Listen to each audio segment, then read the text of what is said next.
Fezziwigs? Yes, so he is the one when they're going the Ghost of Christmas Past. He provided Scrooge his first job when Scrooge is a lot more idealistic, and so he throws this wonderful Christmas party.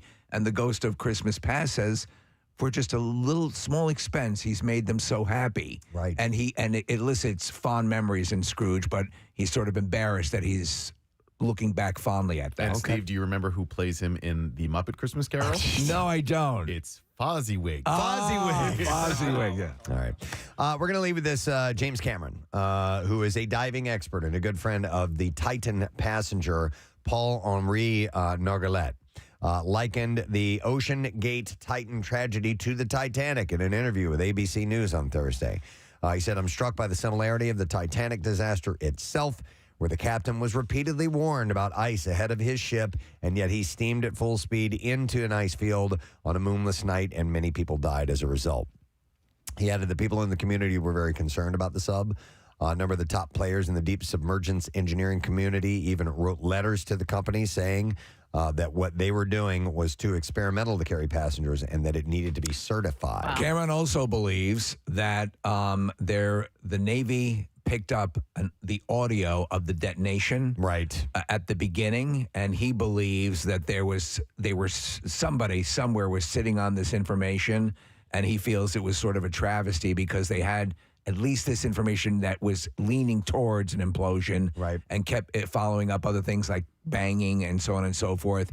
I don't know how much validity there is to that, but even if they did, they would still have to explore all options. To at least you go wouldn't through call that, it off. Go through that time frame of when they knew for sure that they would be out of oxygen and there's no way. They'd have to put in some kind of effort. Because you're talking about these noises that maybe that's what it was. You know, they don't know for sure. Even the banging that they heard after, probably it imploded, you know, but your mind takes you there.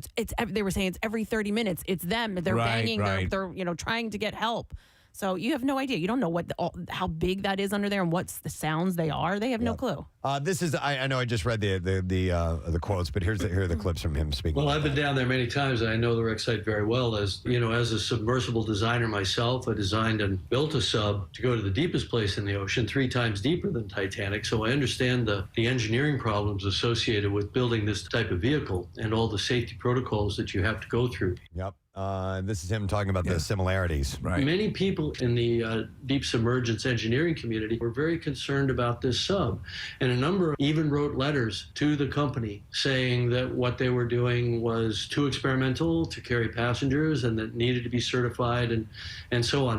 And then he talks about, designing submersives. I'm struck by the similarity of the Titanic disaster itself, where the captain was repeatedly warned about ice ahead of his ship, and yet he steamed at full speed into an ice field on a moonless night, and many people died as a result. And for a very similar tragedy where warnings went unheeded to take place at the same exact site, it's really quite surreal. Yep.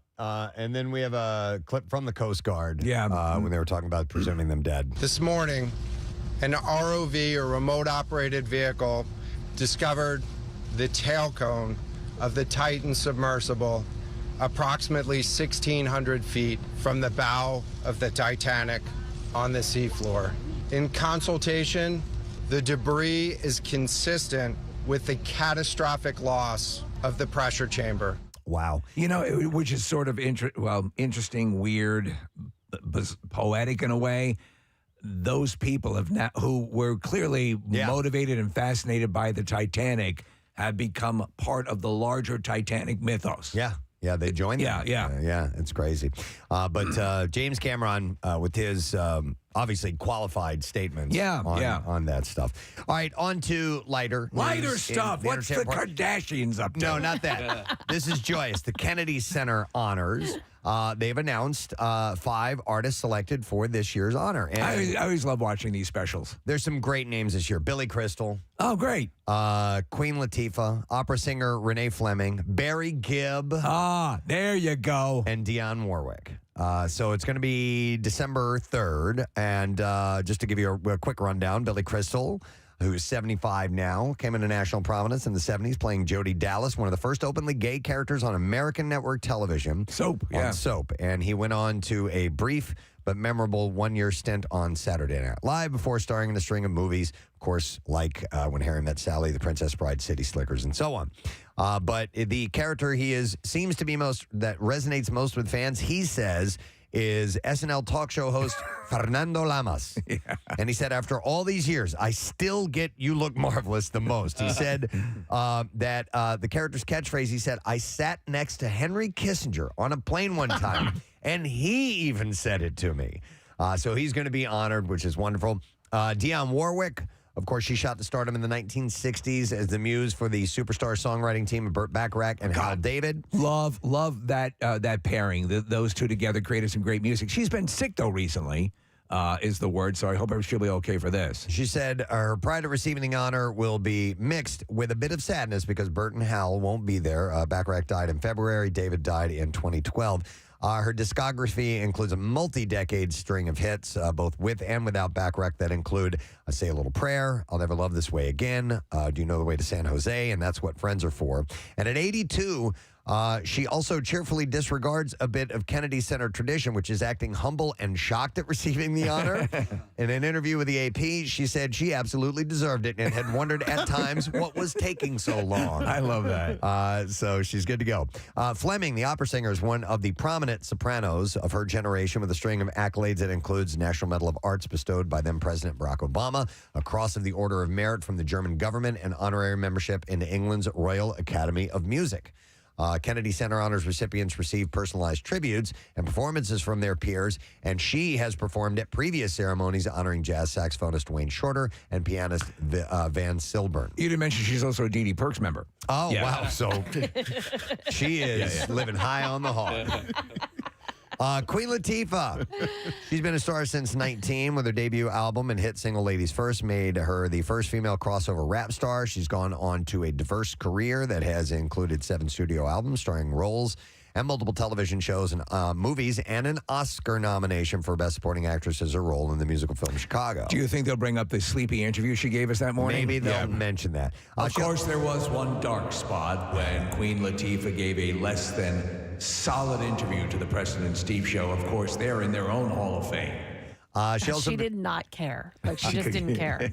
She also became an iconic presence for gay women of color, despite refusing to publicly comment on her sexuality or personal life for decades. But in 2021, while accepting a Lifetime Achievement Award at the BET Awards, she acknowledged her partner, Ebony Nichols, and their son, Rebel, and ended her speech with the declaration, Happy Pride. And then finally, Barry Gibb, 76 years old now, shot to global fame as part of one of the most successful bands in the history of modern music, and that's the Bee Gees. We are, we've said it many times, both you and I are huge Bee Gees fans. I love the Bee Gees. Along with his late brothers Robin and Maurice, the trio launched a nearly unmatched string of hits that defined a generation of music. He said, I thought about it from time to time of the Kennedy Center Honors, but it would have been arrogance to expect it. I do wish my brothers were here for this too, he said. It's the documentary that they did on them recently is so excellent, and it's actually it's sad at the end because he's there and he says basically that. He says, I would give it all back to have my brothers here. Yeah, I need to go back and watch that one again. Yeah. That one was wonderful. All right, I have a few other stories as well. Christina Ricci accuses her ex-husband of being vindictive in new court documents, asking for an emergency hearing in her divorce battle with James Heerdigan. According to paperwork, Heerdigan had granted the Yellow Jacket star permission to bring her son to her latest film set in New York and then rescinded it. What? She said, Jimmy's refusal to agree causes me concern because he was clearly being vindictive and retaliatory when he initially refused my request to travel with for the additional dates. Oh, Jimmy. Jimmy's conduct is purposefully making me incur attorney's fees unnecessarily and may have an impact on my employment and professional reputation. This might be germane to this case, Preston, but I really enjoyed her in the Wednesday series. She was great. So she filed for divorce from him after almost 7 years of marriage in July of 2020. So Harrison Ford may be nearing his 81st birthday, but that doesn't mean that he's ready to retire. When asked if he's ready to hang up his hat, Ford told Chris Wallace, I don't do well when I don't have work, and I love to work. I love to feel useful. It's my Jones, and I want to be helpful. As in Indiana Jones? I guess so. Or just Jonesing? Maybe. Not really sure. You know what I found out the first 20 minutes of this Dial of Destiny movie is younger Indiana Jones running around. So they CGI deep-faked his face onto a younger actor's body because, as we've talked many times before, at 80 he's not going to be doing. Sure. Yeah. But don't they use old footage too? Yes. A very small bit. We were led to believe initially that it was a lot of stuff shot that they're just recycled, but it's predominantly his face on another actor's body. Another story for you. Amanda Bynes, her psychiatric hold is going to be extended. It should be. As loved ones continue to worry about her safety. Sources told TMZ on Thursday that the All That alum completes the mandatory 72-hour psychiatric hold, which started last weekend. She will be committed for at least another week while doctors work to stabilize her with medications and therapy. So hoping for the best for her. This was nice. Adam and Jackie Sandler celebrated their 20th wedding anniversary yesterday. He wrote on Instagram, "Your I do was the best gift of my life. My heart has been yours since the first second I saw you, and I love and appreciate your devoted soul more and more each day." He said, yeah. He said, "Us, the kids, let's keep going and going, babe. Lots of love to give you. Always," he said. So they clearly love each other. My friend saw their whole family at a resort somewhere in California, and he said like it was just cool to see like they were just a normal family. His daughters are one, like that. Yeah, he loves his kids. I mean, he's known a worldly known good guy. Yvonne Strahovski. Awesome. She plays Serena Joy on The Handmaid's Tale. She is awesome. She's great. Well, she's expecting her third child with her husband, Tim Loden. And you got to check out at least the first couple episodes of Chuck. When she comes on that scene, right? Case you watch the series. She is this agent. She looks fantastic. She is a stunning woman. Yeah. And what's interesting is I didn't know that for like the first couple seasons of Handmaid's Tale because they really dowdy them down. Yeah, they really make her look plain. Even though she's of the higher society of that particular group, the people of Gilead, but she is a stunningly beautiful woman, talented actress. So she announced the big news on Instagram on Wednesday, writing, "Well, here we go, baby bump number 3," next to a photo of her posing with her growing belly. So, all right, we're gonna have a little Tiger King story here. Haven't had that in a while. Do we have the song?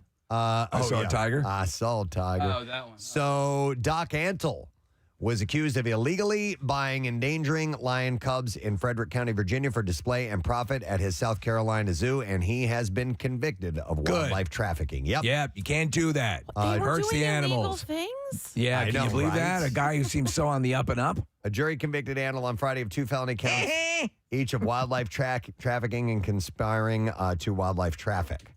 He was the one that always had like, I mean, I know they all had like ladies around them and stuff, but he was the one that had like all those hot women. Like the a harem. Yeah.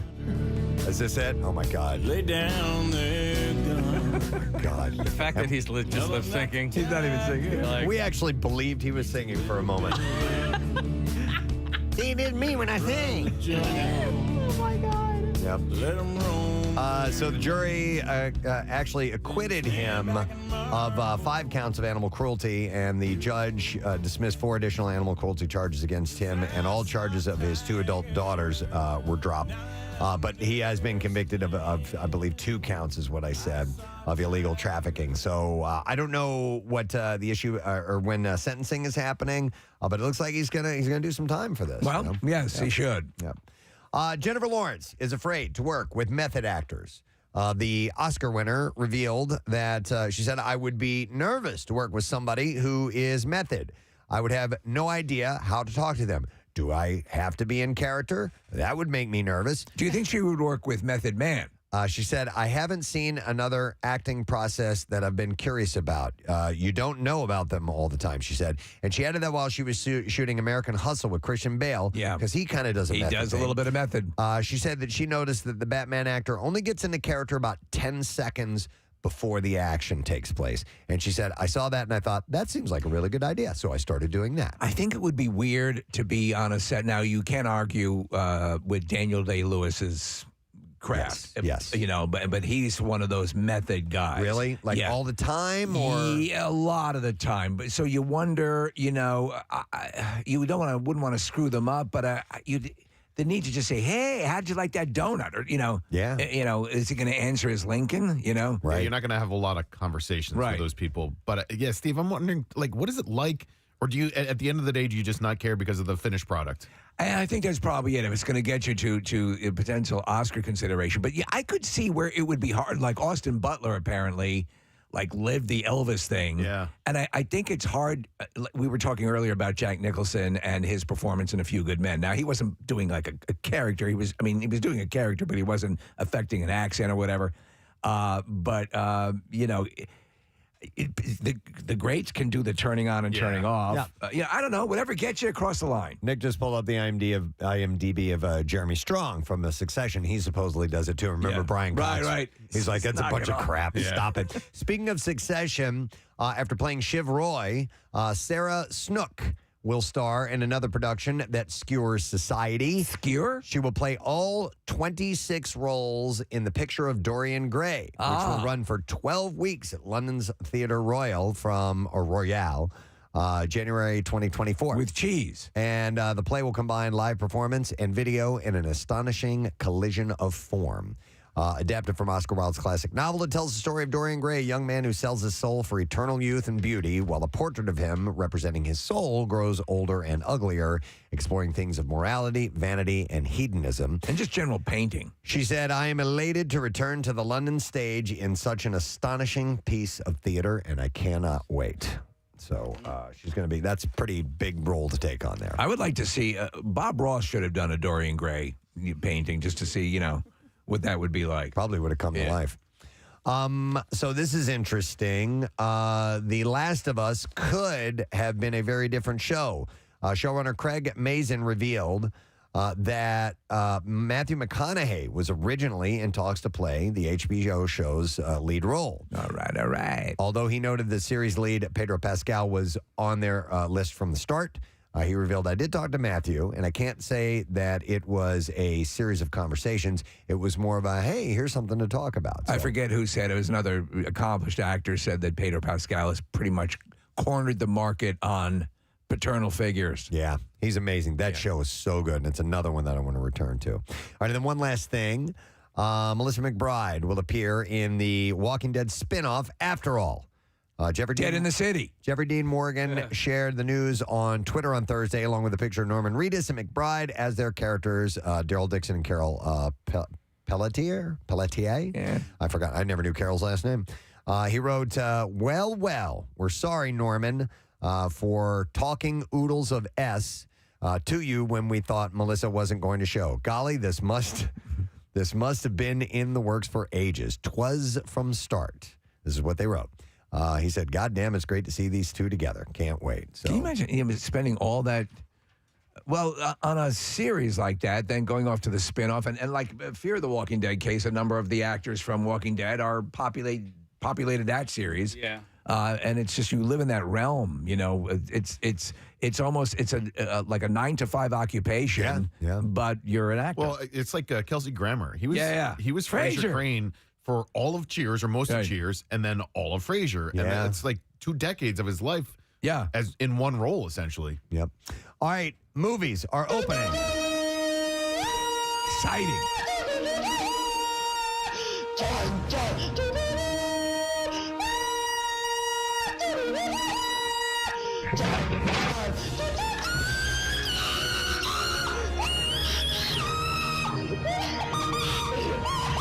We will start with No Hard Feelings, a comedy starring Jennifer Lawrence, who we were just talking about, Andrew Barth Feldman, and Laura Benatti.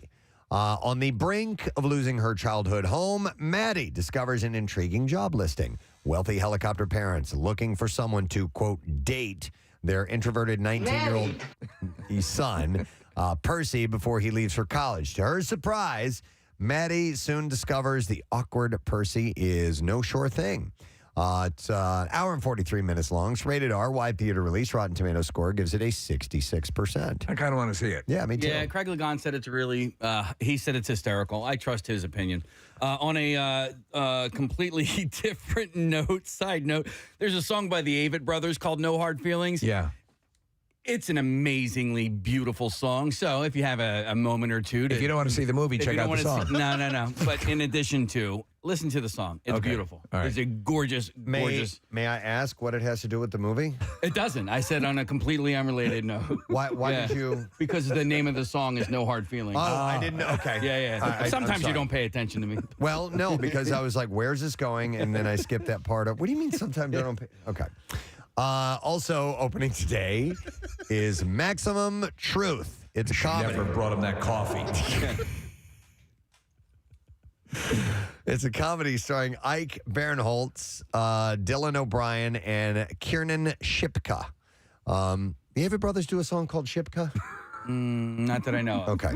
The plot is a documentary crew follows political grifter Rick Klingman as he teams up with his sketchy buddy Simon to take down a rival congressional candidate. The running time is an hour and 31 minutes long. It's rated R. It is a limited theater release, and the Rotten Tomato score is 60%. And the final movie opening this weekend is God is a Bullet, and it stars Nicola Coster-Waldau, Jamie Foxx, and Micah Monroe. Detective Bob Hightower finds that his ex-wife has been murdered and his daughter kidnapped by an insidious cult.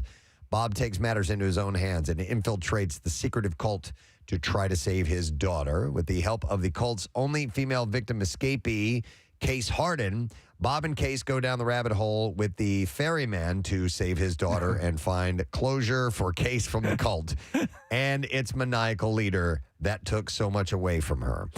2 hours, 35 minutes long. Rated R, wide theater release, and it gets a 38% score. A revenge movie like this to run 2 hours and 38 minutes? Yeah, that's too much revenge. Yeah. All right, now we have some clips to play.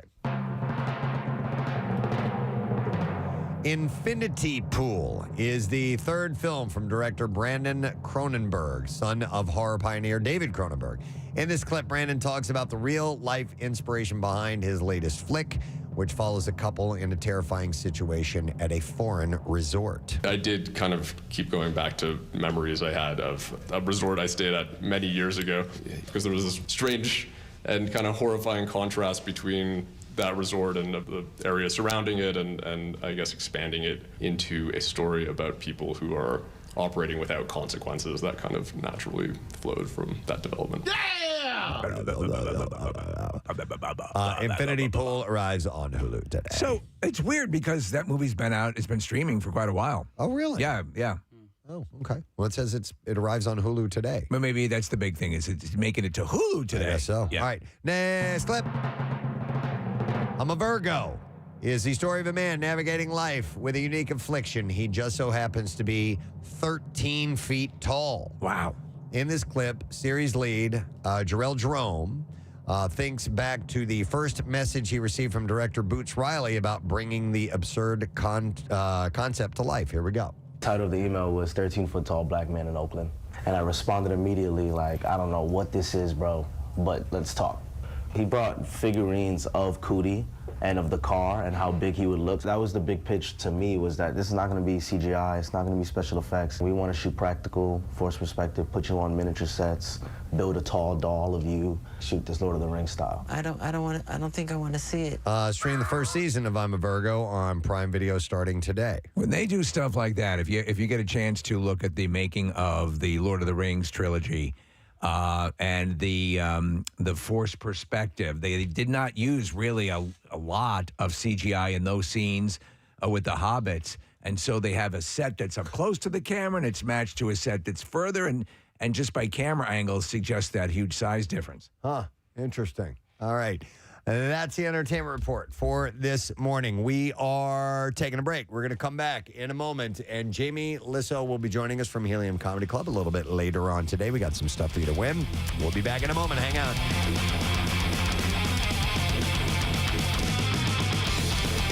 Preston and Steve. Preston and Steve. On 93.3 WMMR. things. I have another audio thing, something I had told you about off the air, and then I got this thing that I learned about yesterday. So I want everybody to take your iPhones out real quick and pull up an iTunes. Now take your tops off. Pull up an iTunes? Pull up your iTunes. Pick out any song on your iTunes. I don't care which song it is. I haven't used iTunes. I had to delete my iTunes. No. Really? Why? Storage concerns on my phone. I moved it all. Well, we don't need to hear about it on air. Gotcha.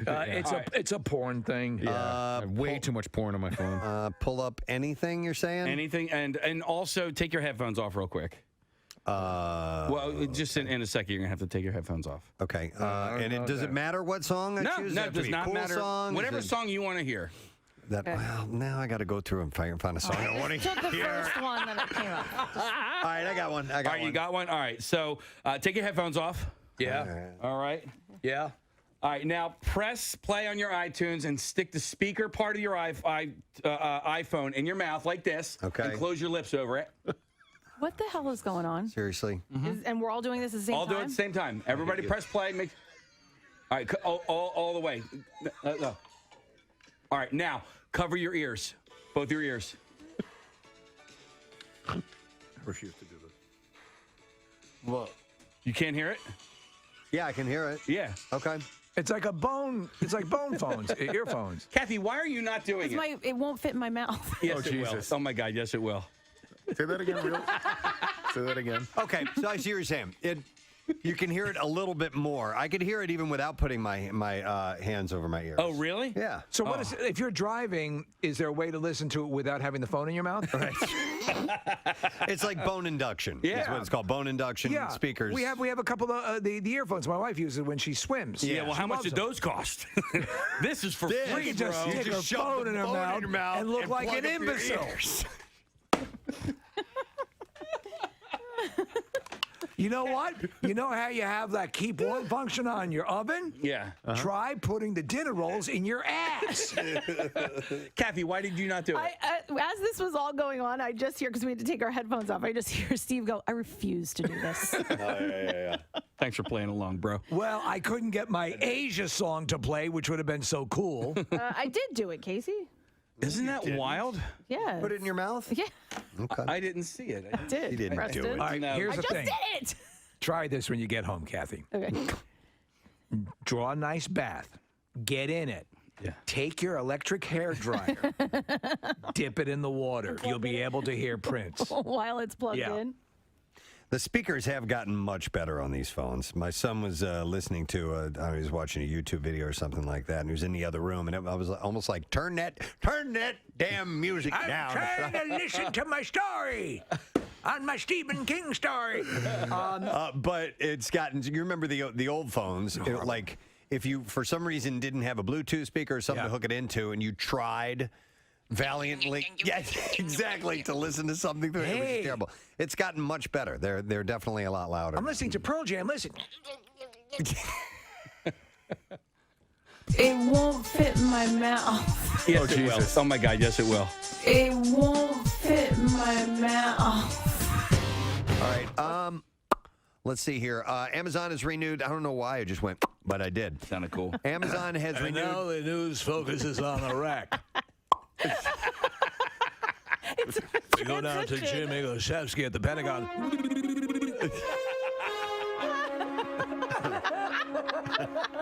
I'm trying to throw it back to you, Tom, but I can't do a chicken fart. I'm having a hard time today.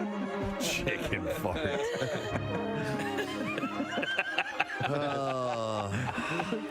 Amazon has renewed The Marvelous Mrs. Maisel for a 4th season run. That's good news.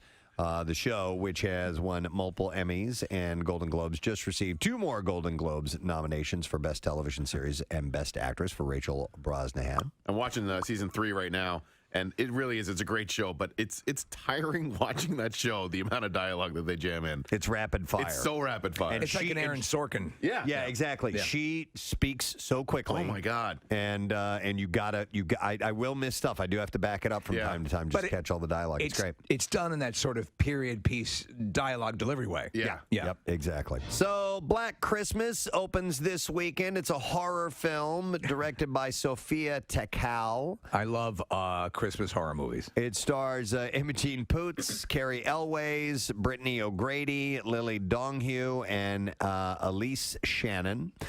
It's about a killer terrorizing sorority sisters during Christmas time. PG-13, hour and 32 minutes, no score on Rotten Tomatoes. Imogene Poots. I mean, you're picking a stage name. I know. Change that one. That's like Kelly Queef. Unless you're a porn star, right? Bella Balloon Knot.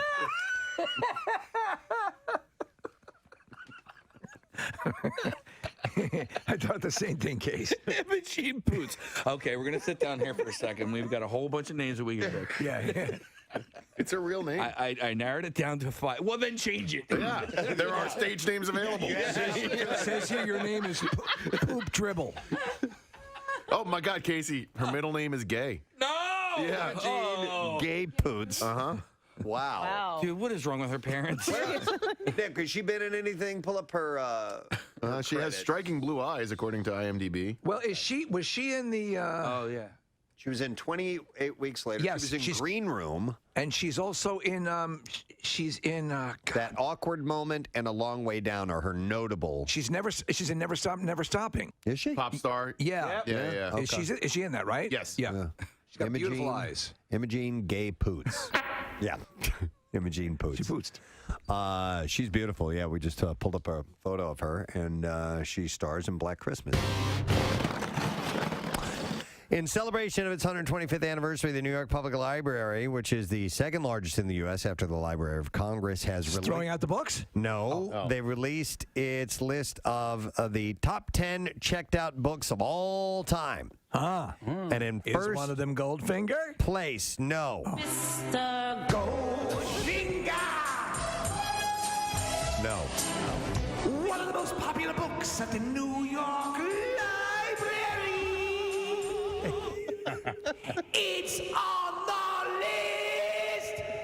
list. In first place, I'll just start right at the top here, is the children's picture book, The Snowy Day by Ezra Jack Keats. I don't even know. It's about a child enjoying his city's first snowfall. I don't know that book. Yeah. Oh, I know this book. I love this book when I was terrible. a kid. Absolutely. Get the Caldecott Award. Yeah, the Caldecott medal. Remember that? Remember the little imprint on the front of it? Gold sticker that would be a gold sticker on this crappy book about a kid walking in the snow.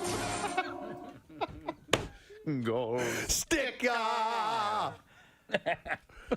It's not. It is on the list?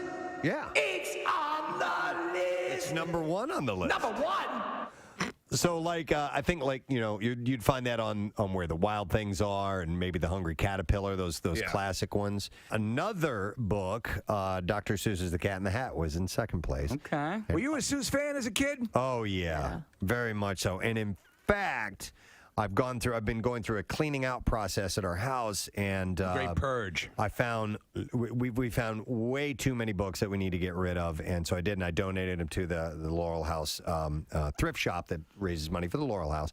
But we kept all of our Dr. Seuss books.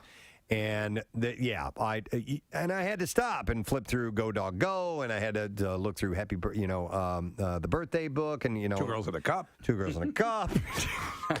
It was the most wonderful cup it was. There are a lot of Dr. Seuss books, right? Yeah. I mean, I see two girls in a cup. Dozens. I say to you, girls, can you tell me what's up?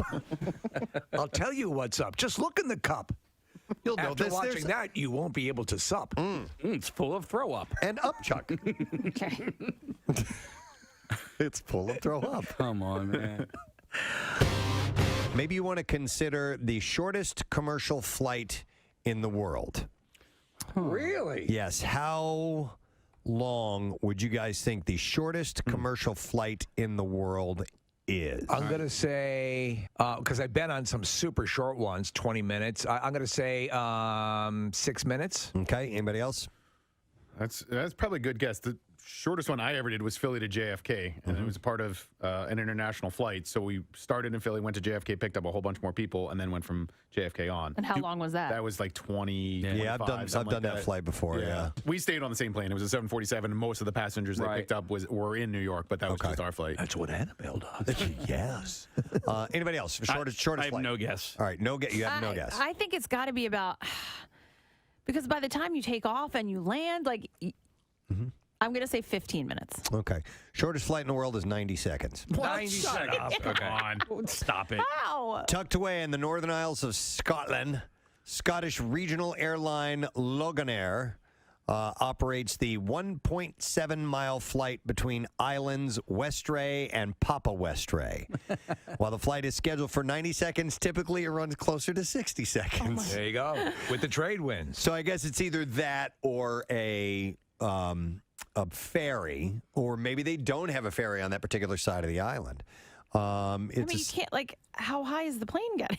It's essentially, for the people who live there, but it's a legitimate flight that is necessary. They carry teachers and students and visiting. In 10 seconds, we're going to turn off the seatbelt sign in the corner of the cabin. Then in 15 seconds after that, I'll put it back on. Ask you to return to your seat. Tourists and... Welcome aboard Flight 414. Thank you for flying Flight 414. And island residents traveling to and from mainland Orkney for a range of appointments. I would have stewardess is going to turn on the hose and begin in-flight beverage service. Open your mouth. If I regularly did that flight, I would have to try and hold my breath for the duration. Yeah, of the, see if of you the can flight. make it. Yeah. It's kind of like whenever I go through the Lehigh Tunnel, I'm like, all right, I got to hold my breath. You know what? Next time you do that, sing the last line of Happy Birthday and see if you can hold it the whole way through. It's also Maude Adams' birthday today, Steve. You know her. Yes. She's been in 2 Bond movies. Only one actress to play a Bond girl twice. Yeah. 2 different Bond girls? 2 different Bond girls. Okay. She's in The Man with the Golden Gun, and she's Octopussy. She has 8 vaginas. Why didn't they just say that? I don't know where to begin. Does anyone have a bookmark? I don't want to hit the same ones again. If anybody could handle 8 vaginas. I'm good, but I'm not that good. I tapped out after number 6. Q, why don't you get in on this? Everybody, if 007. When she queefs, it must sound like the mothership in Close Encounters. Bah, bum, bah. 23 WMMR. All right, thank you, Kathy. So we're going to try something, and that usually doesn't work. Well, but we're going to try anyway.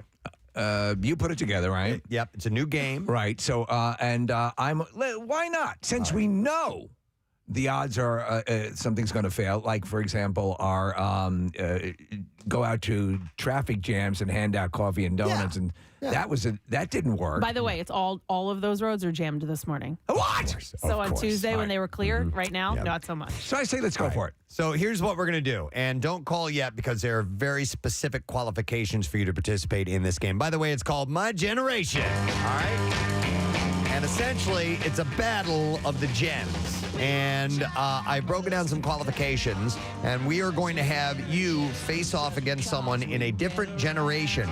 But you're going to have to answer questions about that other person's generation in order to get points, and I'll explain how the system works. Right. All right, so we'll get, for example, our first 2 callers, I need a millennial against a boomer. So give the parameters. The ages are, millennials are 29 to 43 years old. That's what I've been told, 29 to 43 years old. And a boomer is anywhere from 59 to 77. So if you fall within in that age window, call right now, we'll put you on, I'll explain the game. You probably know what you are, right? I'm a Gen X. Right, I'm a boomer. Yeah, you're a boomer. So, and I'm like at the tail end of Gen X. And you know what? Marissa's got an issue with her classification. Really? And let me. She's a preemie, right? Let me.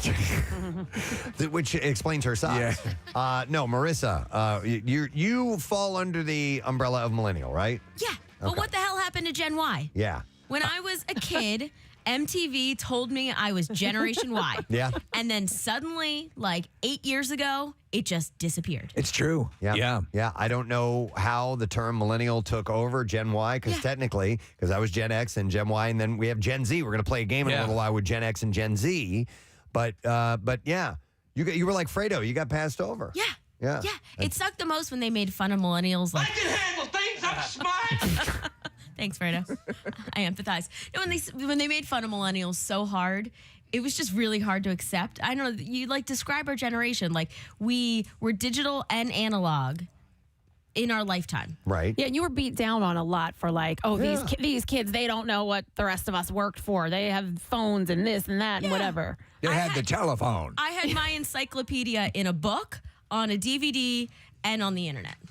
The best of all possible worlds. Yeah, it happens. You know, your generation gets beat up at one time or another. It's the generation that's before you is going to piss all over your generation. Yeah. On top of it, Gen Y is just a cooler name. All right. Well, hold on. Gen Y seems to be a portion of the millennials. Nah. Well, we're Don't not screw up the contest. We don't want to do this. All right, do you know how much time I put into this? All right, so we're going to do millennial versus boomer in the first round, and then in the second round, we'll do Gen X versus Gen Z. All right.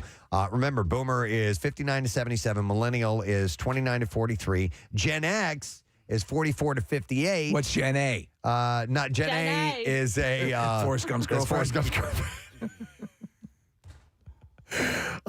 Gen Z is 11 to 28. All right. And we will take an 11-year-old if they want to play. Why not? All right, so this is the way it's going to work, and I will have to explain this, I know, when we get everybody on again, so I'm going to just throw this out there now. Bear with us. Nick, you're going to keep score. All right. All right, fair enough. So the way this is going to happen, let's say we have a boomer and a millennial.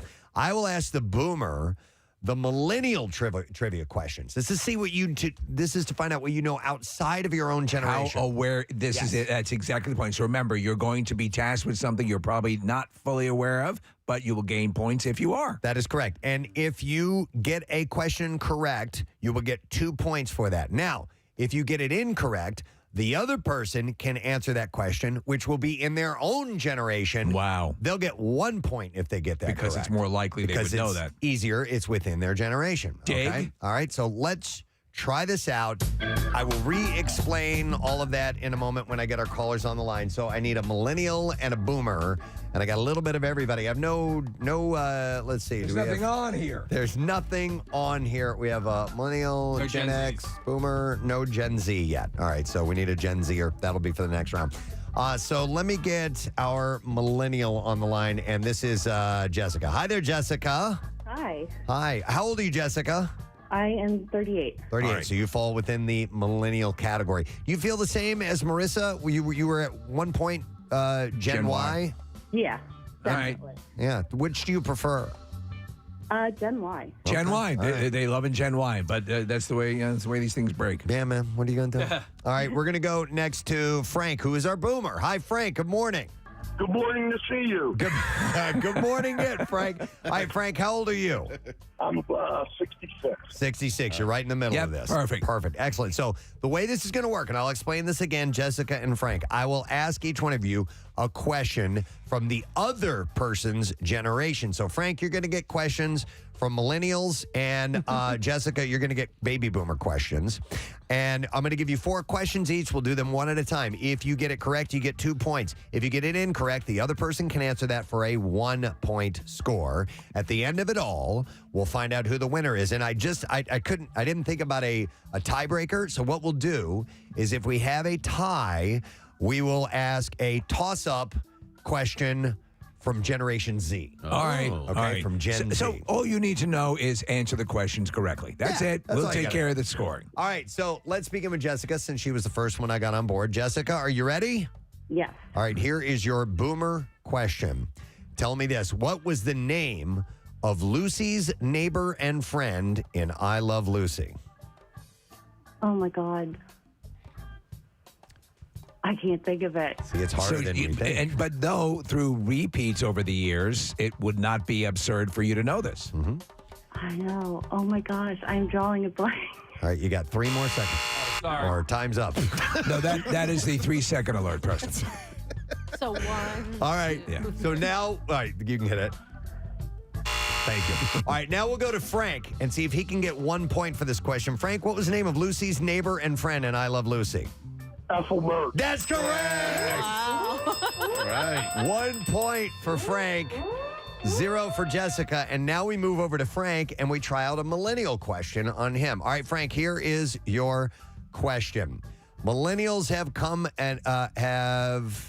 of age alongside the iPhone, among other technologies. During which year was the iPhone 4 released? That's a tough one. Yeah, It that is. is. Regardless. I'll just guess. I'll say 2000. 2000 is incorrect. That means Jessica can answer this. And Jessica, do you know what year the iPhone 4 was released? Trying to think. 2010. That's correct. 1 point Well done. for Jessica. I thought she was not going to get that. So it's 1-1. She so She's a her millennial. iPhone- She was able to she use used her her iPhone to iPhone look to get that the up. answer. Yeah. Well, here's the deal. We're gonna do things quickly. Okay, Right. so we're gonna do our best to avoid Stop all you that. from doing that. All You right. bad people, you. Let me go next. Blame her. Let's go next to Jessica. All right, Jessica. Here is your boomer question for you. Queen Elizabeth II.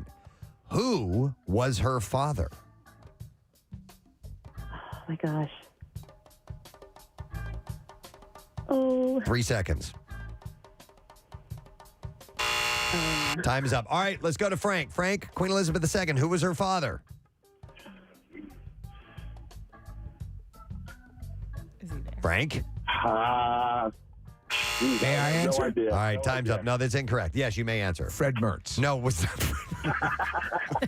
Way off. He's American. King George VI. Oh. King George VI. All right, it is Jessica's turn, I believe. No. Actually, the other way around. Millennial question goes to Frank. All right, Frank, here we go. Let's see here. All right. What egg-shaped handheld electronic game let you take care of a digital pixelated pet? No idea. All right, no idea. We're going to go over to Jessica. Jessica, do you know the answer? Tamagotchi. Yes, Tamagotchi is correct. That means 1 point goes over to Jessica. What's the score so far, Nick? Jessica's in the lead, 2-1. All right. I had did we all have those at some point? I did not. I remember them. Yeah. But I remember I never had one myself. I got one for someone and they let it die. Steve, my fiance refers to, like, when she talks about her Tamagotchi, it's like she's talking about a family member. Yeah, yeah. No kidding. She absolutely You loved that. you had to keep it alive and Yeah. give it affection and all that. All right, next question, and this is for Jessica. Jessica, this is a boomer question for you, being a millennial. Name the famous movie director who hosted a popular TV series featuring dramas, thrillers, and mysteries. A famous movie director who hosted a popular TV series featuring dramas, thrillers, and mysteries. Oh. 3 seconds. I don't know. All right, how about you, Frank? I'll just take a guess. Alfred Hitchcock. That is correct. Do you remember the name of the show? It was Alfred Hitchcock Presents is correct. Yeah, it was great. By And the way, he would do little introductions to the movies. they had one of the best. Do you remember the episode where the nurses are getting killed on a rainy night, Preston? No. Okay, it turns out one of the nurses is the killer in drag. Yeah, it Oh, was pretty really? yeah. All right. All right, next we go to Frank with this question for a millennial, but you, being a boomer, get to answer this. All right, what handheld Nintendo device preceded the Nintendo DS? Atari? I don't know. No. It was a stealth move on Nintendo's part. All right, Jessica, what handheld Nintendo device preceded the Nintendo DS? Was it Game Boy? Yes! That is correct. All right. I don't think anybody's gotten a question out of their generation. You're correct. Correct yet. What is the score, Nick? Jessica back in the lead, now winning 3-2. All right, and we only have one question each left. So that, yeah, okay. All right, so This will either tie it up or decide it. all right, next we have a boomer question for Jessica. Jessica, here we go. In 1953, the Rosenberg couple were executed for what crime? Oh, I don't. 3 seconds. I don't know. All right. Let's go over to Frank. Frank, do you know what the Rosenberg couple were executed for? I'll say communism. Communism. Treason. Right? Well, that was his answer. It's not it. No, that's not it. It was espionage. Espionage. All right. And then one final question. And this one is for Frank. Frank, here we go. Let's see. No, we're not going to do it. Yeah. Do it. Well, I just did a video game question. Don't so do I don't that. want to do another one. All right, here we go. No, I'm not going to do that one either. Don't do that. All right, on Arrested Development, what was the name of Michael's son? Did you just drop the F-bomb? No. No idea. All right, Frank, we go over now to Jessica. Jessica, on Arrested Development, what was the name of Michael's son? I didn't watch that show. Uh-huh. Okay. All right. Well, then that's incorrect. It was espionage. Michael's son is George Michael. George Michael. Right? Yeah, that's so that's a final score though. Nick, what's the score? Jessica's our winner. 3-2. Hey, though you both did well. Yep, Jessica wins. First time ever of my generation. So, Jessica, here's what we have for you. Casey, what kind of prize do we have? All right, for you, Jessica, because you are of age, you got a case of Victory Summer Love. You can taste victory with your favorite summer crusher, Victory Brewing Summer Love. Lemony hops, crisp and refreshing and ready for your cooler. All right, Jessica, congratulations. All right, hang on. Don't be too excited now. And Frank, thank you for playing along, brother. You did a good job. Have a good day, guys. You too. We'll see you later. All right. Did that go okay? I think it did. Absolutely. As you would assume, they were able to get their own time frames. Yeah. I want to kiss you. I want to kiss you, and I want to fight you at the same time. I want to kiss fight you. So now we're going to try Gen Z versus the Bronze Age. No, Generation X. We don't have any Bronze Age questions. All right, so I need Gen Z, and that is Jamie was our first Generation Z contestant. Hi, Jamie. Hi, good morning. Good morning. All right, how old are you, Jamie? I am 25. 25, perfect. You're 25 in Gen Z range. That's perfect because 28 is where we top out. That's right. Z. All right. You're still a youngin'. And then I need Generation X, so we will go to Mike and get him on the line. Hey, Mike, good morning. Will you forget the moose? For a moment, please. All right. The moose. For a moment. The music and the sound effects are on the same page. I know. All right, so Mike, Gen X, how old are you? I am 46. 46. All right, perfect. You're just barely in Generation X because it goes from 44 to 50. All right. All right, so be interesting. You get the Gen Z questions, Mike, and Jamie, you get the Gen X questions. So we're going to start with you, Jamie. You ready to go? Yes. 4 questions each. Here we go. Here's the first one. What brand dropped its ad campaign with Madonna after the release of the Like a Prayer video? What brand? 3 seconds. Honestly, I have no clue on that one. All right. Let's go to Mike. Mike, what brand dropped its ad campaign with Madonna after the release of the Like a Prayer video? Pepsi. Pepsi's correct. Yes. All right. We get a point for Mike so far. And that's a good one. And yet again, somebody has answered one only from their generation. All right. Next, we get a Gen Z question for Mike. Here we go, Mike.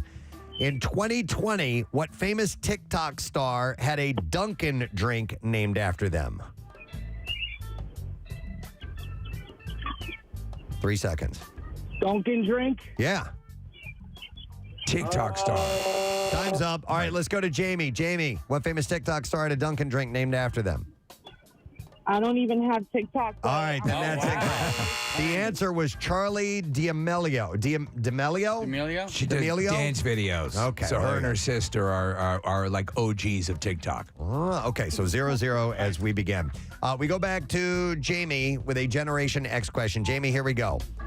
Who was Johnny Carson's sidekick on The Tonight Show?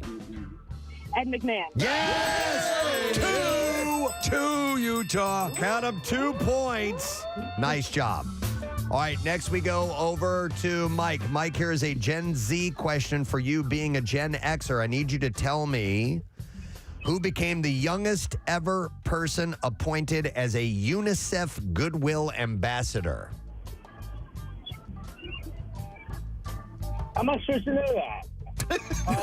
Millie Bobby Brown. Millie Bobby Brown. Brown. At least he answered. That is incorrect. All right, Jamie, you get to answer that. Who became the youngest ever person appointed as a UNICEF Goodwill Ambassador? I was going to say Millie Bobby Brown, too. No, it's incorrect. It's Malala Yousafzai.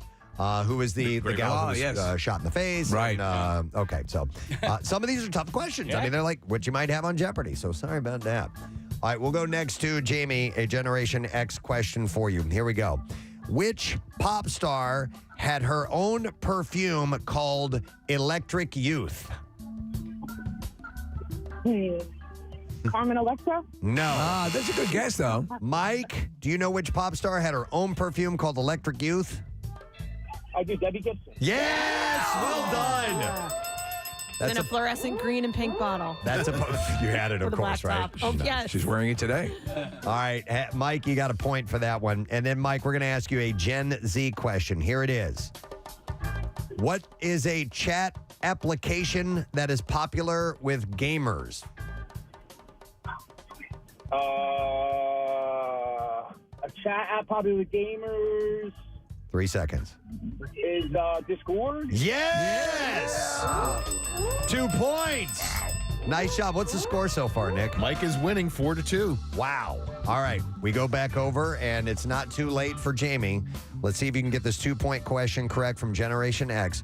What, and this is your final question, by the way, from this one. All right, it all hinges on this. What was commonly used to manually rewind a cassette tape?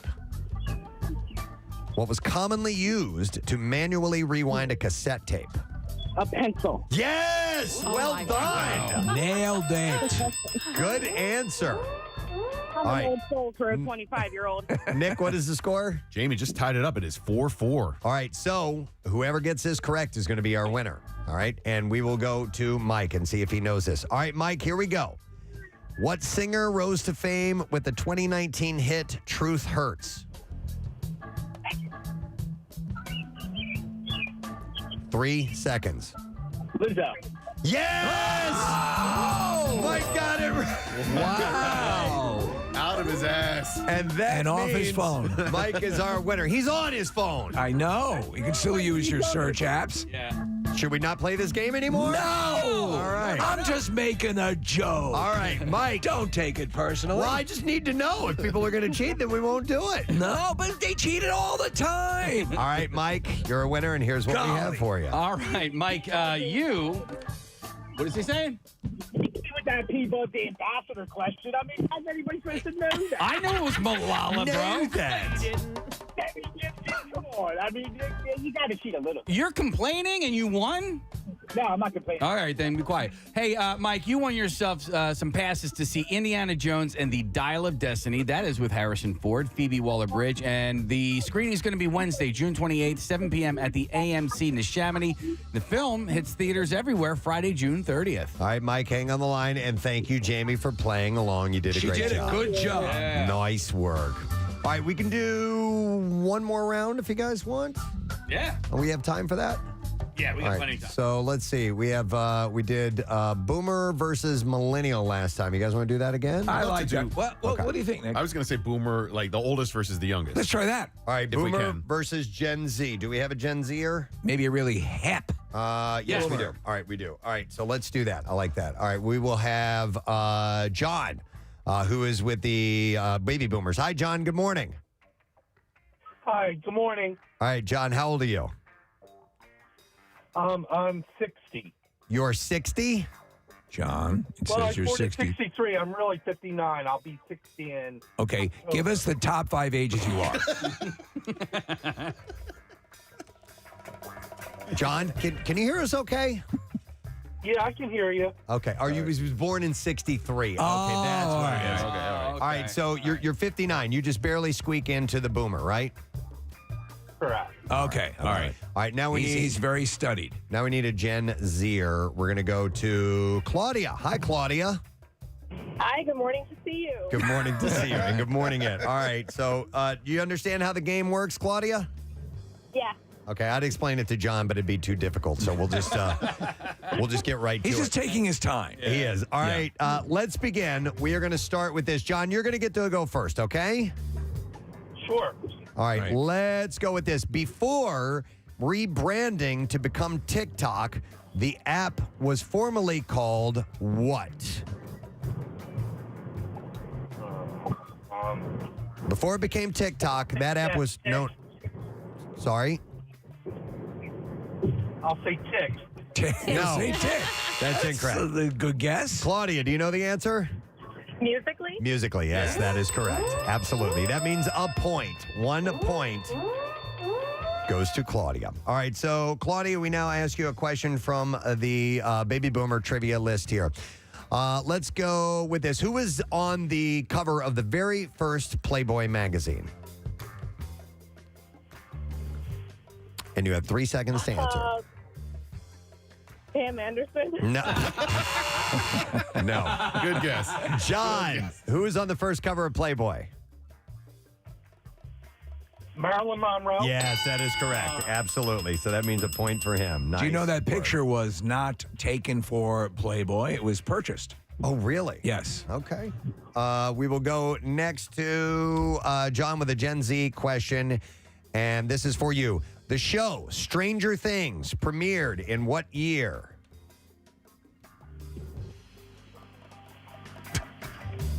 John, you got 3 seconds.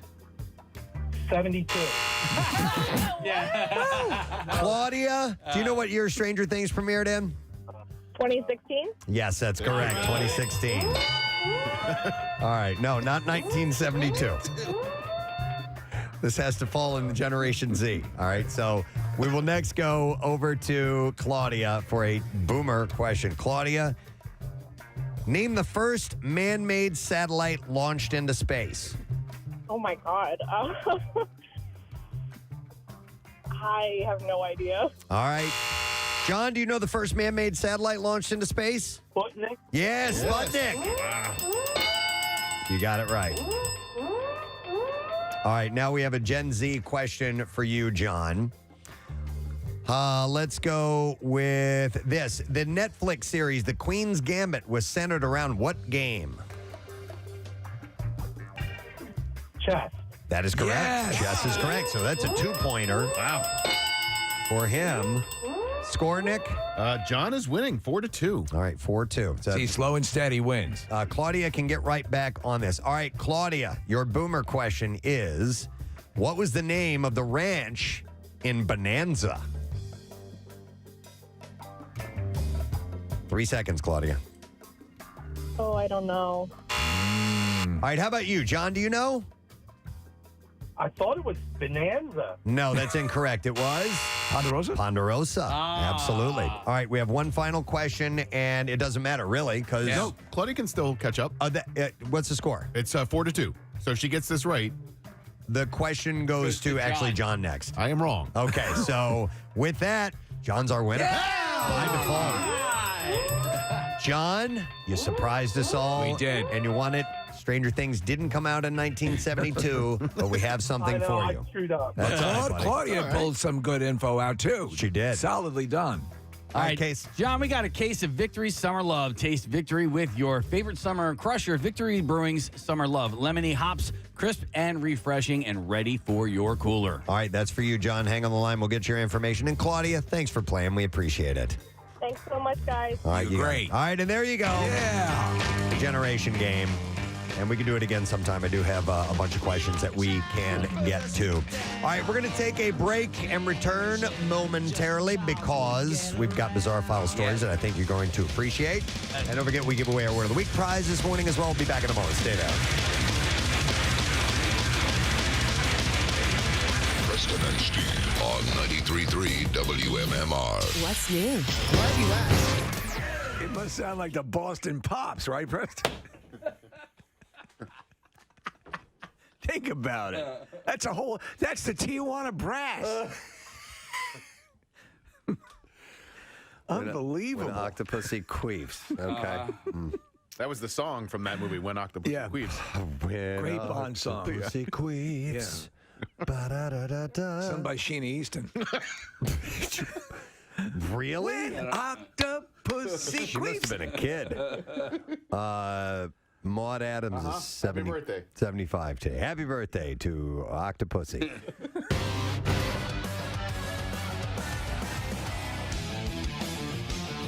A little light listening this morning on the Preston and Steve Show. That's actually the new theme to 60 Minutes. With Disturbed, and I just hear, no longer be your whore. All righty then.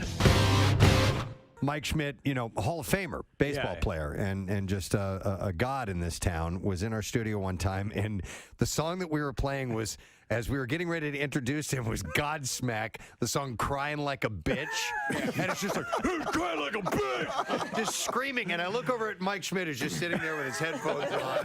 Where the hell am I? And now we're playing Disturbed with this screaming, and I look over at Terry Crews is sitting right there with his headphones on, just pretending like he's having a good time. No, I really liked it. Longer be your whore. Yeah, now I was getting into it, man. Let's welcome Terry Crews. How you doing, I was into it. I'm ready to do another workout. Did you already get one in this morning? Got one Of in. course, Wow, man. of course. Yeah, I love it. Terry, we were laughing this morning because you posted a picture of you on your Twitter page, Preston and I, and someone had said that you resembled a chewed up Tootsie Roll. Yes.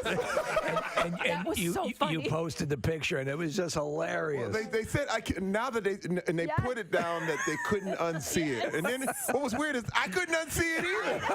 I was like, that looks just like me, a chewed up Tootsie Roll. I'm trying to tell you. And it looks like, if you haven't seen the picture yet, it looks like if you were in the Star Wars movie where they froze Han Solo. Carbonite. If you were to freeze Terry Crews in Carbonite. Oh my God. So we were thinking it's safe to say you are in the pantheon of favorite guests we've ever had on the show. Constantly referred to.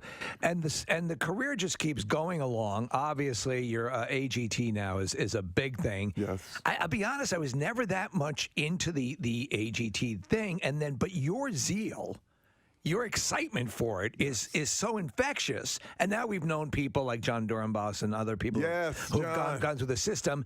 And it is, you'll see some wild stuff on that show. So through you curated it, and I'm like, okay, I'll jump back in and check it out. So I watch it. What draws you to that show? What do you? Because you are clearly exhilarated by it. This is the thing. First of all, when you look at what entertainment is, the 18 to 35-year-olds have gotten too much clout. I'll be honest with you. You're like, okay, man, there's a big world. Yeah. And, the 18 to 35, that's it. They determine what's hot, what's not. And you're like, no, not at all. If you had a family, you understand that your kids, the ones under 18 are the ones that's determining everything, and then the ones over 35 are the ones that are paying for everything. So I said, I have to serve all of them. And that is what I was determined to do. I started hosting a few years back when I was hosting Who Wants to Be a Millionaire. This is the deal too, because it really, really satisfies me, because I do not, when I perform now on movies and TV, I have no audience. There's nothing. And I need the adrenaline that comes from when I was in the NFL. It's really replaced by AGT. The crowd noise, the energy, the fact that anything can happen when it's live, man. You get to go live. No, it's live. Look, I get the keys to NBC for 2 hours, and they're like, "Look, bring it back in one piece. Don't break it. Don't dent it. And watch out when you're backing up with it. You know what I mean? And basically, you got to bring it back in the same condition or better. And it's so you realize anything can go wrong, and I love it. So the other night, something went wrong with the guy with the crossbows and the levers, and so I found myself on the edge of the seat watching this mistake, these flaws, because not everybody that comes on AGT does it perfectly. No, they don't. So for people who aren't watching, what happened? Oh my God! Well, yeah, I mean, the guy thought he had set his trap, he set his arrows right and the whole thing, and he realized he was nervous, and he strapped strapped in. Yes. Yeah. He was nervous and he didn't do it right. Dude, Oh, no. but this was so wild, man. You start to realize, and my thing is always talking to the acts and trying to talk them through so that they can be at a relaxed. Right. Because the deal is Easier said than done, though, right? It is because everyone makes you. They make you nervous. I had one guy. I'm gonna tell something right now. This is crazy. I was doing this movie Blended with Adam Sandler down in South Africa. You were great at it as the singer and Calypso guy. It was awesome. But see, one person can mess up your whole world. Right. I remember I was about to do this scene, the whole thing, and we only had a few minutes to do the scene where we were losing light and the whole thing. And this director of photography, I don't want to mention his name, but he walked up to me and he said, "Don't F up." Now, when you said, I'm going, huh? Now, that's the worst thing you can say to anyone. But thank God I knew to counteract that. And I said, don't take it. Don't take it. In fact, use it as fuel. Right. In fact, focus. Get inside. Come inside more. And I jammed and the whole thing. And I did we did the thing with the choir. And we were singing and doing the whole thing. And I looked at him. He was like, that was pretty amazing. And I was literally like, F you. Believe me, I could not believe he would have the nerve to do that. So I realized what I wanted to do for all these acts is be the anti that. Come in there and tell them, you got this, man. You can do it. It's okay. But he just got so nervous. He didn't turn the safeties off. He didn't turn the safeties off. And you got real people, and he's standing there in front of it. And then you got Alicia. She's wondering whether should I press the button or not. She could have killed somebody. Yeah. Well, it's really nuts. The acts are like that. There are some, and there have been some injuries, but that's the real deal. What sort of blows my mind is what they're using the theater. There was a dance act that was using projection or something like virtual dance, and I mean it was Freckled Sky, yeah, right. It was as theatrical and Broadway level that I've ever seen. How much time did they get? Because that had to be live. How much time do you get to set something like that up? Oh my God! First of all, the crew on America's Got Talent has been underrated and not appreciated enough. This is literally like putting on the Oscars every week. It's the biggest live show on television, period. And it's the biggest talent show in the world. Well, so they're the best in the business, man. And any mistake, it could all go wrong. They do it so good. People, it's like people think that it's a given or whatever. But man, when you watch this crew and as well as they do it, you talk about roadies and all this stuff. It's not like it's one of the best act thing in the world. One act that's on for 2 hours. Because this guy, I don't know to explain it, Preston. The dancers at one point look like they're marionettes. Yes. Faux strings coming down, and there's a whole bunch of stuff going on, precision stuff. Well, I feel like a circus master. Right. You know what I mean? And that's what I love, because I come from also the days of the variety show. Right. Listen, Carol Burnett was one of my favorite shows of all time. And I miss that, man. I wanted to bring that back. And I'm not a comedian, but at the same time, this energy, this love, I want to be this guy.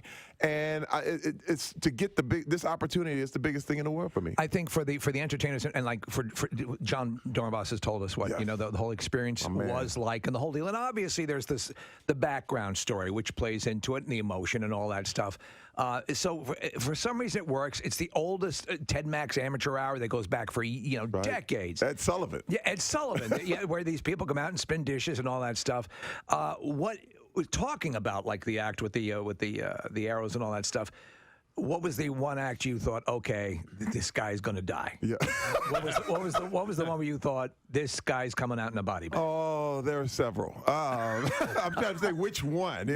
Some of these that are coming up. There was a guy who was in a water tank.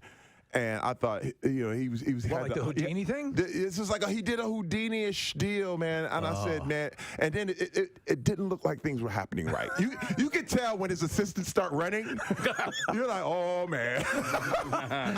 First of all, you don't want anything to go wrong because it ruins. It could, you don't want to watch anybody die on live TV. You just don't want to do it. Would you want to be a judge? Do you think you could do it? No, I don't. The judging thing is super, super hard. hard, man. I think so, especially with the appeal of AGT is the variety of acts you're going to get. You got dance, you got magic, comedians, song, all this different stuff. But how do you compare those things as far as talent goes? I'd have a really hard time. And I think some of the judges have harder times. Yeah. I think Simon and Howie are probably the most well-rounded judges. I've seen Heidi not get jokes, and because she doesn't get a joke, she gets offended by it. It's Right. like, it's hard. But let me tell you one thing. I got to tell you this. The reason we have judges is because America wants blood. I'm just telling you. It's the Roman First of all, how Colosseum. can you compare a singer to a dancer to a danger act? Well, we know. How can you do that? The end result is, and this is the way I've always framed it. To me, you're looking for somebody who would be a successful Las Vegas act. Right. And that's the context, That's correct? the context. Right. But at the same time, this stuff is subjective. Right. Yeah. What show do you see in Vegas? It's the show you want to see. Right, yeah. So, if you want to see singers, you love singers. If you want to go to a dance show, you go to a dance show. So the deal is that America wants someone to lose. Yeah. America wants you bleeding. And they don't care if you're under 10. And listen, first of all, I love it. I love America. But it's the sports mentality. No. It literally is someone has to go home and that makes you tune in. But if they were like, there's really no competition, it's all exhibition, they'd be like, nobody dying here. I'm not going to watch this. Could you imagine your life without the foundation that you had in sports and all that's trained you for? I mean, it seems to provided you with a Swiss Army knife of capabilities that's gotten you through. I remember when I first saw you, I thought, and I have to be honest, who is this meathead? Who's this guy? Who's this guy? And then I go, why is this meathead so funny? And then I'm like, why is this guy? Why is this guy? And then I realized this guy's talented. But you said you weren't funny, you weren't a comedian or so on and so forth. It seems to me okay, this is something I got to take on and tackle and work through. Sports had to be just an absolute essential part of what made you you. Yeah, first of all, it was. Yeah. Simply because in the locker room, it's like all versions of humanity. Right. You know what I mean? I was funnier in the locker room than I ever was on these shows. We had so much fun hanging in the locker room and just balling and hanging and talking and really doing our thing. And the sport itself, however, a lot of that drama came with baggage. Right. You know what I mean? And my thing is sports is good until it isn't. Yeah. It's literally one of those things where first of all, I love sports, I love entertainment, but I love people more. And when you use people in expense of this Officially ring in Friday.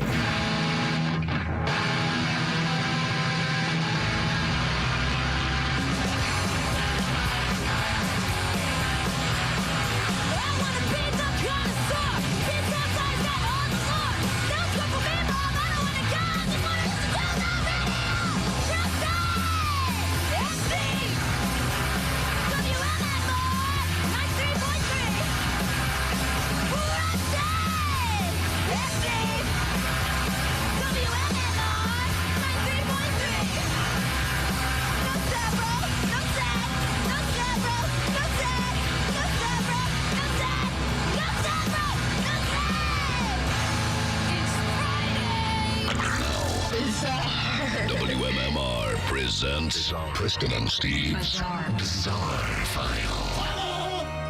Brought to you this morning by Circa Flags, Jersey Shore residents. You can check out circaflags.com for personalized beach gear. Customize your very own family logo in seconds at circaflags.com and get 20% off when you use the code SHORE. That's CIRCA flags.com. Well, a woman in Indianapolis says she's been the victim of an unusual robbery. After working a late shift, the woman came home to a gunman who approached her, stole cash from her, and forced her to send him a friend request on Facebook. And later, he tried to ask her out on a date. That's a meet cute. Damian Boyce pointed out his Facebook profile to the victim and watched her add him, saying that he would pay the money he stole back to her before leaving the scene on a bike. You're so pretty, I'm not going to pistol whip you. The probable cause affidavit shows that the same day, the two exchanged messages via Facebook. So Boyce wrote, look, just know I'm going to pay you back. It's an effing way to meet, but F, you was too pretty to rob. Wow. That's got to be flattering to a girl. The victim said, I believe you, man. I can tell you're sweet. Times just get rough. I know that. And you then, one fine bitch. And then Boyce sent more saying, I feel like a total F. I swear I got you. My toes are tingling. He said, what's your Cash App tag? Or you can send it when I'm ready. And then he went on to say, for real, I'm effed. We have to meet up on them terms. And come chill with me. I swear. They're going to have a great story to tell their kids. I'm no on that type of timing. I do have a man, she said. You know, I can't do that, LOL. I wish you the best, though. Court records show that benevolent robbery. Boyce was charged with armed robbery on Wednesday. Why? He was trying to get a date. Documents also stated that Boyce was arrested and charged in a separate incident last week for robbery resulting in bodily injury and battery by means of a deadly weapon, among other charges. In that incident, he allegedly shot 2 people and hit someone else in the head with a brick. No dates there. No. Boyce was also charged with carrying a handgun as a felon on top of it. We'll get a follow-up on that later on and see if they did end up going hit it off, yeah. A boy has been bitten and dragged underwater by a dingo. A dingo? Less than 2 weeks after another animal was put down by park rangers for biting tourists. What's going on over there? That's the safest place on earth, Australia. The attacks have prompted renewed warnings to visitors to remain vigilant around the native animals and to keep their children nearby at all times. The 10-year-old was walking along the water's edge on the island formerly known as Fraser Island when he was stalked and attacked by the dingo near a camping area. He was saved when his 12-year-old sister intervened. According to a ranger, he said the family treated the boy for puncture wounds to his shoulder and arms and scratches and bruises on his collarbone and arm. Dingoes are little tenacious, though. Yeah. The tagged dingo dug up food scraps buried in the sand near the camping area. And the rangers said that they had chased the animal away from the camping area, and they said we've increased patrols in the region to monitor the dingo's behavior and pass on dingo-safe messaging to campers and visitors. Dingo. Yeah. The ranger said that the dingo was accustomed to human interaction, showing no wariness around people. They could correct their image if one of those dingoes would actually return a baby. Right. Yeah. Stop dragging them underwater. Yeah. Researchers documenting animal life on a stretch of Texas Gulf Coast shared video documenting an unusual discovery, and it was a safe that washed up on the beach. Wow. The University of Texas Marine Science Institute, famous for bizarre beach discoveries, including a series of creepy dolls, posted a video to YouTube showing Jace Tunnell, the reserve's director, examining the safe that washed up on the sand. The video description reads, everyone's dream is to find a bag of money washed up at the beach. We found the next best thing, a safe. So Tunnell loaded the safe into the back of a pickup truck. This is so cool. And recruited some helpers to spend about an hour working to break into the metal box using crowbars, a sledgehammer, and a metal grinder. I bet you I know what was in it. What? Nemo. No, the team finally managed to open the safe, and they discovered it only had a packet of silica gel. Seriously? That's the way it probably ships. They got it open? And Nick, that's probably like a brand new safe that never had anything in it. The silica gel is like what you find in a new pair of shoes or something like that. And electronics, anything. It mitigates the humidity or moisture. Steve, what was it? Geraldo Rivera, right? Oh, it was Al Capone's. I watched that thing live. God. One of the great embarrassments. Maybe it's a Tommy gun or money. Tuttle said there were no markings or writing on the safe to offer any clues as to where it originated from. He said the amount of algae on the outside indicates the safe had been in the water for some time before washing up. That's pretty wild. Yep. And then this is a follow-up story. I had this a couple of days ago. Philadelphia police said Wednesday afternoon that initial reports of teens playing with explosives inside a grocery store are unfounded. Chief Inspector Michael... They were hand grenades. Chief Inspector Michael Cram said there was no explosion. There were no sticks of dynamite. The incident happened at the Fresh Grocer in the city's Germantown section. Police say security called to report 3 teens, roughly 16 to 19 years old, wearing all black clothing. Don't most stores post a no dynamite sign? Trying to light some kind of firework, but once bomb squad units arrived, they found no evidence of explosives. That's why I was wondering why it wasn't made a bigger deal. Dynamite. So apparently it didn't even happen. And then this, I've not seen the video, but I read about this morning. A video of a jetpack-wearing pizza delivery man flying over a Glastonbury festival has diners wondering if rocket men are the future of dining. So was it a full-on jetpack or was it one of those flying platforms? I don't know. I haven't seen it. It says video footage shows a Domino's deliverer in a custom-made suit picking up boxes at one of the chain's locations and then blasting off. Wow. Festival goer Natalie Dixon said, I've never seen a jet suit, let alone one delivering pizzas. And I can't wait to see one land on my doorstep in the future. Steve, the dude's got the rocket suit. We're looking at this. It's strapped to his sides. Yeah. Oh, yeah. So that's the real deal jetpack. Yeah, where you put your arms down and that lifts you up? Yep. All those things are so cool. According to Domino's, the idea comes from the original Rocket Man, Elton John, because he is headlining the Pyramid Stage this week. There you go. Have you seen the footage of the British naval men going from one ship to another using these? No. So they're on the deck, they take off, fly ahead to the other ship and land on it. Wow. That's pretty badass. It is pretty badass. And that is what I have in the bizarre file for you for now. All right, we have some more movie screening passes for Indiana Jones and the Dial of Destiny. This is last week. Is this the final page? No, we have more. All right, so we'll take callers 11, 12, and 13 right now. So it's next Wednesday, 7 p.m. at AMC Neshaminy. And we'll give you those movie passes, 215-263 WMMR. Going to take a break. We'll be back in just a moment. Stay with us. Preston and Steve on 93.3 WMMR. That need help, man, mentally, physically. The NFL will literally deny that they caused these issues. You know what I mean? And that's my thing is just admit it, man, and let's just help them. Right. But my deal is, it's one of those things where I had to get rid of a lot of things that was bad and keep the good. Yeah. And sports can be very, very good, but if it's used in the wrong way, man, you will end up miserable. I believe it. One of the things, speaking of being talented, that we really weren't aware of was your artistic ability. And it was one of the before even sports, right? I mean, you were you sketch and painting, and were you a court sketch artist? Sketch artist, yes. Get out of here. I had an art scholarship before I had a football scholarship. Wow. I was looking at some of your stuff. It's really good. Oh. And why is it that court sketch room artists are usually so terrible? Yes, they are. It's a lot of it is you have to be fast. Yeah. But at the same time, you have to understand too. For me, I would have went the whole art route. But no one was going to pay for that. Like, starving artists is a real thing.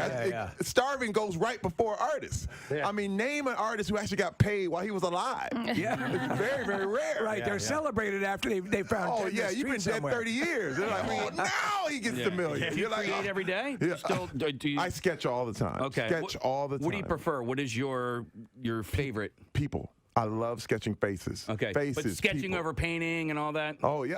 I just sketch because I have time for it, but I'll take it all the way. I mean, I will go do a full painting if I have time to do that. But when I was get cut from an NFL team, I would go back in the locker room and ask the players if they want their portraits painted. That's what I would do. And that's how I survived. Wow. They would be like, man, you pretty good, man. It's $5,000. But you know what? I would Were you self-taught? No, I'm self-taught. Wow. But I would literally trick the guys. I'd be like, man, you need a painting. Look at you. You one of the most amazing players ever. Look at you walking around here all muscular and beautiful. Let me immortalize you. Yeah, you're right, man. It's $5,000. All right, thank you. You're a lefty. Marketing. You're a lefty, too. Oh, yeah. Left-handed, right-brained. I mean, very creative. It's just, it's my thing, man. It's always been my thing. I taught. Your stuff's really. I taught a class at Facebook. That was a photo from when I taught a class at Facebook. And you know what was wild? Some of the most talented people in the world. And they were sitting there, and these guys had degrees from everywhere. And I asked them to start drawing, and they wouldn't do it. Yeah. And I was like, dude, you know what's happening? What's happening is you're judging your work immediately. And what you got to know is all judgment stops creativity in its tracks.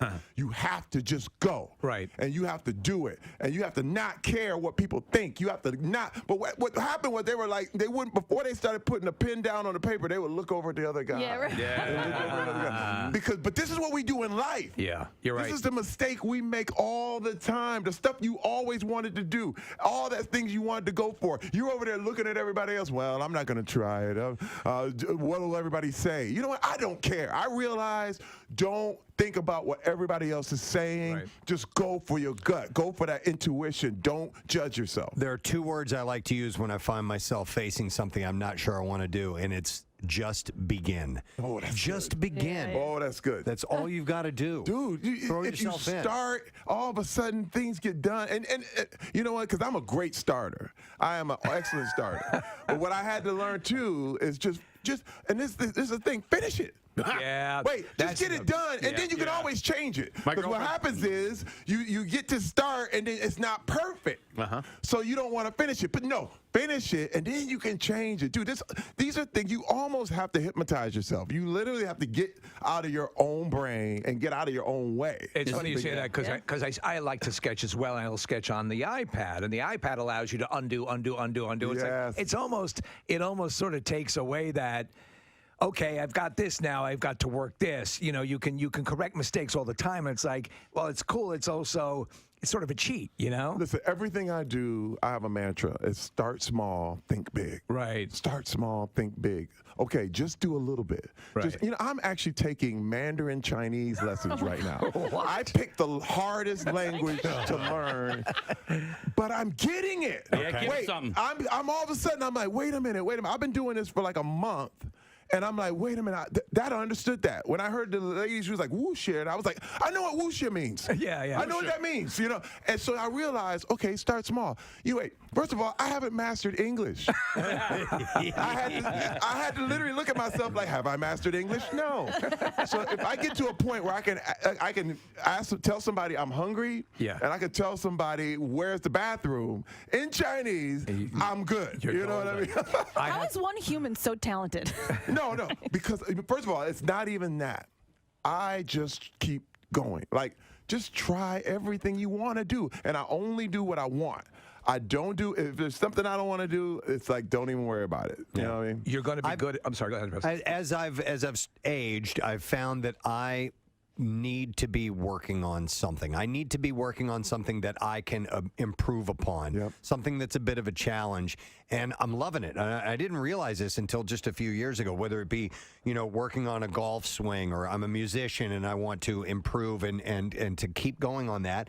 And I love having that. It's so satisfying. Yeah. First of all, listen, you've been talked out of your creativity, man. You've been told you're not creative. First of all, like you said, I'm left-handed. The world is a right-handed world, which deals with math and science. So all the arts are given as hobbies, but just half your brain. Yeah. So you have to me, I'm literally telling everybody, be more creative, exercise it, because you've been talked out of it a long time ago, and it's so satisfying. I built Legos like crazy. Yeah. So speaking of arts and stuff like that, so my daughter's in 8th grade. She's in school right now, so I can talk about her.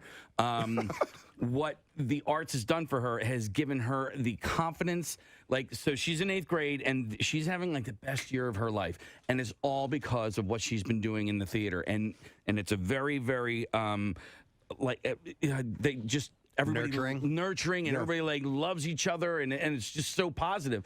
But she's getting that from the arts. That's right. Yeah, and she's been playing sports ever since she was 4 years old too. But look what at the schools they're taking the instruments out of schools.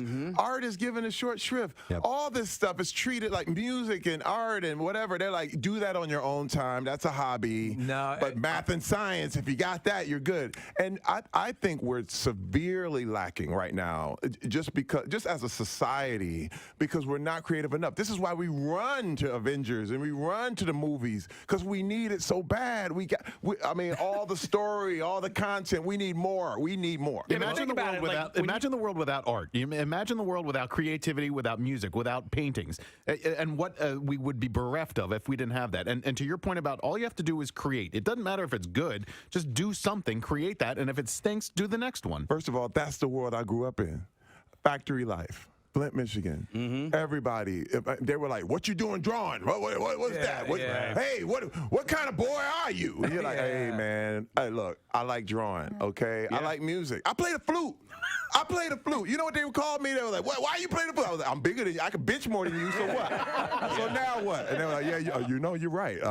Did you see the Equalizer, the second Equalizer movie? Yes. He's counseling a kid who's an artist. Yeah. And I'm like, that's it. That's right there. That's just, I mean, it's going to come out. This is what the whole graffiti thing is about, man. Yeah. And it's like, put it on canvas and sell it. Yeah, I just think of like, okay, math and science. But you go to somebody's home now, they don't have microscopes hanging on the wall. You know what I mean? No. They got like, hey, like I play the guitar for you. So math and science. I don't necessarily. If that's not what you're gonna do, you're not gonna take that wherever you go, unless. My brother's a chemist. He's a scientist. My sister's a math teacher. And that's fine. You know what I mean? Like, so I'm not knocking it. But, Right. Yeah. But I'm saying make it more equal. Yeah. Exactly. Yeah. And we would be remiss if we didn't throw some love to Brooklyn Nine-Nine. Oh, yeah. Casey and I are huge fans of the show. NBC gave you the new home, which is very cool, which is wonderful. The show was on the brink of going away and came back, and it is I think one of the sharpest ensembles on television. You're a revelation on the show, as is Andre Braugher, who just unbelievable. So everything, you're up and running. Yes. Season 7 starts February 6th. We already have been picked up for season 8. Nice. That's the vote of confidence, man. Why do you think it works 8 so well? seasons. It's crazy. Why do you think it works so well? Because we love each other, man. Yeah. And this is the greatest thing ever. One thing I'm gonna preach right now. Yeah. Competition is the opposite of creativity. The opposite. We do not compete with each other as a cast. Right.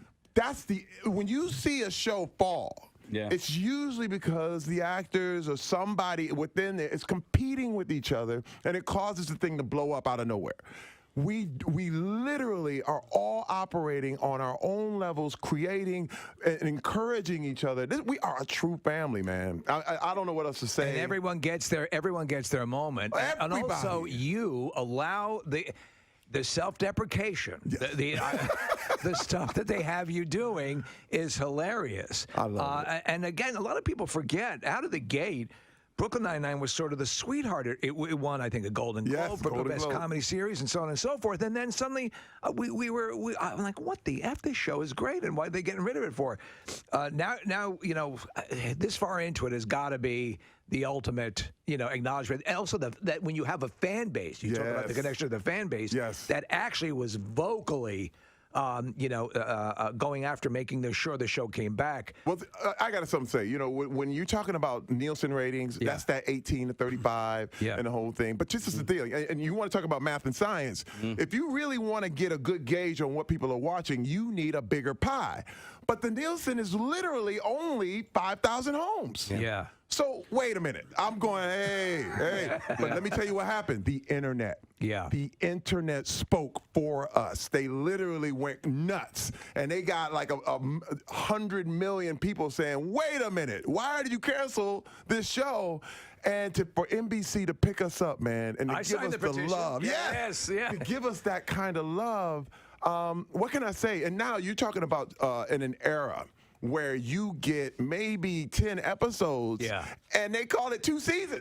You know what I mean? We're well over 170 episodes. I mean, literally in the can. A good friend of the show, Kate Flannery, has appeared on the show as well. Kate's great. And everyone that goes through, it's just nothing. It's just great things about the environment on the show. I also have to bring up the fact you were in Deadpool 2. Yes. For a second. That was a big troll. We trolled everybody on that one. What was that like? Because he is so talented, Ryan Reynolds. Oh my God. And we get the impression that there's just a lot of free lines going on right and left. What was the experience like working on that? It was an amazing experience because I love Ryan, but the big thing was the trick was we were going to troll everybody. Yeah, and you did.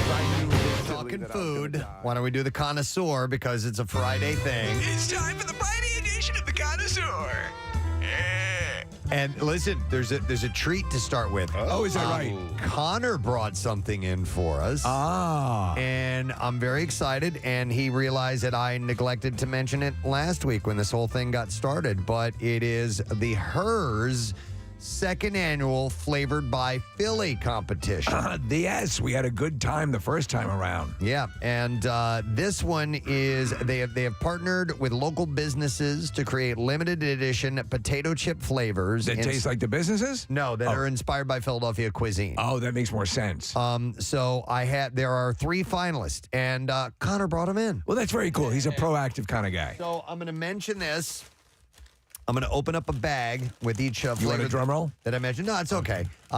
With each mention, okay.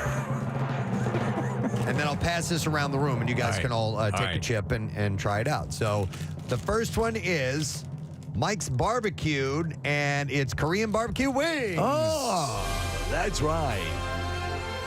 Presenting Korean barbecue wings. All right, so I've never been to Mike's Barbecue, so I'm not He's familiar. never been to Mike's Barbecue. I'm going to take a sniff of these. He's taking a sniff. Ooh, they smell sweet. He thinks they smell sweet. All right, let me How will they go with coffee? Perfect. Perfect. Here you go, Case. You want to try them? Yeah, sure. Okay. All right. Yeah, bro. What do you think? Not bad. Not bad.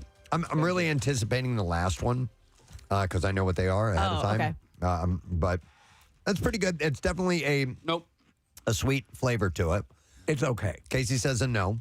It's okay. All right. Would you qualify them as like typical barbecue chips? No, definitely not. All right. But it's a unique flavor. The flavor that they're going after, I think they're nailing. Yeah. It's amazing how they can do that. Yeah. All right. And then the second one, well, let's see. Kath, did you try it? I smelled it. It smells delicious. That's a hard no. That's a pass. All right, Nick, how about you? A little bit of kick at the end of them, which little surprised me. Yeah. All right. Okay, I wouldn't buy them, I don't think. The next flavor is. All right. Drum roll, please. Ladies and gentlemen, the next flavor is John's Roast Pork and the Roast Pork Sandwich. John's Roast Pork and the Roast Pork Sandwich. Okay, I'm smelling. I just opened this up. I'm smelling the bag. I'm smelling it. And it's kind of. There's not much there. It smells like regular potato chips. So I'll tell you what, they I was amazed when they did the Primo flavored chips because how close to the actual taste it is. So maybe it's in the taste and not in the smell.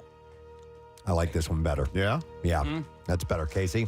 Yep. I think you invented a little insult there too, Preston. Smell my bag. Yeah, I know. You know what you can do? Smell You my can bag. Smell my bag. Wow. That is pretty close. You like it, Steve? Yeah. Yeah, you can. Well, again, I'm a more traditionalist Yeah. in my chip thing, but That smells good. if you are a fan of that particular food, I think that's going to rock your world. All right. I You're like just- roast pork. Let me ask you. You're just smelling the bag, Kath? May I ask you something, I'm just Connoisseur? smelling the bag. Yes, sir. If you're eating a food, all right, like you're eating one of these sandwiches, do you want your chips to taste like the sandwiches as well? No. No. No, Right. but You it's know what got I'm to saying? complement. It's got to complement it, though. Right. Yeah. I mean, that So actually you tastes eat like this a in- roast pork sandwich. it It does. Yeah. It really does. Yeah. And they're great. That's what hers is great at all this stuff. So my question is, you would eat these to remind you of that taste, but you wouldn't eat them in unison. Correct. I think this is more just snacking on and not to And accompany smelling. a sandwich or something I like just that. love that all of the bags are ending up over here next to Nick. That's where they belong. He will finish them all. He's like right. this His one. book is Smell the Bag. All right, and then the final flavor, and the one that I've been looking forward to, and I think you guys will like to hear this. Corpalese tomato pie. Corpalese tomato pie, a favorite. I bought some the other day. He bought some the other day. Because my dad has never had it. His dad has never had them. And I wanted him to try it out. And he brought his. Did he love it? Yeah.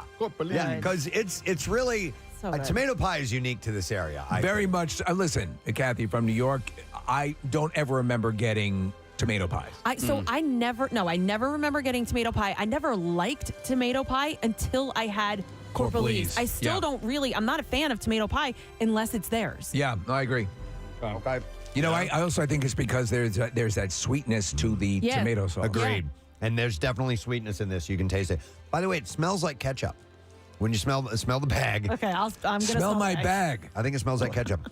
All right, that's good. It's not as good as the actual tomato pie itself. It is well on the way to taste that that taste. sweetness Yes. in there. Oh yeah. So I do like. I'm sorry to have with a mouthful. I like hers the ketchup flavored chips. Yes. Yeah. Those are really good. So, Kathy, did you smell the bag? I did. It doesn't smell great, but I trust you guys that it tastes good. It is Nick. That's Corporalese. That's really good. Yeah. Okay. That's my favorite of the three. Me too. I agree. It is now, mind you, it's all the flavors that they're going after. They're nailing. But if I were to buy one of these, it would be the tomato pie. These are all available in store now, and you can try them and you can vote for your favorite. The small business with the flavor that collects the most votes at the end of the voting period will win $10,000. And your vote also enters you in a sweepstakes for merch and snacks, and you can share your vote with friends and so on. And it says to vote, go to hers.com. Wasn't Merchant Snacks a movie with Stallone and Kurt Russell? No, that was Tango and Cash. So you can go to hers.com, or you can text your favorite flavor. You can text wings or pork or pie to... you ever have a good pork pie? 80160. No, I've heard of a pork pie hat, but I've never actually heard of a pork pie. You guys can eat that. If you had a sausage pizza or pepperoni, that's pork, is it not? Yeah, true. Maybe so. There's a guy that I watch, a regular golf YouTuber. His name is Rick Shields. He's fantastic, and he has an English treat, and I want to have one so bad. It's called a sausage roll. I've heard of them. And apparently it's when you play golf and you're halfway done, you go to the halfway house and you have a sausage roll. They look really tasty. It's like it's a sausage filling inside of what looks like almost like phyllo dough or something like that, some kind of a pastry around It almost looks like a Philly Pretzel Factory hot dog. right, or like a beef Wellington. Yeah, like that kind of, but with I guess either shredded pork or maybe ground pork or something like that. I would like to try that sometime. But anyhow, so if you want to do this, go to hers.com, pick them up, try them out, and you can vote for your favorite. All right, order up. Next story in the Connoisseur. I like the idea of secret menus. Yeah, that no one knows. I never really order off of secret menus because I always forget about the fact that there are secret menus in some places. But I saw an article that had the 7 Shake Shack menu hacks. Oh, that's your thing to keep on hand. Now, So, you're a huge Shake Shack fan. yeah, and I don't go often. I like to make it kind of a treat. Right. You know, I should go. You don't more. want to weigh 1,000 pounds. Yeah. But so here are some of the things that you can find on Shake Shack as secret menus. The protein style burger. It said you've seen this in a lot of burger chains. Ask for your burger's protein style, and they'll ditch the potato buns and wrap the whole thing in lettuce. Oh. Lettuce doesn't have a whole hell of a lot of protein. No, but it's all protein. It's just the instead meat. of the you don't get the carbs. Yeah, the carbs from. Well, the how bun. about just give you the burger? They could do that. Yeah, but then you can hold it in your hand in your hand if you have the lettuce. I'll on hold the a greasy burger in my hand on the outside. I'll smell the bag. They also have a cheese dog. It says, though it's not officially listed on the menu, you can get a hot dog covered in melted American or cheddar cheeses. Ask nicely, tip well, it says. When you grill and you want to make a cheese dog, do you like putting the cheese on the bun and toasting the bun, or do you like putting the cheese on the dog and grilling it that way? Don't you run the risk of losing a lot of that cheese? You do. Yeah. That's a good point. Yeah, I don't really do cheese dogs anymore, but I would go after that accident on the bun. Yeah, I don't want to talk about it. Yeah, that's why Preston has a hook. Yeah. On my foot. And, it's a foot hook. They used to make them. Just a quick side thing. We do not have to get into it, but you said tip well. Yeah. Like, so if you order off of the menu, they're saying that you should tip them well. Do you tip at Shake Shack? Well, it's what the author of the article wrote. You can. Yeah. There is an option. And I know we've talked about it. We feel bad and all this stuff. I could not. I did a pickup order at a restaurant, and I could not pick up my order. Couldn't sign for my order until I put a tip in. Seriously? Yes. If they mandate a tip, yep. And I go to hell. I said to the girl, I can't. I said it's not letting me sign. And then and she goes, oh, okay, yeah, you're good. And I realized she had to hit something on the other side in order for it to go to the next screen. The only other way for me to get it to go to the other screen was to put a tip in. That's not cool. And you know me, No. I'm a generous tipper. You are? I tip all the time. But when you mandate that, I was like, I couldn't believe it, and I didn't realize it until like after the fact. But I was like, oh my god, I was supposed to tip. No, I would not take that well. There's also an item called the Chicago Burger. Shake Shack Chicago-style hot dog. Chicago! Lives on the standard menu, and this is just a burgerized version of that. Order a Chicago dog and a burger. Toss the toppings from the dog onto the burger if you want. They also have a shandy that you can order. A shandy? Yeah, so mix lemonade or Sprite with a beer. Yes. Which Shake Shack serves. I didn't realize Shake Shack sold alcohol. They do, yeah. Huh. And you got yourself a refreshing summer cocktail. I do like a lemon beer. They have a root beer float. Says much like a dining hall, you got a soda machine and an ice cream, or frozen custard in this case, and it's ready. This can easily become a beer float too, but it's not on the menu. You'd have to ask for it. Can you get a protein version of a shandy where they wrap the cup in lettuce? Maybe, if you ask nicely and tip well. Then there's the Garden Dog. Says, how do you make a veggie hot dog at Shake Shack? Easy. Order a pickled spear as the centerpiece of your dog, loaded up with all the veggies you desire. Do they have Beyond options there at... I don't know. I want to say that either they do or they are soon, because I remember reading something about that. Right. Yes. Hold on. Marissa Magnata? They have that Shroom Burger, which is their original veggie burger. Right. And then just a few weeks ago, they announced a vegan burger, but it's not Beyond or Impossible. It is a homemade patty. Okay. Very So good. I think a lot of restaurants are going back to making the homemade veggie patties. Bean burgers and stuff like that? Yeah. So I never had a problem with a bean burger. I know it's going to taste the way it's going to taste. Right. And I'm fine with that. Yeah. But I do like the Beyond and Impossible occasionally. Yeah. I do too. All right. And then finally, the chili pepper cheese fries. It says you just ask for cheese fries with a side of shake sauce and chopped chili peppers, if you would like to have So it. is it, for example, Wawa, you can go into a special sub-menu that has all these items. Yeah. You have to know that these are available. There's no way to... Correct. Okay. You ask for these. I got it. And that's what they do. So these are kind of menu hacks, right? If you will. You know what I forgot to do after that last, after we did the hers thing? Yeah. The movie clips. Do it. The movie food. All right, so we got a couple of them set up here. Which one do you want? Let's go to the top here, and we'll do that one first, and we will give away a prize if you can tell me what movie this particular clip is from. Here we go. Yo, cuz, what she doing here? She came with me. She's with me. I carried a watermelon. All right, let's see. Yeah, I knew you'd get it at the end there, Kathy. Let's see if you know what movie that is from. 215-263-WMMR. Order up. All right, this one I just saw this morning, and I have to share this with you guys. Dubbed the world's hardest dish, literally, a traditional stir fry featuring stones as the key ingredient has sparked culinary curiosity on Chinese social media. So the stones are meant to be eaten? These are rocks. So here's what you do. Patrons are supposed to suck on the small rocks to relish the rich and spicy flavor of the dish. Suck my rock. Which originated in the eastern Chinese province of Hubei. They are instructed to suck off the flavors. You're just a miserable rock sucker. Then spit out the rocks, hence the dish's name, which is sodiu, meaning suck and dispose. Stupid rock sucker. Videos of internet users sampling sodiu. Sodiu, I'm not sure how you pronounce it. But Sodiu's a heavy rocker. They have sprung up all over Chinese social media platforms over the last week, and they also show how street vendors cook up the unusual dish. Vendors pour chili oil onto pebbles sizzling on a teppanyaki-style grill. Sucking on a chili rock. They sprinkle garlic sauce all over them, then stir-fry everything with a mix of garlic cloves and diced peppers. That sounds horrible. Sucking on a chili rock. Sucking on a chili rock.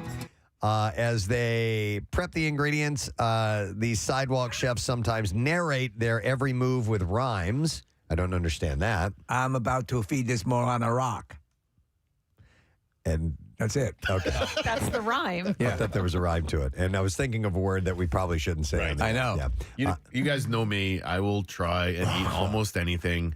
This is not in my wheelhouse. It's clearly a gimmick. It's clearly a way for the rock and stone industry in China to move extra product.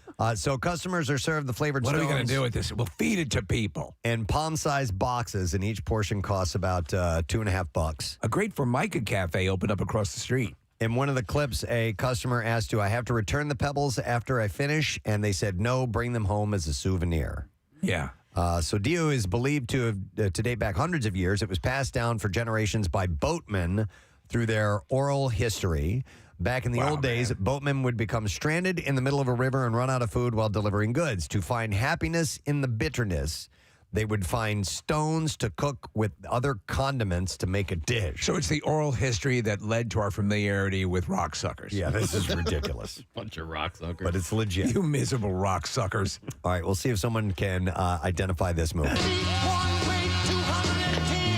cuz, she doing here? She came with me.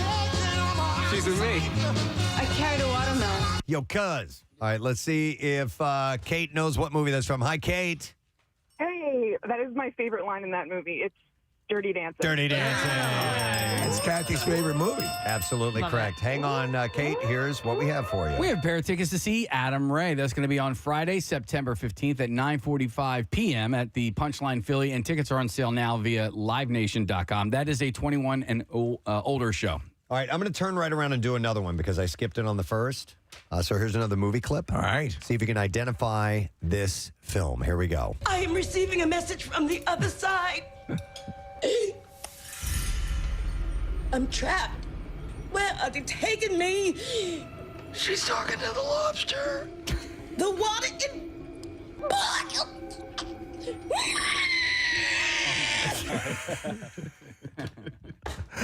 I love the scene in that movie. 215-263-WMMR. Let's see if you know. All right. For the first time, U.S. regulators on Wednesday approved the sale of chicken made from animal cells, allowing two California companies to offer lab-grown meat.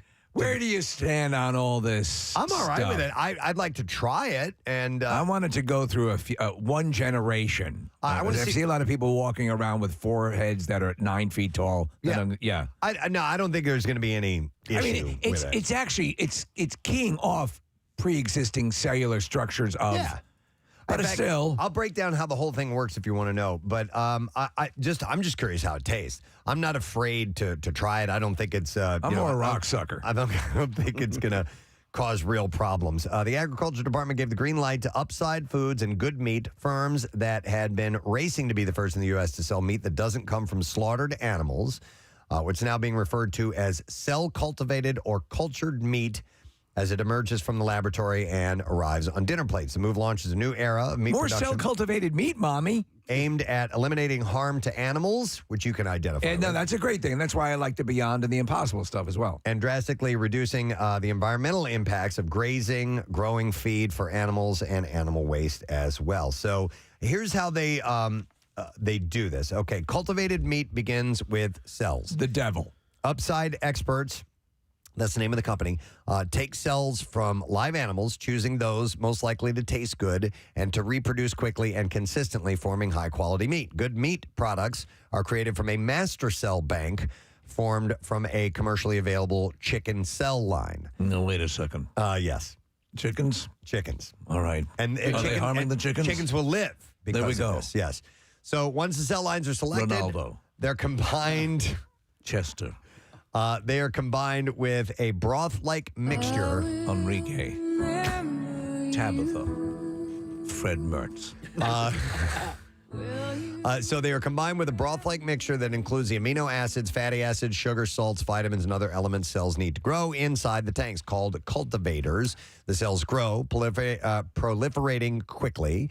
And at Upside, the company, muscle and connective tissue cells grow together, forming large sheets. After about 3 weeks, the sheets of poultry cells are removed from the tanks and formed into cutlets, sausages, and other foods. Cells grow into large masses, which are shaped into a range of meat products. Has upsides suggested what the downsides of these particular meats could be?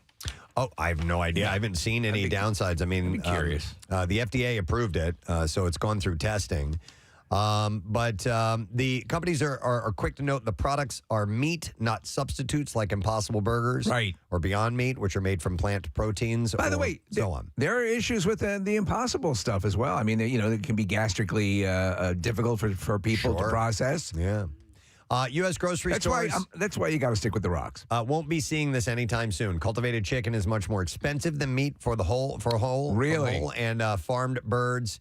And they cannot yet be produced on the scale of traditional meat. The companies plan to serve the new food first in like exclusive restaurants.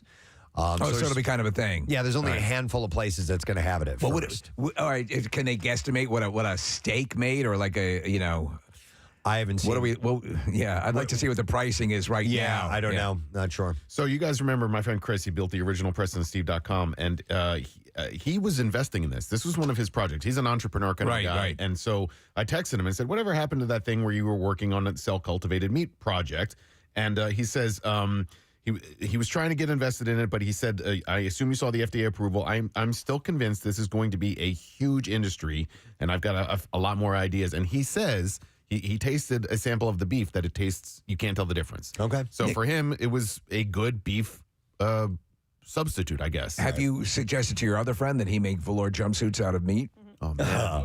See, now we're combining ideas. There you go. See, what I'm hoping is that they can make really, really yummy. That would be sensational. That's the thing. You don't have to have any animal cruelty. Yeah, if they can make veal or something like that without having to cage the cows, the baby cows, and all that stuff, that'd be great. The methane and the grazing and all of that stuff, like it takes, there's an impact of it. But it's got to taste good. Yeah. That's all there is to it. That's it. All right, we're going to see if somebody knows the answer to what movie this clip is from. It's a food clip from a movie. Here we go. I am receiving a message from the other side. I'm trapped. Where are they taking me? She's talking to the lobster. The water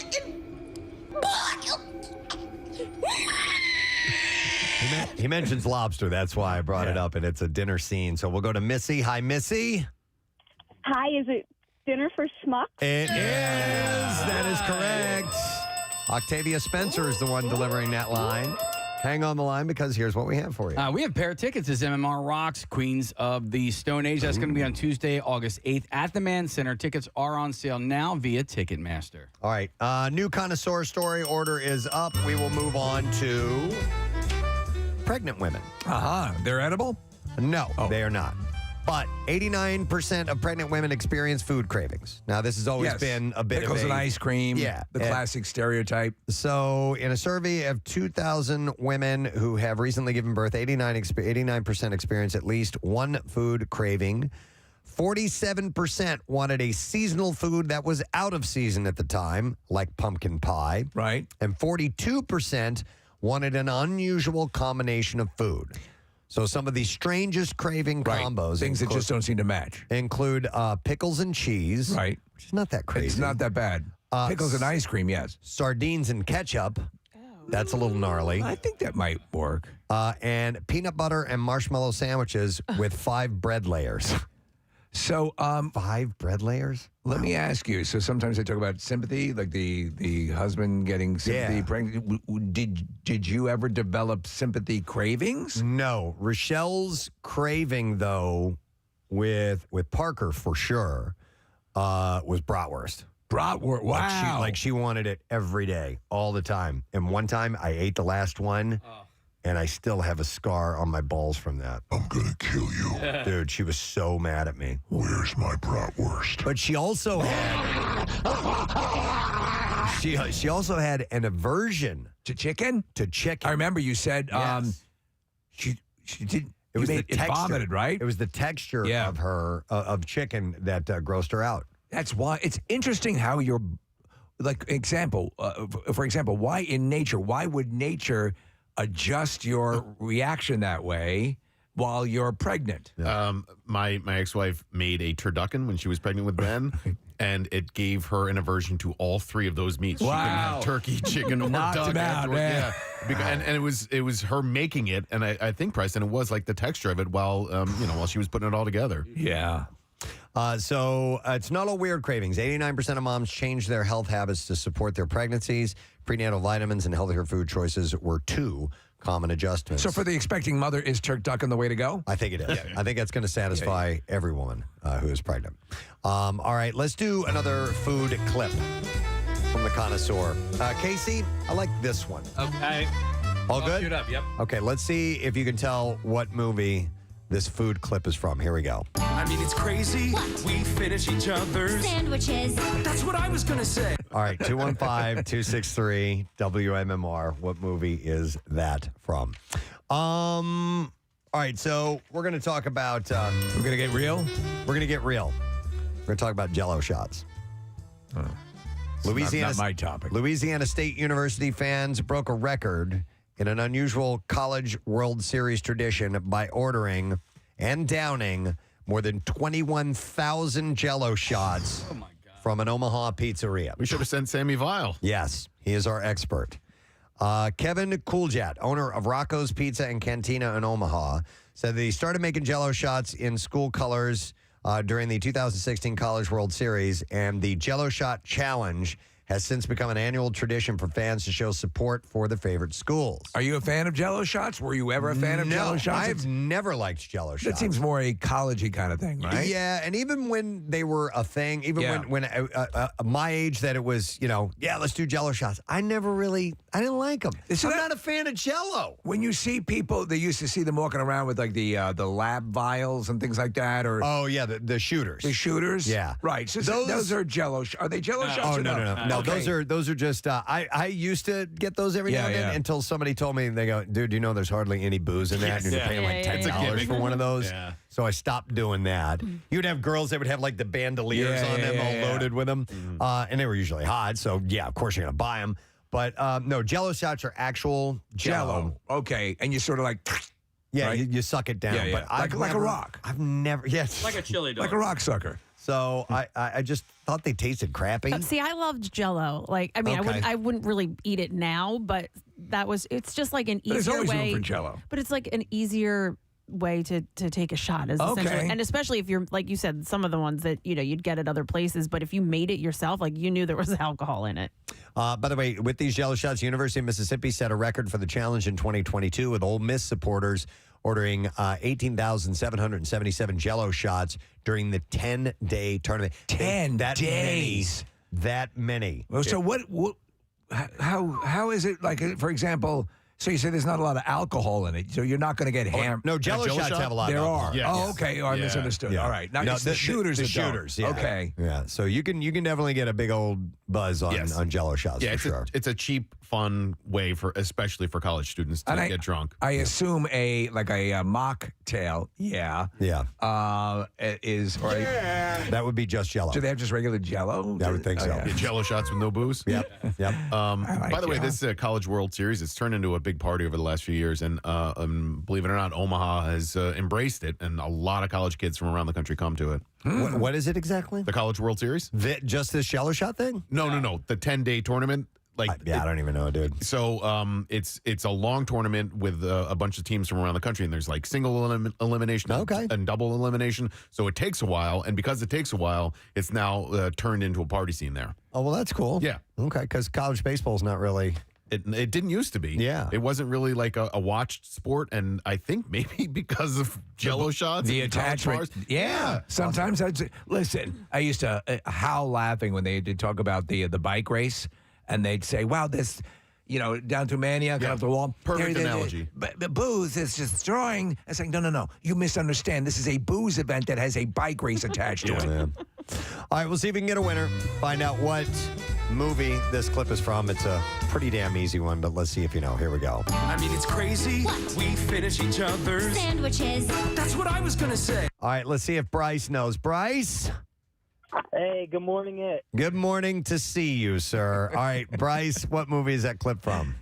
Is it Frozen? It is. Hang on, Bryce. You just got something. And by the way, one of my favorite memes I've seen is it's in a yearbook where they have their senior quotes, and the one girl's senior quote says, Sally next to me thinks that we're going to do she thinks we're going to do like the same quote. And then Sally's quote is just sandwiches. So she thinks the first quote is going to be, it's crazy we finish each other's. Yeah.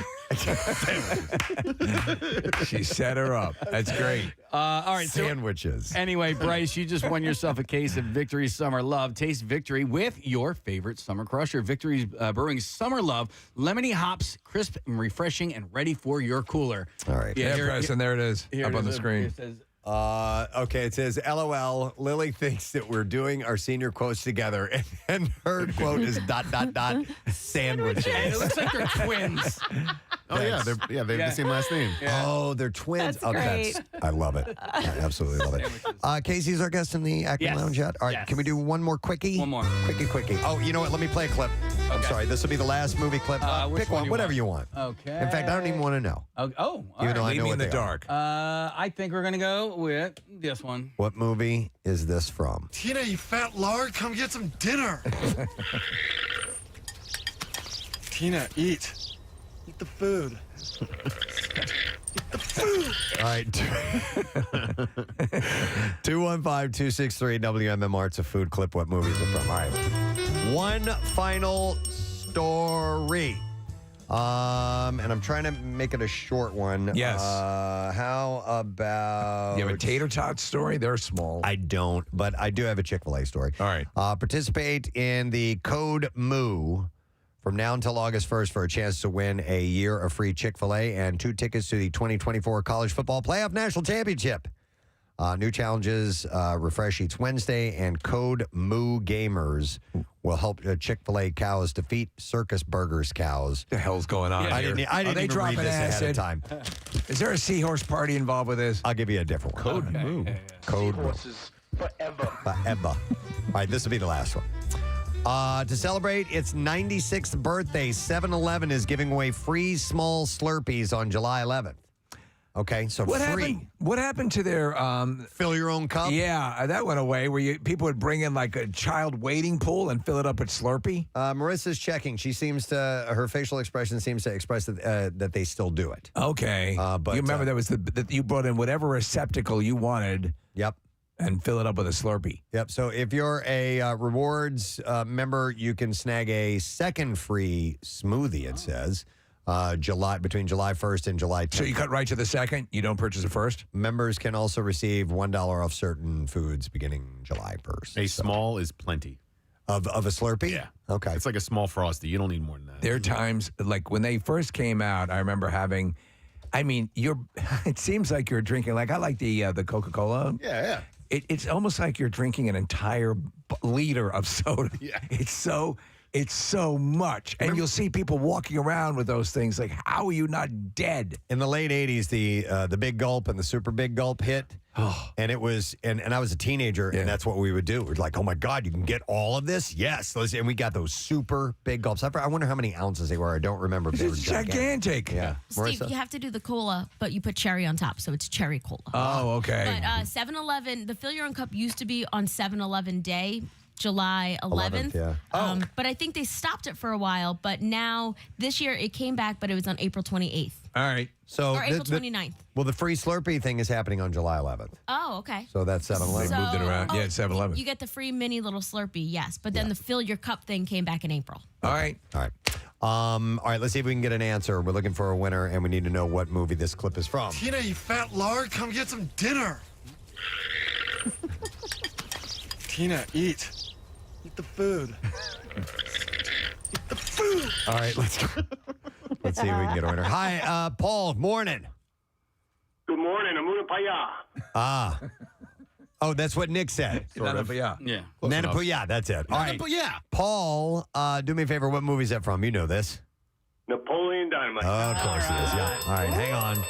And we got something for you, buddy. Yeah. It's our final case of Victory Summer Love. Taste victory with your favorite summer crusher. Victory Brewing Summer Love. Lemony, hops, crisp, and refreshing, and ready for your cooler. All right, and that's it. Connoisseur. Order's done. Restaurants closed. Thanks for stopping by. We appreciate it. We do need to take a break because, yes, we have Jamie Lissow, who is in our Acme Green Room as we speak. We're going to get him in here because he's going to be at the Helium Comedy Club, so stay with us. We will be back in just a moment. Preston and Steve. On 93.3 WMMR. Like, you got to, but see, this is the thing. Fanboys deserve that. Yeah. Because they go out of their way to figure it all out. I already know. You know what I mean? I got the spoiler. Doesn't that take the enjoyment out of it? Oh, they want to. Yeah. I'm like, hey, we got something for you. You should have seen at the premiere. They were like, hey, what is going on? No. I mean, because everyone dies. Oh, and Ryan knew that. And Ryan was like, he's the smartest guy ever. He's like, he actually gave them a real surprise. Right, yeah. Because they thought for sure that Terry Crews is finally in a Marvel movie. He's gonna, what the hell's happening? And it was so good, dude. Ryan's ahead of the game with, he's a few steps ahead of everybody else with the joke. You know? He is. He knows where the joke is going before you know where the joke is going. He's amazing. Well, he's a perfect example of taking, because the first appearance of Deadpool was in a substandard. I mean, listen, it was okay, but he knew that it should be something, and he stuck with the project for years. Yes. And would not relent. Yep. But you gotta listen. First of all, there's two people you can't imagine, as any other thing. There's Robert Downey Jr. as Iron Man. Yeah. And Ryan Reynolds as Deadpool. Dude, there's nobody else that can take that spot. You're right. You know what I mean? And that, to me, that's the ultimate. Like, this is where I want to be. I want to be irreplaceable. Yeah. I want to be like, you got to get Terry Crews, or you're missing it. And that's my goal. Like, in everything that I do, I want it to just be me. And that's what the ultimate in creativity is. You know what I mean? And when you got Ryan, when he created that character, he made it his. I can't even see it any other way. It was an honor. Well, I think now you can say we need a Terry Crews type, and people know exactly what you're looking for. So you've reached that. Any shot of you returning? It has, because it's happened before, as in the Marvel universe or DC. Ooh, I would love to. Yeah. I would love to. In fact, when you look at Deadpool, I didn't die. I was literally on life support at the end. I was laying on the ground. They were pumping my chest. It's true. Beep, beep. So anything can happen. I'd love to see that. I'm open to all of it because I can. Yeah. My deal is to always keep people surprised. I like to pop out of your cereal box. You know what I mean? Like, what is he doing? What is this? I literally, because this is the thing. Everyone had me at this kind of career. Yeah. And my deal is, you can do anything. I want to show people I exist to show you what's possible. And that's for real. Well, but the truth of the matter is whenever we see you, and this is the ultimate compliment, we know it's going to be a good time. You're in so many things that we enjoy. That, in our microcosm here, when people say, like, when they listen to the show and it gets into a tough time or something, that's the ultimate compliment. You're that exponentially with so much that you do in those projects. That's got to be, that's got to be so fulfilling. But this is why, again, growing up in Flint, Michigan, and the whole log line was, you're going to hate your life. So, you got to get ready to make the sacrifice right now. And I was like, no. I am only going to do what I love. Yeah. If I make a little bit of money, fine. But I'm only going to do what I love. But you know what happens? Everything I'm doing now, I would do for free. I'll be honest with you. I'll do AGT for free. I would do Brooklyn Nine-Nine for free. But what happens is, when you love it that much, they pay you a lot of money. Well, that is the advice I tell our interns. Or my father, both Preston and I fathers gave us the same advice. If you do what you love, you'll never work a day in your life. Right. And you will naturally excel at it because you will invest the time in it. And with that will come the reward. Dude, I feel like I am playing all the time. I've just said play. And when I get there, it's like, my God, who gets this? Who gets this? You know what I mean? Well, you deserve it, man. You really do. Thank you, guys. Absolutely. America's Got Talent, Mondays, 8 o'clock, and it's the Champions that's going on right now. Yeah. So, Make sure that you check out it. Dude, we loved you here last time you were here. We absolutely loved it. You got to come back anytime you're in Philly. We love having you here. I love coming You're here, such a guys. positive energy force. So. First of all, when people talk about this stuff too, people kind of there's people who roll their eyes like, yeah, Mr. Positive. But first of all, it's true. Yeah. I'm not saying anything that's not true. No. And this is the deal. Because what's happening is your brain is like, it grows weeds. You know what I mean? And you constantly got to pluck that junk out. Yeah. All the crap, all the little stuff, all that mess. You got to always, this is why you have to clean your house. This is why you have to dust all the time. Because if you leave it there, it's going to get dirty and it's going to get messed up. So this is the part of being positive, is reminding myself what's true, what's real. Like, it is up to you. You can do it. Yeah. That's all it is. And it's not hyperbole. It's not, oh, man, we're pie in the sky. This is for real stuff, man. I don't want anybody to mix it up and think that I'm just like blah, blah. Woo, no, woo. We firmly believe in what you're saying, creative visualization, seeing the prize and going after it. People who dispense and dismiss it will pay the price for it. And there's so much to be gleaned if you allow yourself to buy into it and move forward, because ultimately everyone wants everyone to realize their optimum, their maximum, and that's something that you can achieve. I'm with it, man. It's not just crap. I'm with it. I love it. Let's go. I'm pumped now. Let's work out again. I don't want to be your whore.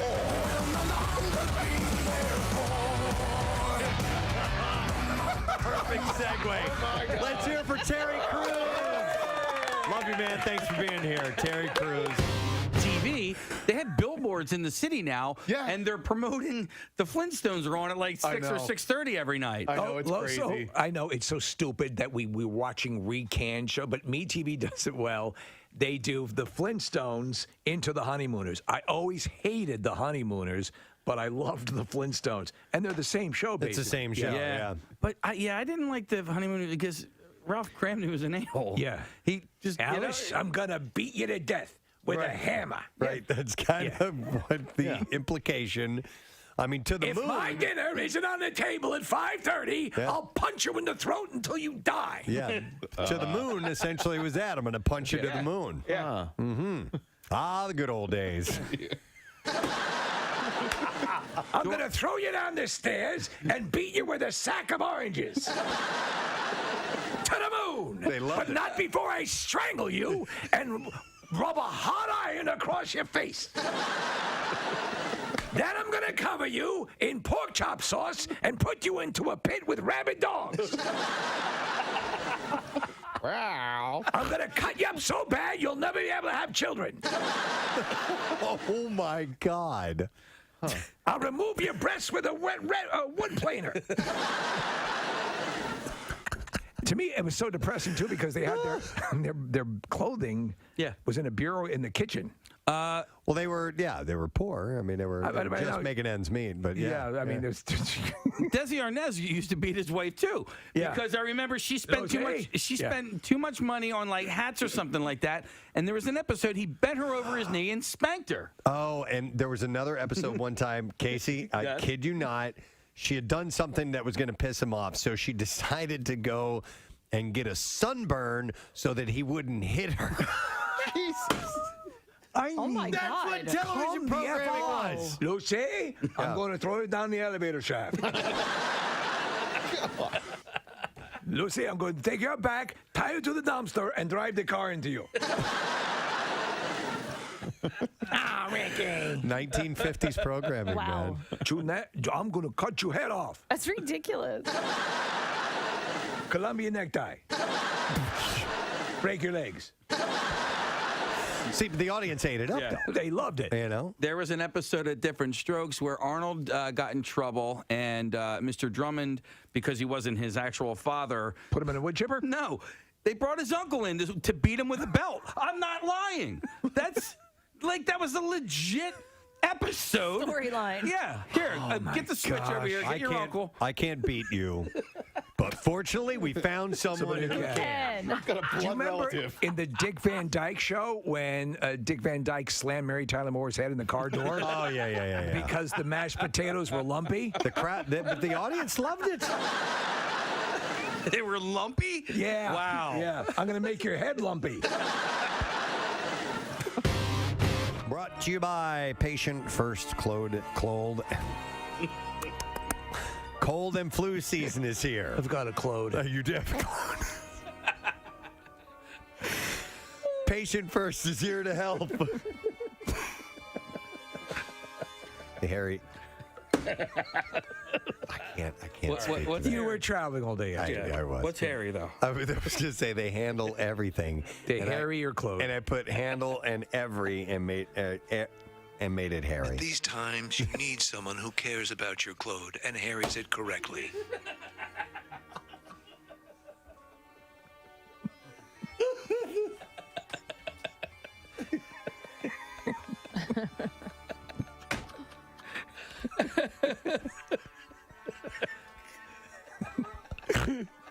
I'm sorry. And I snorted too.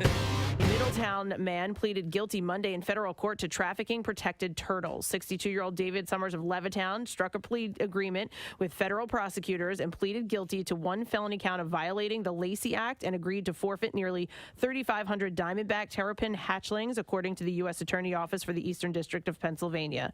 Prosecutors said Summers admitted that he falsely labeled the trafficked turtles taken from the New Jersey marsh habitat between August 2014 and October 2017. He acknowledged sending a package containing 11 of them to Canada and mislabeling the package as a book to underreport its value. Officials from the Environment and Climate Change Canada intercepted the package of turtles and alerted American authorities. Today marks a major step forward in the It's so bizarre. turtle. Do you know Dude, where this guy was making a ton of money. I had no idea they were worth that much. He made $500,000 over 3 years. Oh, my God. Yeah. Oh, I got to go It's better than cocaine. Shipping turtles. Yeah. Shipping turtles. All right, so wait, Do what you did, have what, my stuff? what did he get pinched for? Lying about it or just No, the shipping it in general? Yeah, the package. The Canadian government intercepted the package, and then they contacted the United They're endangered. States. So, yes, some of these You're not endangered allowed. exotic animals can draw incredible money. All right, so I can't go do that as a cottage industry. No. As long as I ship it and package it correctly. No, you can't. It doesn't you matter. can't- It's it just doesn't straight up matter. illegal. Okay. Yes. Summer's sentencing will take place on May 15th. The 62-year-old could be sentenced to as many as 5 years behind bars, 3 years of supervised release, a $250,000 fine, and restitution to New Jersey for the value of the turtles. Imagine you end up in a cell and the guy with you said, triple homicide. What are you in for? Turtles. I don't know where he's picking these things up at, but there is Turtle City. When in you're New going, Jersey. All right, but when you're going into Wildwood, right? Yeah. Like North Wildwood, because I ride my bike there all the time. They have all these turtle crossing signs, which is great. Yes. But there's a huge wall barrier that is in the middle of the road, and I'm like, how do they clear that? They don't. Yeah, they yeah. don't. Like, so if you clearly know that turtles are crossing here, why did you put up a wall for them to just get smashed by cars? There's no opening in the wall? None. There's no sign turtles go through here? No, and I don't think they can read either. That's Case, so these turtles are protected under New Jersey law and by an international treaty. They are not found in the wild in Pennsylvania, but where Summers resided, but they have a dwindling habitat range in neighboring New Jersey. So there are some in New Jersey, but it's completely illegal. And this guy apparently he worked for numerous Republican candidates in Bucks County in recent years and was previously a reporter.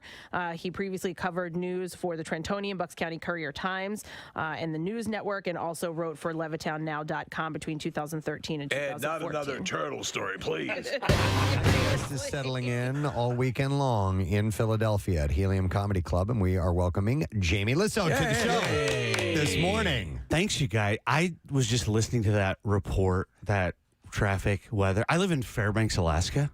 Yes, I was telling them. Yeah. I was just on a radio station. You said like all these things, like these rogue, and on the radio station, they go, "Hey, before we get to the guest, we're gonna go like to do this update." And I swear the guy goes like, "Hey, Rick, you left your bicycle at the station." And then they go, "Hey, welcome, Jamie." Like I'm like cutting down to a lane. Like there's nothing going on. It's the antithesis. So Preston worked at a small market, and so would tell him some of the stuff, obituaries. I did this, dude. The school lunches. I did. Oh my God. Fishing reports.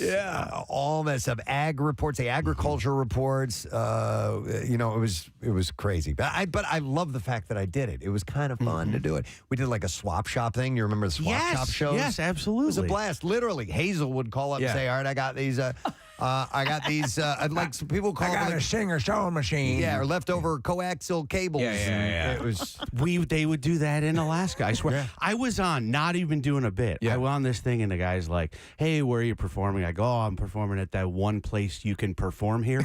and then he goes, "We're going to do the country station. It's in the same building." And then we walk over, and he's like, "So we're here with Jamie from." He's the same guy. It's a guy doing like a country thing. Shut up. And he's the only guy in the whole station. Wow. Like, That's hilarious. You sign in with him.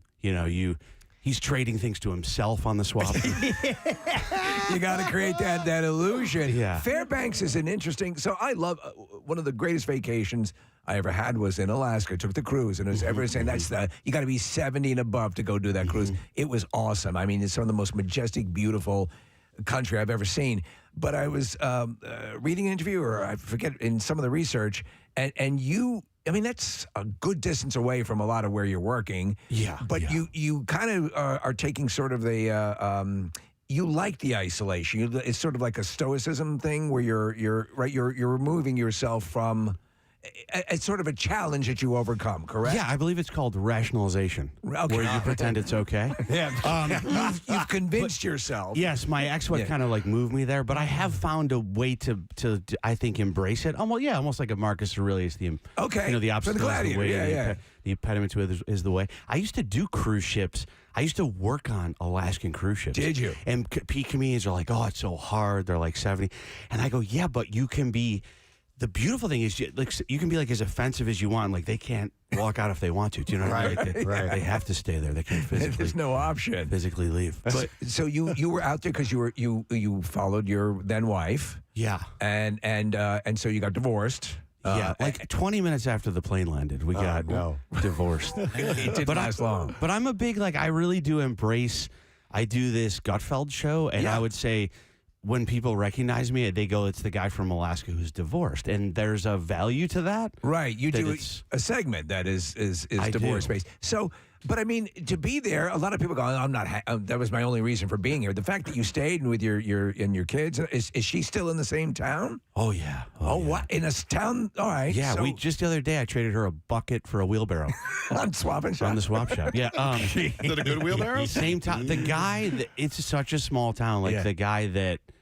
There was some stuff that happened, and there was a guy, right? So there's like a marriage, and then there was like he was like my daughter's soccer coach. Like, there's no way to escape this small town, but all is good. Like, we get along really well. Like, my ex and I, she's remarried. She texted me right before the show. It says, "Screw you." It's So you gotta communicate. get past it. Yeah, we communicate just like we always did. So it could have gone 9,000 different ways wrong, but I mean, you'd figure after you just want to put it aside. So, and then if you're working in New York, that is you're in New York fairly regularly, right? 2 to 3 times a month, I do like Alaska to New York. How are your flying chops? Are you good? I assume you've developed expert level. Yeah, on Alaska Airlines, I'm like a golden moose or something, whatever they call it. I'm like way up there. That's the elite package. But it's a great place for kids, honestly. Like, it's weird how your priorities change as you get older. I want earlier shows when I do stand-up. Yeah. And I want a good place for my kids. And all the places I want to be are not ideal for kids, I don't think. Like New York City, I see kids on the subway going to school. Fairbanks, Alaska, you got like small schools. I always know where they are. My ex-wife's, my whole ex-family, ex-in-laws, they own all the bars. So I used to drink a lot. I don't drink anymore. Right. If I got drunk, they'd know about it. Right. Because there's like surveillance. Like, there's only 7 bars. And so it's a good place to raise kids. Steve mentioned airplanes. There are a lot of private pilots in Alaska, correct? There are a lot of private Is pilots. that anything you ever thought about taking on? I swear I just had a conversation about this the other day because we were talking about how we wanted to die. And a dude just did. An Alaskan pilot who was one of the very revered, not in Fairbanks, I think it was in Anchorage, but and he was the guy who was like, fly with this guy. He's the safe one. And he crashed. So Really? yeah, That just happened? But I swear I just met this dude at some club who picked me up on an airplane, and he was like, it doesn't take that much time to learn, and you could fly. Because my kids do soccer tournaments, and I was like, what if I flew to that or whatever? Yeah. Sometimes I get excited, like, oh, I want to fly a plane, and then sometimes I think, like, I just want to ride in one or have a friend who has one. Right. You know, like, maybe that's what I want. Yep. But it does seem intriguing. It does. Do you get, as you get older, I feel like I want a hobby, and I don't have a hobby. You don't have a hobby? I don't think I have a hobby. But I've got a couple of hobbies. What do you have for hobbies? Golf and playing drums. So I've got a couple of things that I can go to that are my escape. Here's what I'm going to spend time doing. You're in the outdoor, one of the outdoor capitals of the world. So hiking, bear hunting. I do. Private pilot. I feel like there was a big range there. You go from hiking to kill. Yeah, I don't have any of the. I'm not I'm not the man's. There's a lot of men in Alaska. I'm not like a man's man. I'm not even really a woman's man. I make jewelry. Maybe you could get into that. I could. Well, what's your hesitation? Finding is it okay? I got to pick this hobby now. I got to learn how to do it. I mean, is it taking the time to beginning from the very from scratch to starting it? I think it's I have trouble finding fun in. I feel like my whole life is like comedy, kids. And then somebody goes like, "Oh, you should try learning the guitar." And I go, "I can't." Like, I you feel don't like have the time. It's a time or maybe issue. the interest. Okay. To captivate the time or to like make me want to spend. Find time. something you're a savant at, and then you get immediately good at, and then you're like, you may not be aware you're a concert level pianist. Yeah. I see what you're saying. So like then you don't start have to learn it. advanced. Yeah. You could be a pickleball champion for all we know. This pickleball's everywhere. I feel like it just was everywhere in one day. Yeah, it was. But just try something. Like try pickleball. Okay. Try what and you should know, you'll know right away if you enjoy it, and then if you do, it'll become your hobby without you trying to find a hobby. It's true. She speaks wisdom here. That makes sense. Yeah. I feel like you're right. I feel like the whole even talking about it, the trying to find a hobby feels like I've already failed. Yeah. Don't try. Just like just go out and try a few things. Don't try to find your hobby and know that that's what it's going to be. Yeah. By the way, a fellow Alaskan texting and saying, listening from Juneau right now, heading to Fairbanks tomorrow for the Midnight Sun Festival. Yeah. Are you familiar with that? I don't know. Very familiar with the Midnight Sun Festival. So they really this is when the sun, it's like 24 hours a day. The sun's out in the summer. Summer's in a lot because we have the winter. Where I live in Fairbanks is the 24 hours of darkness. That's where it's literally that you read about. The movie Insomnia, right? That was the Robin Williams. It's a good depiction of it because it drives people stark raving mad who are not used to it. It doesn't. It gets I call my friends and go, dude, I'm kind of depressed, and they go, isn't Alaska beautiful? I go, I don't know, it's dark. I want to kill myself. I can't even find a rope. That's how dark it is. You can't even find it's dark. But Midnight Sun is I've done the Midnight Sun run with my kids. It's like a midnight 5K. Wow. By the way, the worst thing about I didn't realize about when I used to drink, when you come out of a bar, say you're talking to a girl or something, you're single, and you walk outside and there's this cloak of darkness. Yes. Yeah. You need the darkness. It's part of it. So it facilitates drinking more. More, and say you meet someone and it's like a one night stand. You go out in the light and you're both just we're about, this is a terrible idea. Yes, this is what you look like. Yeah, and you just go your separate ways. I think you need the darkness to make the closest I've experienced that was we vacationed in Sweden in the summertime, and it stayed light out till about 11 or so dusk. It never got completely dark. And we were at a bar, and we were sitting outside, and the waiter comes on. He's like, we're closing. We have to leave. What do you mean you're closing? He's like, it's midnight. I'm like, oh, my God. Had no idea. It's a very strange sensation. It's weird. It's weird, yeah. Jamie, I've never been to Alaska. One of my goals in life is to make it to all the national parks. I think there's 8 or 9 in Alaska. What is travel like within the state? Like, if you're going to go from Fairbanks to Anchorage or whatever, does it take a day and a half? Because everything's so vast there. Yeah, so if you were to go to the biggest national park in Alaska would be Denali National Park. You have to fly into Anchorage and take a train north. So it goes Anchorage at the bottom by the ocean. Denali's in between where I live in Fairbanks, up in the middle of the state. Wow. So you would have to train it. But 45-minute flight. Okay. Or a 6 to 8 hour drive. Can you drive many places in Alaska, or do you often have to take flights? You often, Juneau, I don't think you can drive to. And then there's also in the winter, there's places you can't drive to that you can drive to in the summer. Absolutely, yeah. Yeah, but beautiful drives. It's gorgeous. I mean,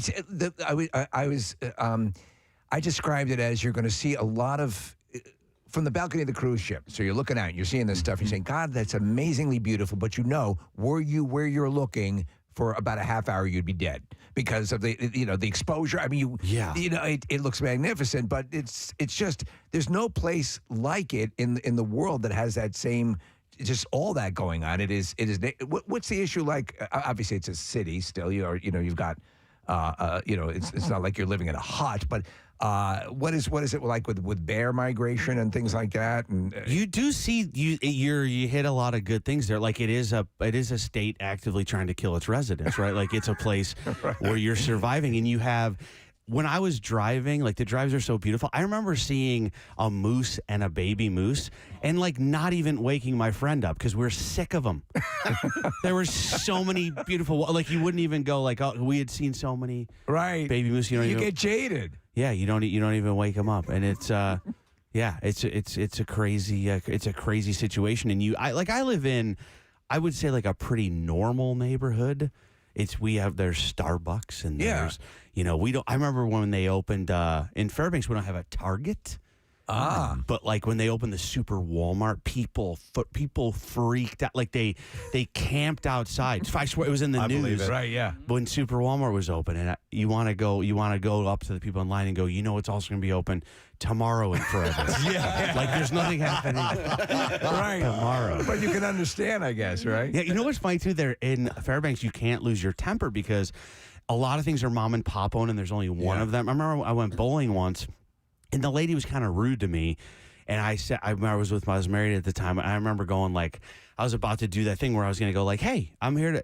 And I remember my ex-wife pulls me aside and she goes, you can't be rude to like Linda from the bowling alley. And I was like, why not? And she's like, the kids won't get to bowl. Yeah. This is it. You'll have to fly to Anchorage to bowl. Yeah, that's true. If you're just tuning in, Jamie Lissow is here and is going to be at Helium Comedy Club through the weekend. I had asked, we have so many people that come by as guests on this show, and I'd asked if, because I didn't remember you being here before, but apparently you were here 15 years ago. We were trying to figure it out. In 2008. Wow. And so we have our interns keep a log of who's here and the things we talked about. Would you like to hear about what we talked about in 2008? Let's hear what was going on in your life with that, yeah. I'm going to guess like being single, working out. That's okay. So it says here, and these are just little. This is mind blowing. Notes. This is from a listener. No. We keep a log. Oh, you guys, our interns. Okay. All right. It says Jamie Lissow in studio. Where's digital photography going? Comedians hate following those who have props. Jamie participates in some acting at New York. At New York, right? The comedian's dream. Little too late on the Gilligan's Island joke. Seeing people go to the bathroom on Star Trek. I think you mentioned this. Yes, yeah. Jamie's expecting a baby. Wow. Jamie's daughter won't be a whore. That's the only one that rings a bell. Jamie's father-in-law owns a comedy club in Alaska. Is that true? That used to be true. Okay. And then it says Space Snake. What? Does that sound familiar? And no wonder you guys haven't had me back since 2008. It's the worst. It's like the worst damn material. I don't know what any of that stuff is. And then it says Comedy Central special. Well, those are the things we talked about. I think 2008 was my special. I think my Comedy Central special. Are you going to do a bunch of Space Snake stuff this weekend? Yeah. All Space Snakes. All right. So your daughter's not a whore, though. Is that true? She doesn't like really confide in me that stuff, but she's only 11. Oh, all right, good. Oh, my God. All right, she's a good girl. She's a good girl. Yeah. That was the only one. For real, that was the only one on the list where I was like, I think I remember that bit. I swear to God, we will do almost like a 5-hour show, and by the end of it, we have to ask a question about something that happened during. We don't know. We have no idea. It's just you just don't. It's not something that we retain. I wanted to ask you about your stand-up career. You so you were gonna go to law school, right? Mm-hmm. And then got into comedy, and then everything really took a sort of a Titanic shift when you met Rob Schneider. That's right. Right. And so that's the perfect boat to reference. Yeah. So and he immediately took to you and asked you to write for him right out of the gate, right? Yeah. Well, I was on radio. And as you guys know, not here, but at some places where it's more of a corporate type of thing. Yeah, on radio, you don't often have a planned exit. Right. Do you know what I mean? Yeah. And so I remember I was in like a terrible situation where I felt like I was I just felt like they were kind of trying to like take it. They knew I had bought a house, and I felt like This they is were Rochester. And it was the Brother Wease show. It which was is a legendary show. Yeah, and I wasn't great on the radio anyway. I'll be honest, I wasn't like the best employee. Just let me get that out of the way that I felt like I was blaming them for a minute. But like I was, I would like to talk on the air, but I could never do. You know how they want you to do other stuff. Right. You end up doing like I remember them going like, we want you to produce stuff. And I was like, I don't know how to. And they go, we want you to get like little clips of like comedians. They go after the show. And I'm like, I thought I was done. I do the jokes. Right. Like, we want you to collect like some stand-up clips. We want you to get like wave files. They want you to take the wave files, load them up into the machine, then we can play those in and out of break. And like, I don't know a lot about technology. So instead of using wave format, I just didn't do it. And yeah, I didn't do anything they asked That me. was the format you went with. Yeah, I went with the format where we finish the show and then I drive home as fast as I can. I wanted to be in the car as the light from the on-air light dimmed. I want to be driving away. So I wasn't a great employee, but I remember it was a weird negotiation thing, and I remember they were playing a little bit of hardball, and I felt a little uncomfortable. And I remember I had just met Rob Schneider doing a benefit, and he like liked my set. I was on the radio and Rob called in as a guest and I fanned out. I was like, I love you. Like, I sound like an idiot. And he goes, come do a set tonight at my show. And I'm like, what? So I go to this set and Rob's just like, this is all impromptu, last minute thing. And they go, do you mind if before you go up, there's this improv group from the college that's going to like do like a sketch thing? Right. I go, I'm not even on the show. I just got on the show a couple hours ago. They can do whatever they want. And this improv group went up and I don't know if you guys ever done stand up, but I have, yeah. If there is stand up comedy in heaven, you get to follow an improv group that hasn't been together very long. Like anyone would have had the set of their life. People were just like planned material. Oh no, I think he wrote this ahead of time. And it was just like the best set of my life, and anyone would have done that. But I don't know, maybe my jokes were okay too. But I remember Rob just going like, wow, and I started writing from the next day. That's great. And then, and I remember that. Fast forward to, I wrote him a couple jokes for this like Quentin Tarantino roast. And oh, you wrote on that? Yeah, and Howard Stern. Yeah. That ends up like saying, Rob's best joke was, and it was my joke that I had. Wow. It was just like this beautiful, I think the joke was like, I don't remember. It was like, they said something. Remember that movie like Grindhouse? Oh yeah. It was two movies in one. Two movies in one. It was Planet Terror, and it was Kurt Russell as a crazy stuntman who kills people in his car. That's right.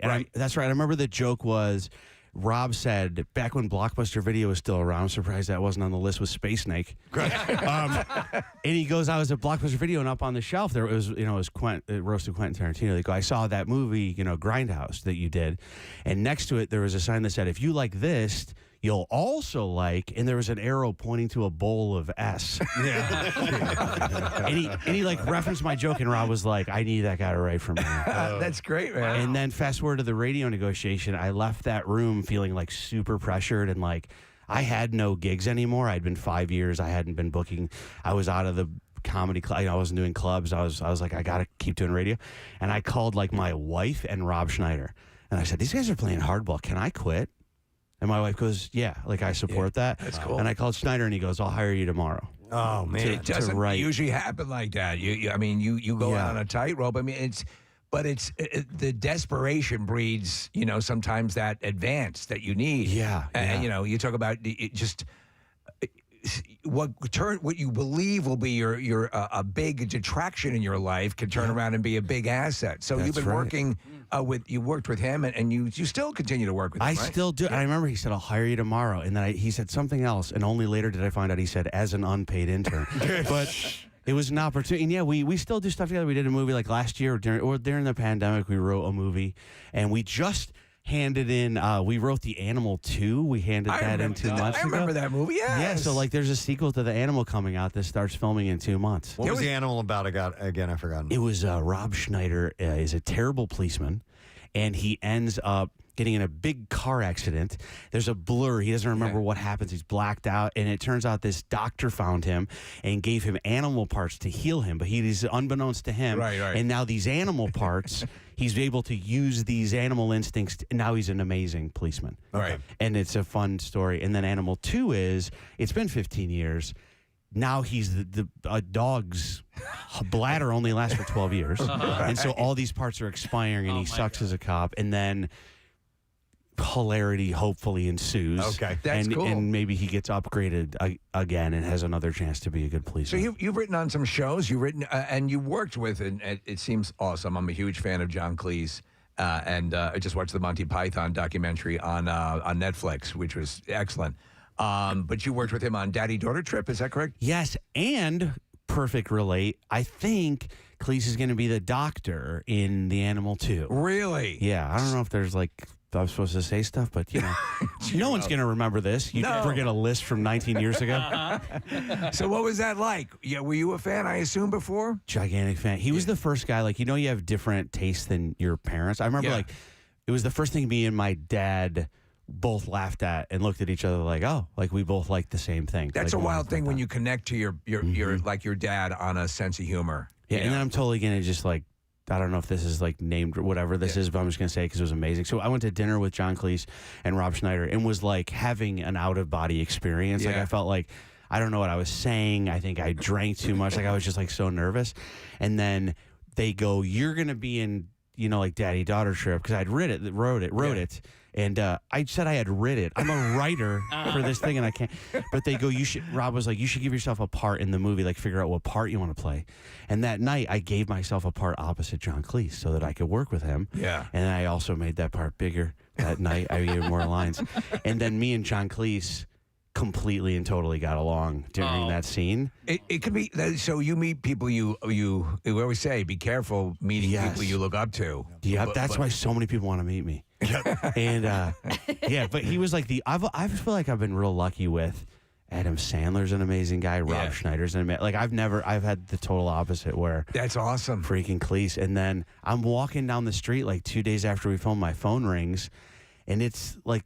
I never answer unknown numbers. It was like New York or LA, and I answer it, and this girl's like, "Hey, I'm John Cleese's assistant. He wants to talk to you." And I'm like, "John Cleese has my number," and I answered the phone, and he called to say hi. Wow! And I was just like, "John," and I remember hanging up, being like, "This is like it's all worth it, right?" And he was like, "I just want to see how filming's going and when's it coming out," and just the nicest. That's awesome. great. Jamie, your story with Schneider really sounds like the Sandler movie Funny People. I mean, Seth Rogen was just doing some stand-up at his character in the movie and then ended up being his writer, Sandler's character's writer. Like, have you ever spent time with Sandler? Do you know him at all? Yeah, like he would know who I was if he came in here, and he would. That's a step. I just saw him like doing a tour. Like I've always hung out with Schneider when I met him, but yeah, I probably have been at dinner with him like 5 times. But like a big dinner with a bunch of people, and he's just he kind of remembers people though, like he remembers your name, and he remembered my friend's name, and he's just like. He's like everything you want him to be and more. Years ago when I was starting stand-up, and there's a club in New York called Pips Comedy Club. It's kind of a legendary in Sheepshead Bay. And Adam Sandler his star was rising at that point. And I remember watching his set and thinking, oh man, this is god-awful. And then he found his pace, and man, he just took off.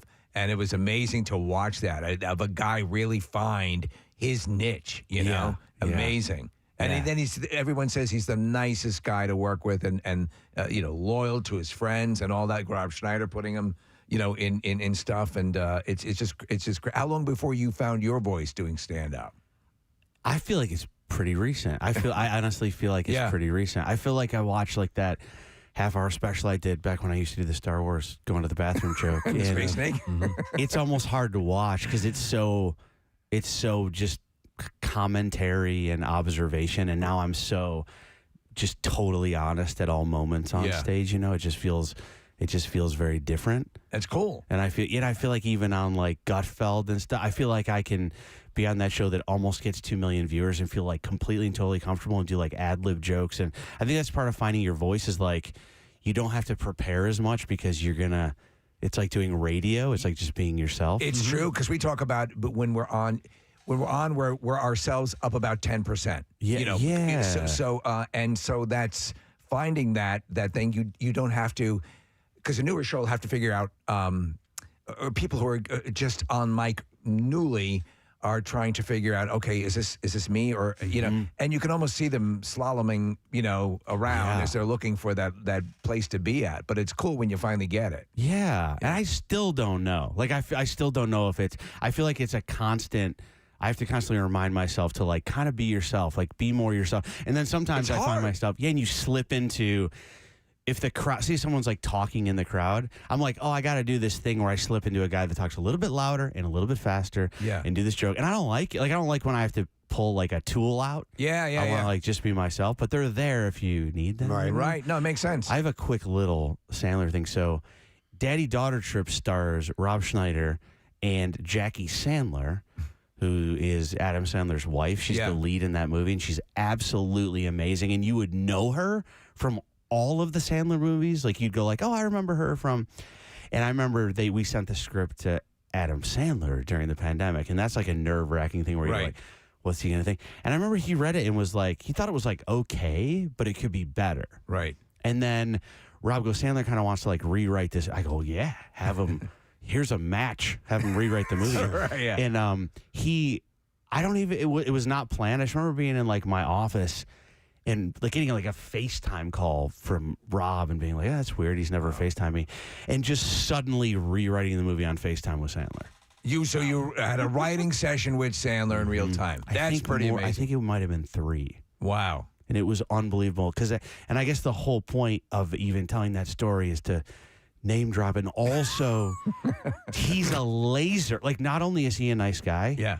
He really is a genius, and I don't care what anyone. I think he is a comedy. You can't tell me you don't feel great at the end of a Sandler movie. And you laugh, and I used to disparage those early, like Billy Madison and all that stuff, and now I go back and I get it now. Sometimes we talk about the Adam McKay, Will Ferrell pairings about. Anchorman when it first came out, I was like, and then it's like, oh, you need to give it a couple watches sometimes. Right. And he knows how to get you with the. I don't know. Maybe I'm a wuss, but like at the end of those movies, I feel great. I'm happy. Yeah. You can have a cliffhanger ending with an independent movie, but like, can't we just all feel really good and it all turned out the way I wanted it to? And no, there's nothing There's a wrong big with that. wedding and that guy's with that guy. Like, are you a Ted Lasso fan? I am behind the season, but I am a Ted Lasso fan. That's a feel good. Yep. It's okay to leave people feeling good. Right. Yeah. It seems to be a lot of people recoil. It's like, what is wrong with that mission? It's great, Agreed. Yeah. So it's awesome. Agreed. You worked on another show that was a favorite of mine, and it got canceled. It was Man with a Plan with Matt LeBlanc. When you said it got canceled, I was like, he's talking about one of 10 things I've worked on. Yeah, but Man that show was. It's amazing how things get canceled. It seemed like, and it was Kevin Nealon was on that as well. And were you a head writer or just what was your position? I was a producer writer, which I don't even know producer technically means anything. It's just like what level you are at in writing. Yeah. But dude, that show I was on with 2 of my best friends were writers. This guy Mark Gross and Tommy Johnigan, who's probably been through. He's really, really funny for me from Last Comic Standing. But it was like being funny with my friends all day long. Best job ever. I could not believe when that show got canceled. And that was one of those where I didn't even plan ahead because I go, it's season 4. You get 5 seasons. You syndicate. Right. It was the only comedy that CBS owned. We thought we were getting picked up. And like when we didn't get picked up, I remember being like, duh. It was one of those where I had to go like, I don't know what's gonna. I had no stand-up gigs, whatever.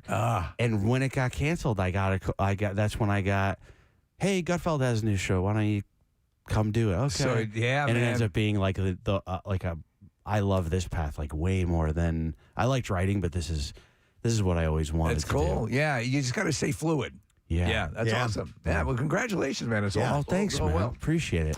Jamie is going to be, like I said, at Helium. There are 2 shows each night, tonight and tomorrow night, 7 and 9:30 tonight, and then tomorrow 6 and 8:30. And you can get those tickets at heliumcomedy.com. Dude, it is good to see you. It's been 15 years. Good to see you. And we took down every word that you said. So can you, in like 15 years, you guys are going to be like, you did bucket bicycle? Yep. Ex-wife. retouching is your daughter a whore? Yes. Because we did that twice. I love that your intern did that. Yeah. That made my whole day, man. That was so cool. We will keep detailed notes and bring them up in 15 years from today. I'll see you then. All right, thank you. Jamie Lissow, guys. Thanks, guys. Take a quick break. We'll be back in a moment. Stay with us, my friend. We'll be right back. Preston and Steve on 93.3 WMMR.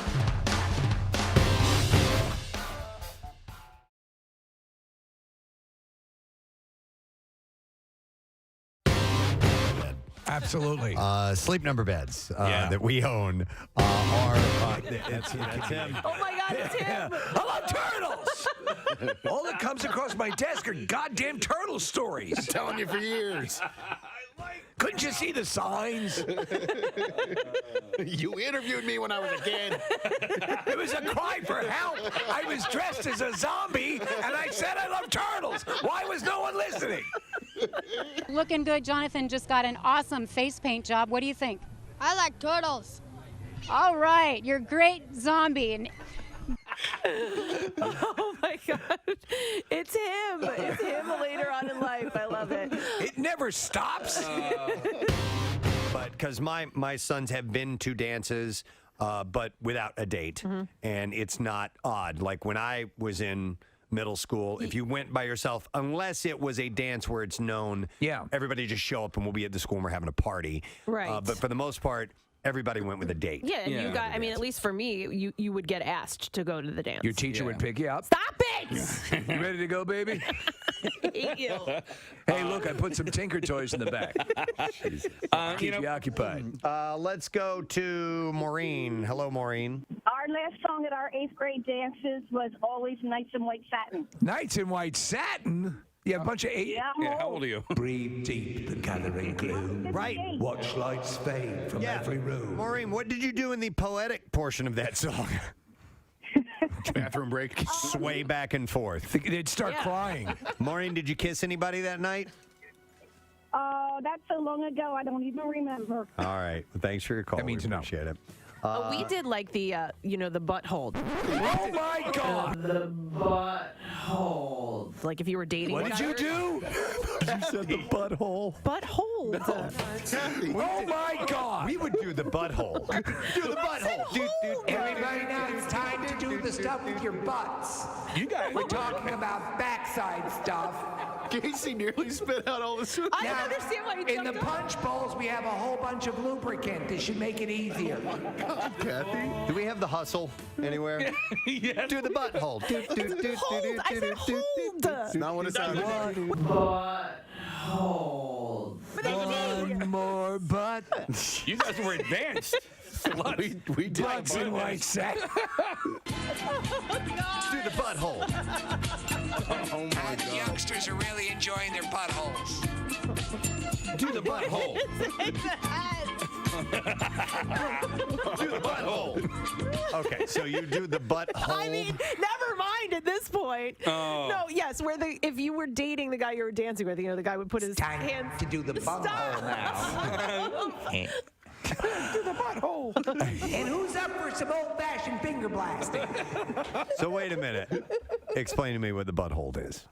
It's your Yes, Hang on, I the wanna hands hear would her. be, instead of on the waist, they would just slide down a little bit and hold the girl's butt. Grab the butt. Okay. Were you constantly under the watchful eye of a proctor or somebody who was? There was always teachers there, but I don't think it was as They strict. couldn't see everything, right? It wasn't as strict as the nuns watching at those dances. Well, No, seriously. But that's why the St. Kevin's dances were so great, because they were so crowded that, like, all right, you can't. I'm too tired to worry about your buttholes. The butthole. You said the butthole. Somebody had sent me a listing for a home that's on sale in Maple Glen. All the realtors are posting it on there. Oh, they are? Yeah. Okay, so there's 48 photos, and if you get to photo 31, you have to stop and go, wait a minute. What is that? What is that? So it's a beautiful home, by the way. Beautiful. And for the style? a decent price, too. It's 5,000 square feet. Yeah.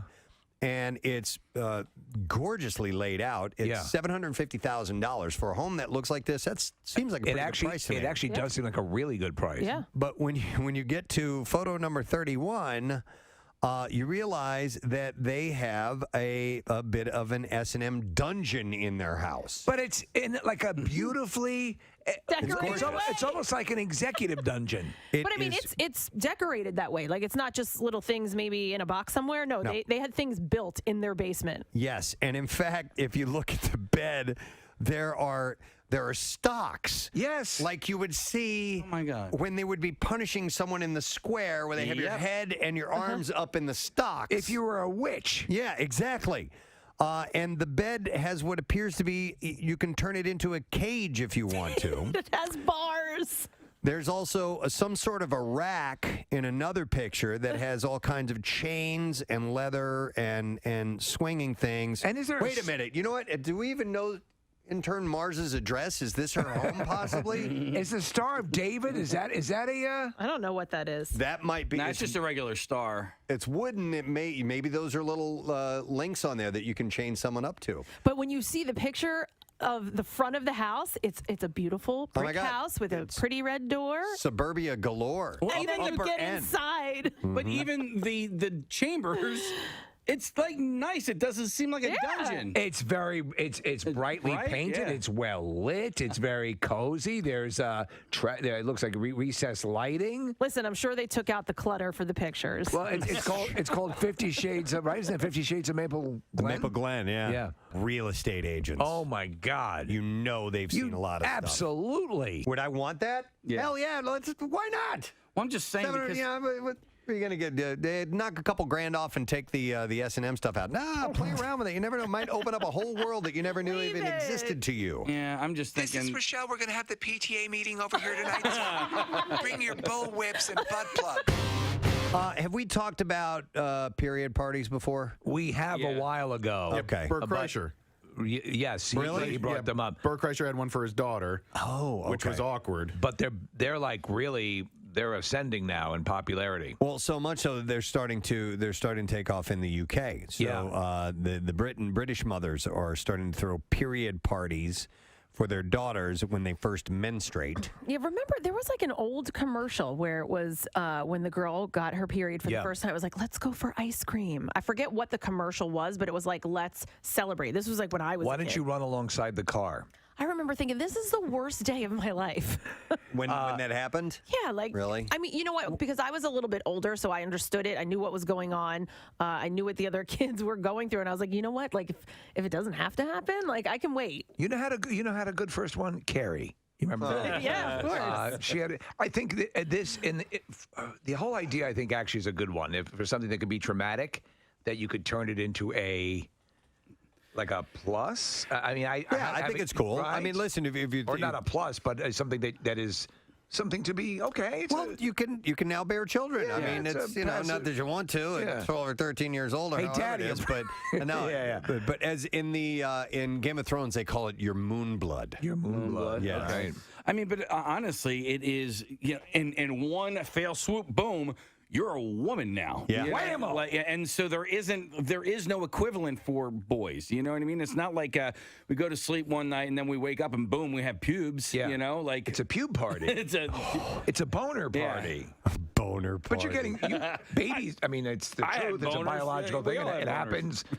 What did you just say? I said I had, like, as if I'm the only guy here. No, we all got boners when we were You can't have boners in the womb. Yeah. Absolutely. You can. Fetuses have boners. There's proof. What? Picture proof. Let's continue talking about hygiene. Please. But we all need it. In a different orifice, we'll talk about your mouth. Oh, I thought you were going just on flipping us over. Oh, the butt. No, we're not going to talk about We'll go from butt to mouth. We could. I mean, I'm sure we could find something. I like that sense that the mouth, that the toothpaste and everything's been rinsed out and washed out and whatever I've dislodged is out. I haven't gone to the dentist in over a year. Oh.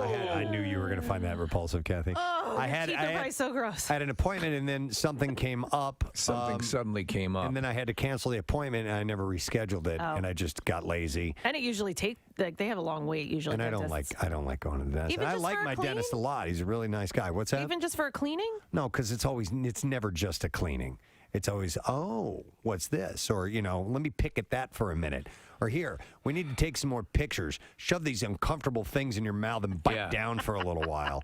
Here, put these wax lips in. I hate that. I hate that. I hate the x-rays. Ugh. I love going because I don't have a lot of but I don't have because Kathy, they make when she compliments. smiles. She likes to go Everyone, anywhere. come in here quickly. Look at these beautiful teeth. It's not enough that she has a perfect vagina.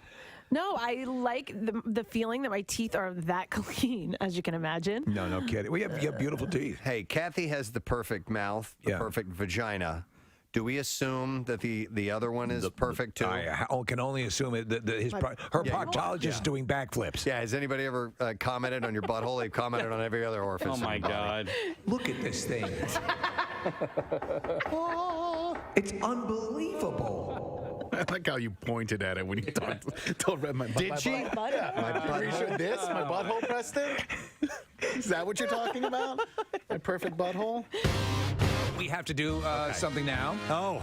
All right. It's a little thing that we put together that's going to involve you having to put on a blindfold because we have a mystery guest. Mystery guest! Okay. I love mystery guests. Oh, good. The most mysterious mystery guest of ever. Really? Yes. We won't go any further than say that. You think he'll get it? I think so, yeah. All right. So we need you to put on your blindfold, please. All right, take those glasses off. All right, hang on. All righty. Yay. So. All right. So again,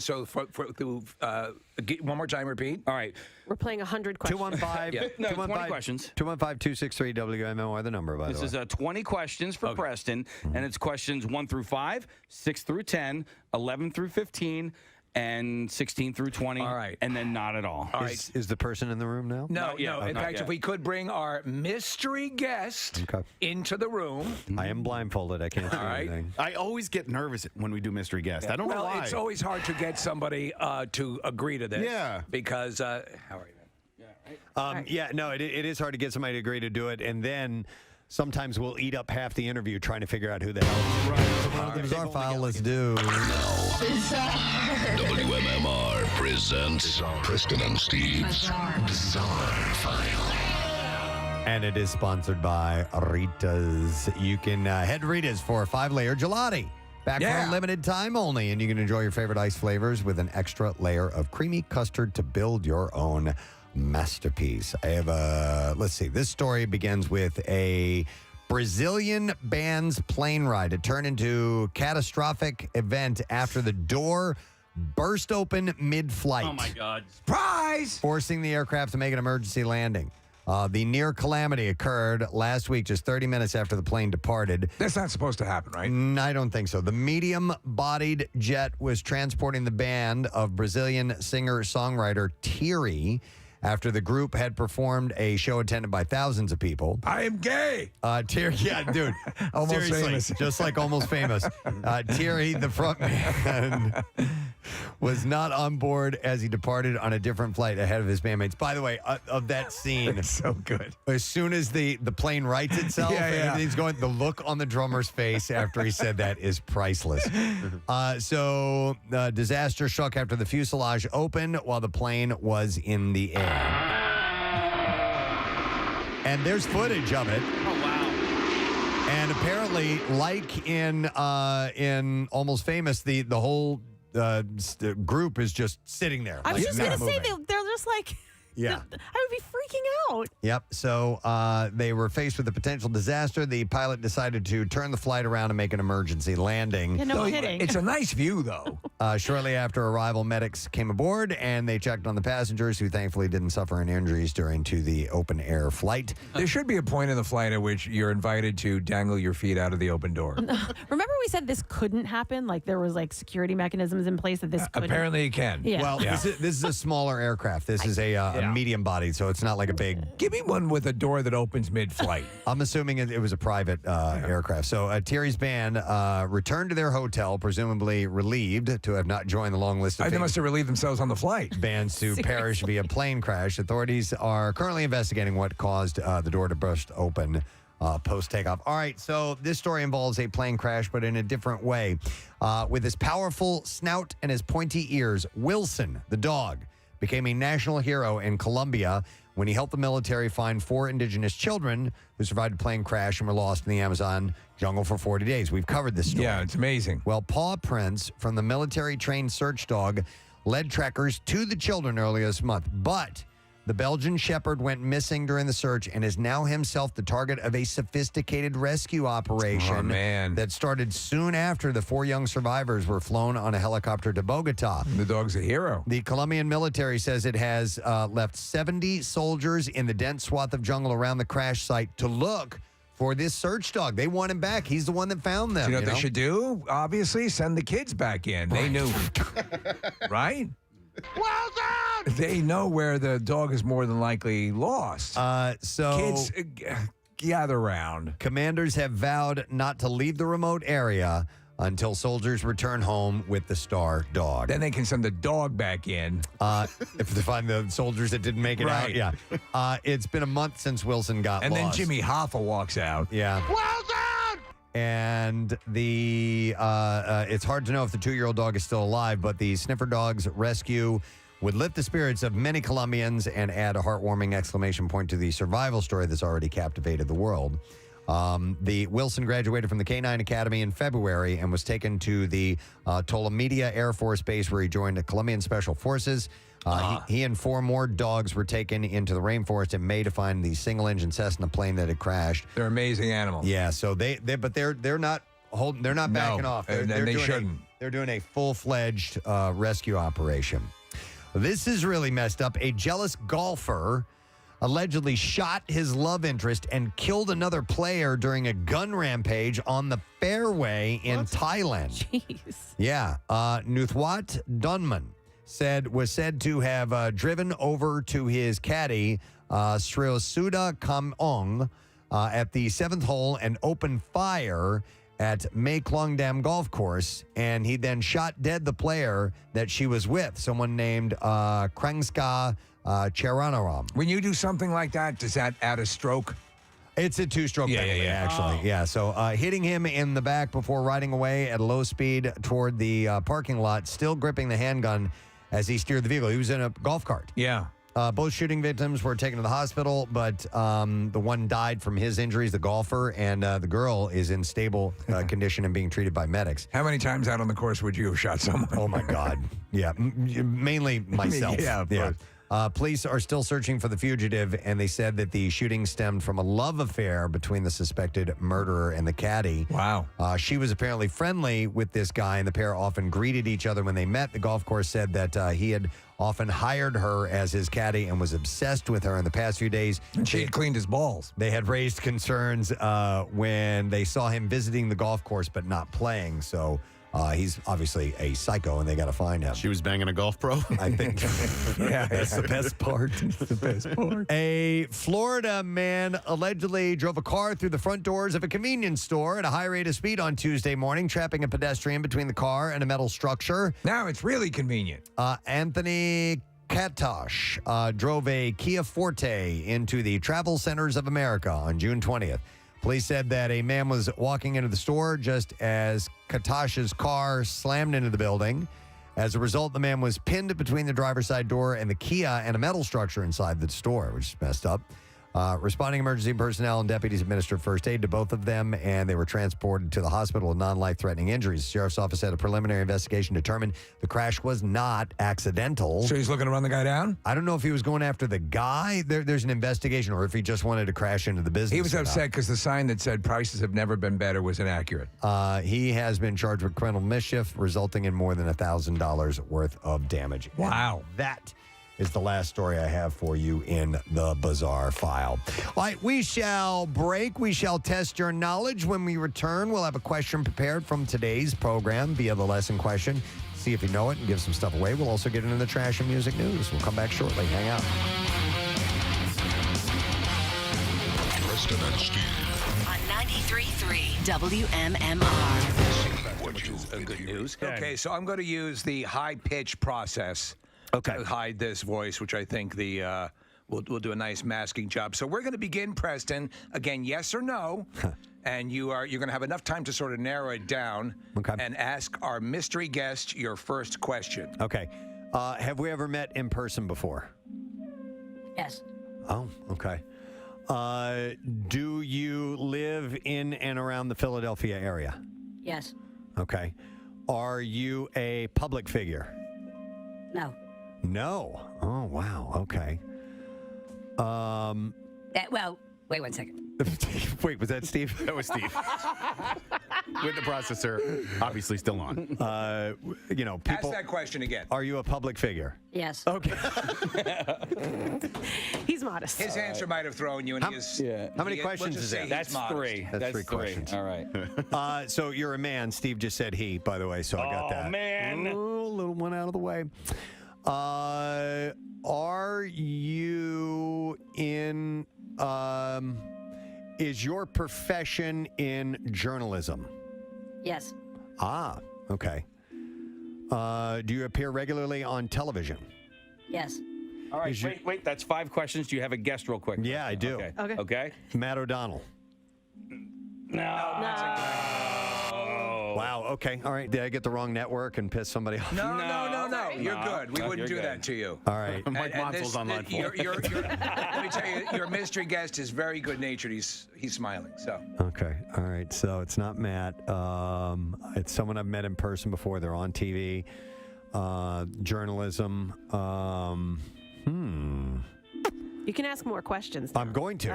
I'm just trying to figure out where that might lead me in my next question. Would we consider ourselves, or do you consider me a friend of yours? Yes. Oh, okay.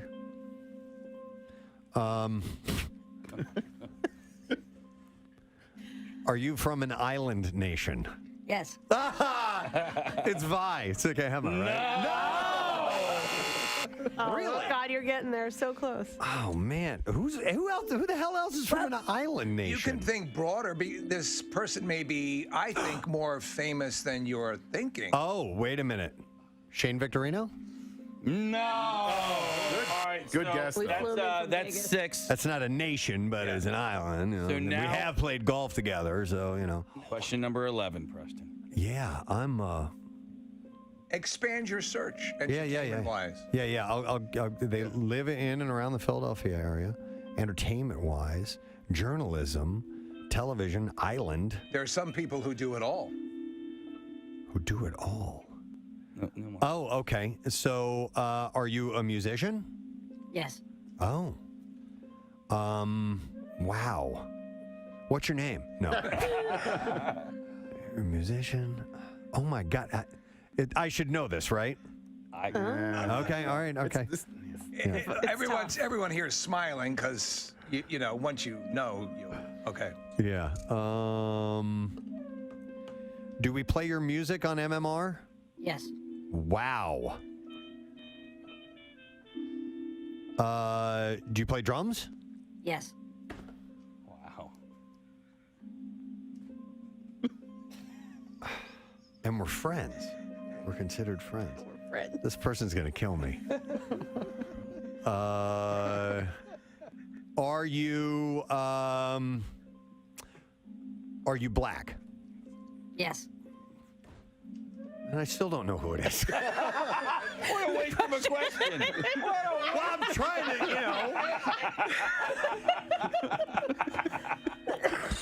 More famous than I have been leading on to. We're considered friends. I mean, if I were to liken this person, I'm just going to give you a little help. Okay. It's kind of like a Swiss Army knife of capabilities here.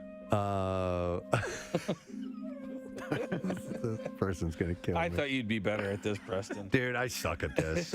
I'm good at getting answers. All right, well, Apparently, I'm good at getting yes answers. You've got 'cause nothing I haven't but gotten yeses. any no answers yet. Honestly, which should kind of lead you to, oh my God. Oh, Steve. What? Some people texting in are starting to get it. Okay. Really? All right. Well, it's not Questlove because we're not friends. Yeah, that's true. And Another guess? I mean, another question. I got. Yeah, but what's going to help narrow it down? That's the thing that I'm trying to. Maybe other Trying to get to. capabilities, other talents. Okay. Yeah, but What? Do you like to eat? Yes. All right. Do you cook? I mean, like, would people know you for your cooking? Yes. Really? Jesus, none of this is helping me. Why are You don't know the cooking drummer?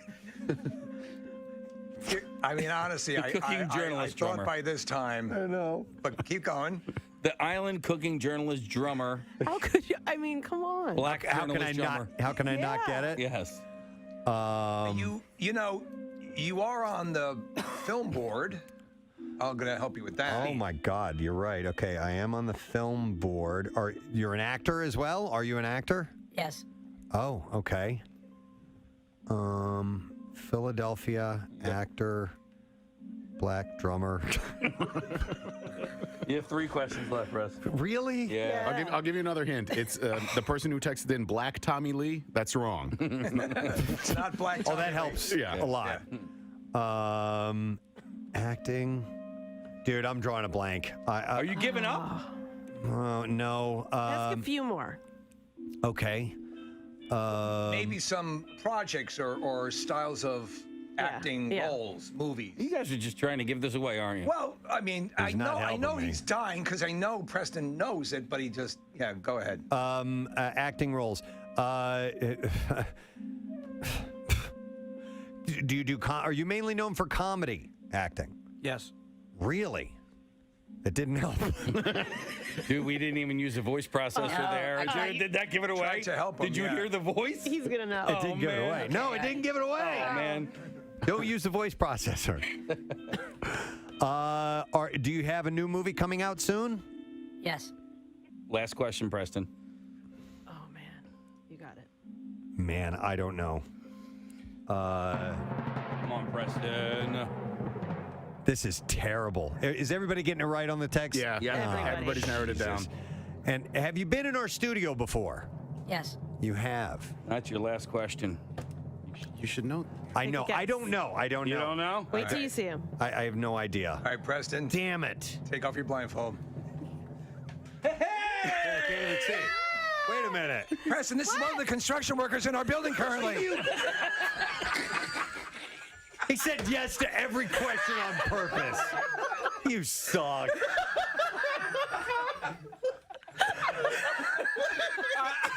I don't even know. What is your name? What's your name? Chino. Chino was good enough to do this. Oh my God. We had a whole bunch of stuff planned and it fell through. And at the last minute, Chino was good enough to agree to come over and be your guest. Was the actual answer yes to any of those questions? From the islands, right? Yeah, Nicaragua. Where are you from? Nicaragua? These guys are doing great work in the building here. Going, I'm beating myself up. You guys are saying, oh, you ought to know. I mean, for crying out loud, he's a friend of mine. Nick's like, everybody's getting it. Black from Preston, Ireland. how many black drummer, actor, comedian, musician, journalist friends are there? Oh, my God. Good job. By the way, And then I take, and you a-hole. Okay, so you know, and here's the deal, man. What's your name again? Chino. Chino. Yeah. So Chino, I never remember anybody's name. Right. So when I took my blindfold off and I saw you, I felt horrible because I didn't remember who you were. Hey, Chino. Happy birthday, Preston. By the way, I want to point something out. Kat, I was giggling at the beginning of sports, and Kathy looks at me. She's like, "What's going on over there?" Ever since we got back from vacation, we do our sports intro is live. All those sound effects, it's not pre-recorded. It's Steve hitting buttons. We're Casey's artists. hitting buttons.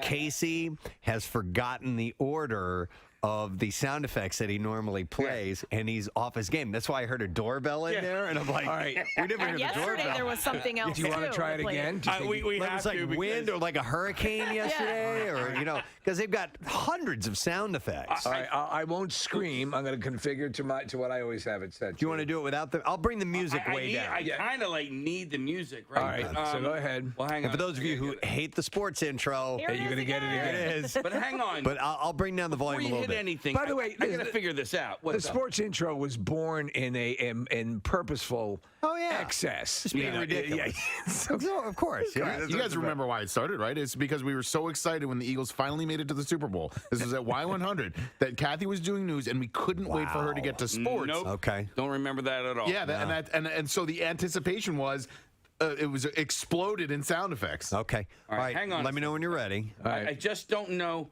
The problem is, I don't know what my second. Like I know. Don't think about it. Just do it. Get in the zone, auto zone. Nick and I were actually just talking the other day about how occasionally we'll call into the conference call and we've been entering the same code to get into our conference call for however many years now, and like occasionally we'll be like, what you have, it just your mind just goes blank and you're like, what is that? Every once in a while you sort of retrain yourself to forget it, and then you have to. That's why obviously jotting things down now and then is a good idea. But you think you have a case? Maybe. Do you know what you usually lead with? I know what I lead with. So let's start. Last couple of days I was in the wrong. WMMR per the Bizarre File story. Or no, actually the Connoisseur story. Yeah. From earlier this morning. All right, it's 11 minutes after 10 o'clock. Today is a Friday morning. We do have thunderstorms that are supposed to be arriving this afternoon, and that continues into scattered thunderstorms tomorrow, afternoon rain on Sunday, and then Monday and Tuesday, more scattered thunderstorms. So, unfortunately, a few days of the wet stuff is what we are going to get. However, let's bypass that and give something else, or give something to you. We have a lesson question. We're going to give away a Super Mario Brothers movie prize pack, including the film on Blu-ray. Let's see. Who starred in the fictional movie Merch and Snacks? 215-263 WMMR. Let's see if you're listening earlier this morning. It's around 8:30. Who starred in the fictional movie Merch and Snacks? 215-263 WMMR. If you heard it, you know it, you call right now. The trash business is a gold mine. 93.3 WMMR with Preston and Steve's Hollywood Trash. All right, brought to you by PGW, powered by PGW. Improve the comfort of your home and lower energy bills with a PGW Energy Sense rebate. Up to $1,400 in savings with new home heating equipment. And you can learn more at pgwenergysense.com.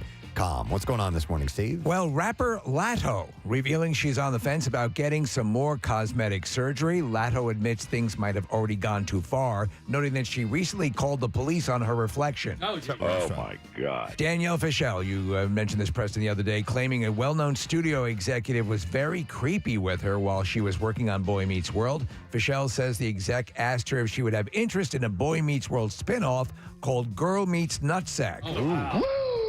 And finally, former Victoria's Secret model Jessica White describing her 5-year relationship with Nick Cannon as emotionally abusive. White, who was with Cannon from 2015 to 2020, says it wasn't that he was cruel, but more that those were the years he wore that turban. And that's your Hollywood Trash. All right, we're going to the phones. Try to find out an answer to this question. Who starred in the fictional movie Merch and Snacks? And it is Craig who wants to take a crack at this. Hi, Craig. Good morning. Good morning. All right, Craig, who starred in Merch and Snacks? Was that Stallone and Kurt Russell? Yes, sir, it was. That is correct. Hang on, Craig. Got yourself a Super Mario Brothers movie prize pack, including the film on Blu-ray. Experience the year's biggest blockbuster event like never before. You can own the Power Up Edition on digital and Blu-ray with super-sized exclusive content available now from Universal Pictures Home Entertainment. Let's do music news. Now, Preston and Steve's Music News on 93.3 WMMR. Take the money. Take the money. Take the money. The public has voted to name a hulking mechanical bull sculpture that presided over the opening ceremony of last year's Commonwealth Games in Birmingham, England, after the town's native Ozzy Osbourne. Oh, wow. Yes, it's a mechanical bull sculpture. Ozzy said about the honor, "When I was asked last year to close the Commonwealth Games in Birmingham, they didn't have to ask me twice. I jumped on the next plane and flew back to England. I was honored to close the games. And this year, I've just been told that they've chosen my name to name the bull, which is going to be in the station, I believe, in Birmingham. I can't believe it. I'm absolutely blown away. Thank you for all of your votes. So imagine if Ozzy spoke as clearly as you just spoke. Right, if only. It's a strange looking thing. It's not like the mechanical bull that you're thinking of. From Urban Cowboy. Yeah, not like that. It looks almost like a steampunk version of a bull. But they're naming it Ozzy. Pearl Jam guitarist Stone Gossard has shed light on sessions for the band's forthcoming album.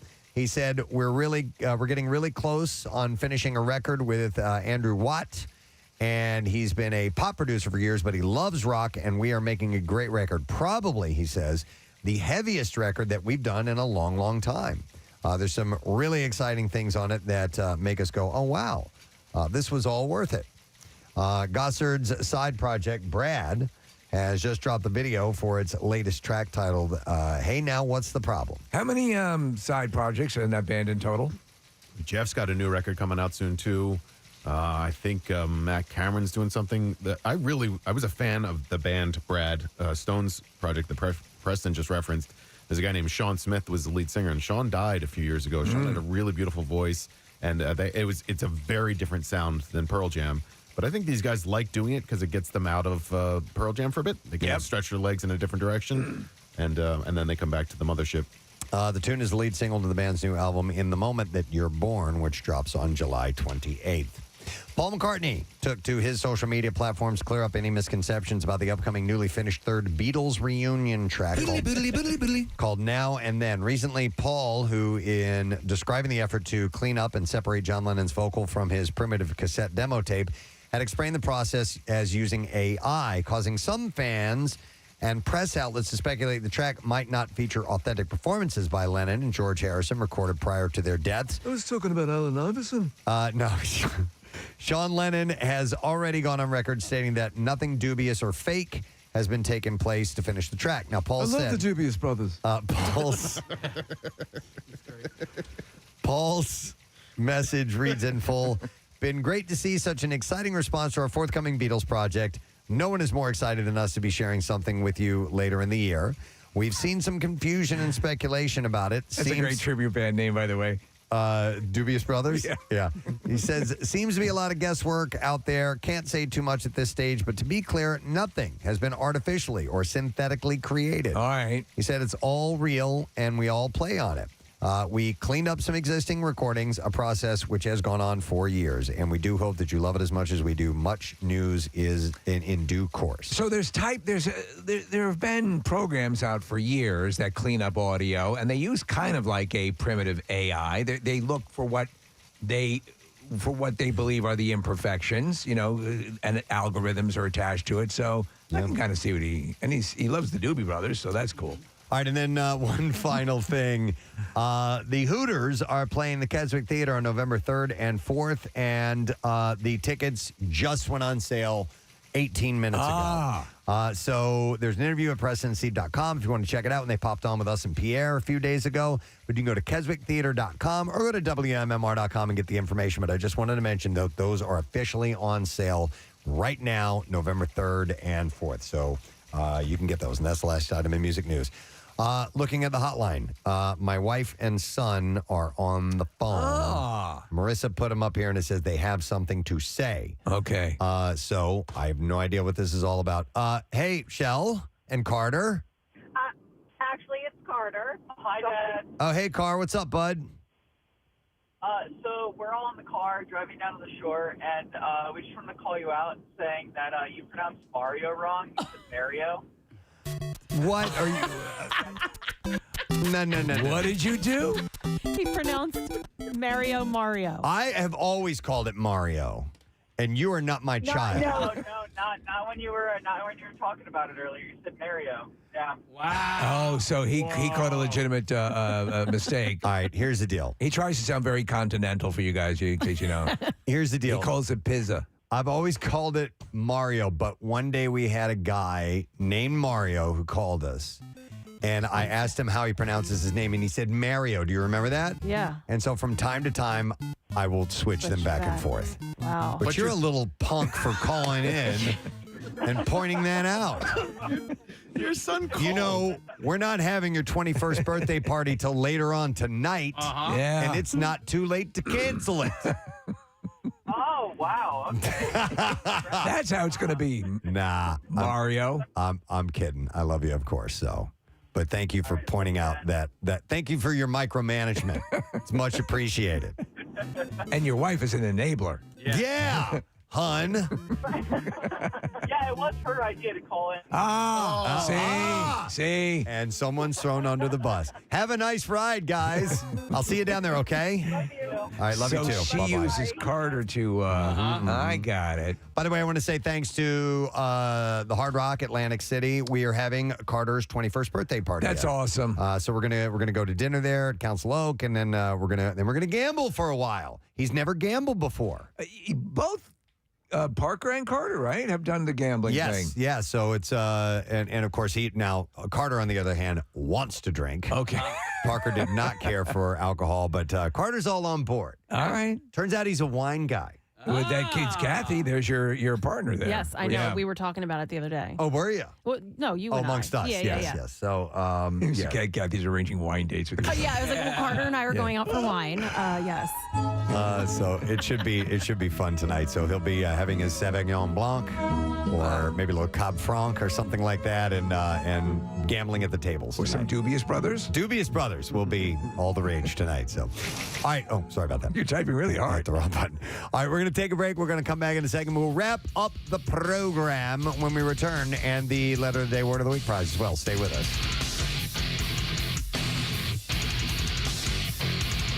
Preston and Steve on 93.3 WMMR. Okay, and in sports this morning. He has to scream, too. I'll bring the music way down. Ball sacks are yummy.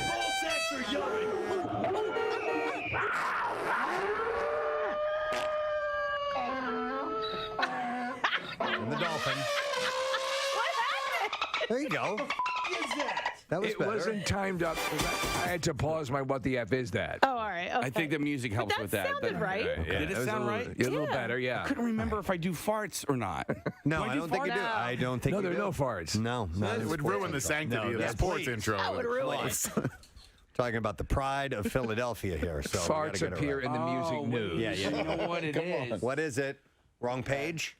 No. So I hit this, and then I start with that.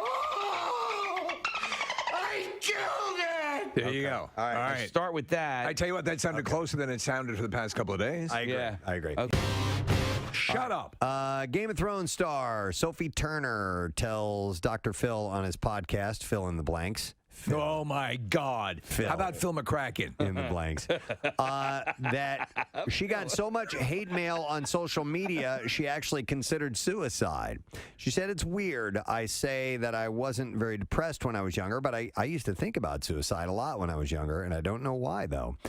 Maybe it's just a weird fascination I used to have, but yeah, I used to think about it. And I probably considered suicide after doing Fill the Blanks in. She said, I don't think I ever would have gone through with it, and I don't know.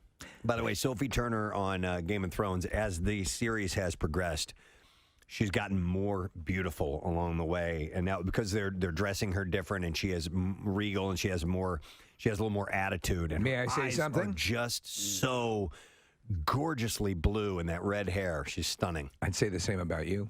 Oh, thank you. As the show's progressed, you've gotten more beautiful. Thank you, sir. You know what, Steve, you're right. Absolutely. That I've gotten more beautiful? You have. Thanks, man. No doubt. Then, no. Let's do one more story. Wrap it up. Okay, we'll end with this one. While Hellboy hasn't set the box office on fire, it tanked with only $12 million in its opening weekend. One of its stars, Mila Jovovich, is still loving it, and she shared her thoughts on social media, writing in part, all I'm going to say before going to bed is this. All my raddest filmed... Oh, Jesus, man. Why is it happening? Why is it happening? What the hell is that? Is that Hydra? I don't know. I unlocked my phone. And what was it? It was Ghosts of the Forest, Trey Anastasio's new band. All right, well, that's cool. Yeah, I didn't hit play. It's a freaking Face ID, okay? So you just looked at it? I don't know if I swiped up, but it just started playing music. Preston, I was more interested in what you were saying.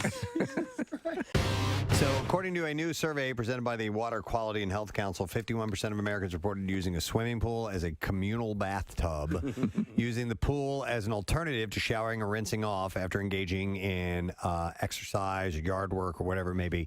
Even though 64% of Americans know that pool chemicals don't eliminate the need to shower, people continue to do it anyway. By the way, the survey comes as experts from the council, the U.S. Centers for Disease Control and Prevention, and, which I didn't know existed, the Pool and Hot Tub Alliance. Oh, that's great. That's what Darth Vader faces off in the second movie. Work to educate the public on healthy and safe swimming. We shall crush the Pool Alliance.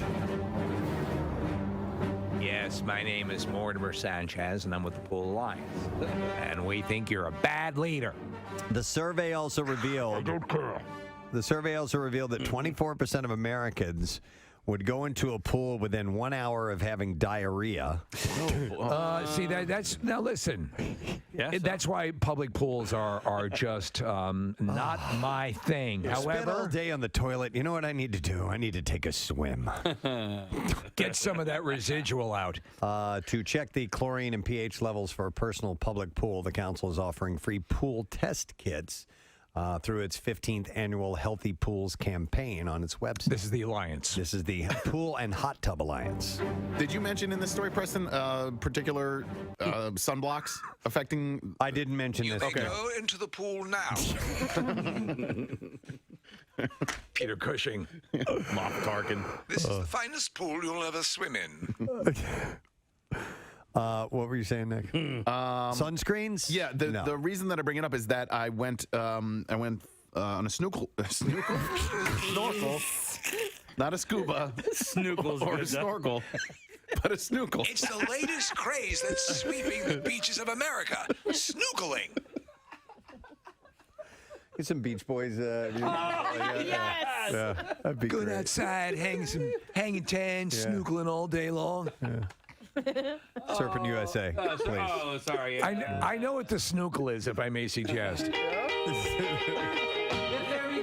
the snookle. Oh my God. Ladies and gentlemen. Snookle USA. Like California. I'm such an idiot. All right, anyhow. Snorkeling. Oh, yeah. I went snorkeling, and you weren't allowed to wear. Feel of a snookle at dawn. You weren't allowed to wear the sunblock that you brought. You had to use the sunblock that they provided for you, and it's because the sunblock that most people wear is pretty damaging to the reef. And I was wondering if it would be damaging at all to like a pool filter or to the saltwater. These are all good questions. Whatever, yeah. Because some of the chemicals are pretty arch and can have that effect. Yeah, and this I've been snooping. 10:28, President Steve Show, Friday morning. No sad bro, and we are coming to the end. You know what? I didn't make no sad bro. Hang on a second here. Oh, No sad bro. No sad bro. No sad bro. No sad bro. No sad bro. No sad bro. it's a theme for a Friday, of course, and today has been a very fun day today. It has. So I want to thank especially Jamie Lissow for being here. Super nice guy. Very, very funny. Loves being in Philadelphia, and he is playing at Helium Comedy Club, and he's got shows tonight and tomorrow night, 2 shows each night. You can go to heliumcomedy.com and get your tickets. So a good time had by all. And real quick, I want to thank from last night, John Keller. Oh, so great. At the Deck Builders Bash last night at Sequoia Outback. We had a great time. It's an appearance. It's a private event, but we're invited to go and just kind of hang out and meet with people and all these clients of his. And like a huge circus tent. I was going to say, I like the new setup with the circus tent. And great band, the Buzzer Band. They always let me sit in and jam with them. So I played a couple songs last night, which was so much fun. And Kathy, what was the name of that portable pub? Oh, I have. Bar Yard or Bar Yard. Or Yard Bar. Yard Bar. Yeah. Bar. It's really cool. It's this trailer that they pull up and open up, and inside of it is like a wood-paneled bar. Yeah. With seats and a and a whole patio areas. It was really cool. Yeah, it is cool. Yeah, it's really cool. We actually used them for a party, and it's a lot of fun. Did they pull up on the yard? Yeah, they were up in my brother's driveway. Oh. And it set it up. I mean, for a house party, it was great. It was because everybody was outside, and that was sort of the attraction. Sure. So everybody hung there instead of going inside of the house. It was great. It was awesome. Yep, and somebody made a special appearance here last night. Yes. He did. Pierre Somebody did. Robert. So funny, dude. Like you had no clue that I was even there. What do you mean? I give this big introduction, and you come walking up on stage, and like I'm halfway through the introduction, and you just grabbed the mic and started talking, and I'm standing next to you, and you had no idea. And you're like I had to move to get away from your gesticulations. Like you almost hit me in the face. I can say what probably. And I'm just like, you were smelling straight up gasoline, right? Because of Minerva. Minerva is not in the healthiest of conditions. You are so funny. And they got her started. We haven't used her for some time because of her unhealthy conditions. The last time I drove her, there was this huge gasoline smell in the vehicle. And then I get there, and John from Sequoia is smoking a cigarette right next to it. I go, no. This is death. You want me to get in this vehicle and drive it and make an entrance in the tent? And he goes, yeah, what's the problem? And he takes another hit off his cigarette. I go, put that effing thing out right now before we go any further. I'm sorry, I didn't even see you. I didn't know what he even wanted. I know. Because he was saying, I want you to do this, and then we'll have explosions. And I'm going, what? Yeah, communication is pretty loose at that event. And we'll tighten the John's screws up great, a little bit. He is great. But sometimes he just goes off. He gets distracted. Well, he's eccentric and he's talented, and man, he knows how to throw a party. And He does. That is such a great place up there. I hadn't been there in a couple of years. They've got every conceivable thing from grill to umbrella to deck chair to whatever you want. But, I mean, there were hundreds and hundreds of people there. And then he goes, all right, follow me in my Mustang Shelby Mach 1 17 5.7. I don't know what kind of vehicle it was. And so I'm following him. Like, what is the plan here? And just drive in and then hop out. And the band will be playing. And he said, what song do you like? I go, Magic Bus. Yeah. And they're playing Magic Bus by The Who. But I didn't even see you. Yeah. I said, what do you want me to do then? He said, well, get out and make an entrance. And I couldn't hear you introducing anything, and the band was singing, so I guess I went up and tried to get the microphone from the singer, who didn't want to give me the microphone because he's still singing. And I'm going, well, good day, and here we are. Tra-la-la. And I'll just go now. All right. It came together. It worked out in the end. No, it was a lot of fun. The great thing is that he does that for his clientele. Right. And he says thank you for their business. It's a very cool thing to do. Right. And so many cool contractors and people in the construction trade that were there that he throws that party for. But then he goes, I want you there. I go, well, you sure? Okay, I'll be happy to come. Then he goes, I want Minerva. I go, no, you're really testing the waters now. Minerva's in a garage down the street from the station, and we haven't used her due to health concerns and concerns of our very survival. Well, you explained it's basically was redone as a show vehicle, and you wanted an actual usable. It's a little bit problematic on that level because it rides very low. The vehicle is beautiful. It's gorgeous. Franny and Paint Zoo did an incredible job. And the guys that used to be Collision Max, the family sold it, unfortunately, but really nice people. But they thought it should, well, I guess we never communicated about it. And by the time we got it back, it was a show car. They go, well, you'll just tow it to places and display it. I go, well, I want to drive it. Yeah. And if you put more than 3 people in it, the wheels would rub against the wheel well. The wheel well, and they took this pathetic 4-cylinder engine that all those vehicles had, all those vans had, and he put a Chevy engine in it and an automatic, and it's a death trap on a freeway. I was on 95 and it starts swerving. It's a magic bus. It's a magic bus, all right. It's a magic funeral bus. They'll be carrying me to my grave in that vehicle. But I love the vehicle. I really, truly do love the vehicle, and you cannot help but love it when you see the vehicle. they think they can get her back up and running full bore. And what's great about that event is it always solidifies. I know that we are playing at a lot of job sites. Yeah, it's because awesome. all these guys listen to MMR, and it's really, really cool. So it was a great event. I'd like to get the letter if that's cool. Yes, sir. Here we go. Preston and Steve on 93.3 WMMR. Now, the Daily Letter. All right, the Preston and Steve Show is brought to you today by the letter S as in Super Show. All right, and we now have a full 5-letter word. Let's take caller number 5 then at 215-263-WMMR, and we will see if we can set you up with a prize. So give us a call right now. You got something super special happening on the show today. That's why it is a super show. Yeah. Yes, today, we'll have Weezer tickets. We'll have Hooters tickets, which, as you mentioned, just went on sale. But today, we will have a workforce block of John DeBella. John DeBella. Yeah, that's awesome. It's so cool you're doing this. Well, I would never, ever want to have people drift away from you guys, but next week is your last opportunity to hear him. So if you can sample a little bit and then come right back to Preston and Steve. Again, not wanting to send anyone away. We're all the same company, but he was... You know, as I said on the air yesterday, we've had 2 Dynasty morning shows, the Morning Zoo with John and you guys. And most stations are lucky if they get a half of one. Right. We've had 2. And what he did for the station just cannot be ever underestimated. And his career in Philly, going on to the various stations he's been with. But, of course, the only one that counts is MMR. And so we will celebrate that. Well, speaking of the event last night, I was talking with a father and son, and both of the guys were named Brendan. They're really nice guys. And Brendan grew up in the area listening to DeBella's morning show and now listens to the Preston and Steve show. Cool. And the younger, Brendan, has known nothing in life. He's 23, but the Preston and Steve show as the morning show on MMR. But it was really cool to hear these guys and their perspective on what MMR has meant to them, father and son, over the years. And it started with DeBella, and now it continues with the Preston and Steve show. Yeah, that is cool. I mean, that's how, things get passed down like that.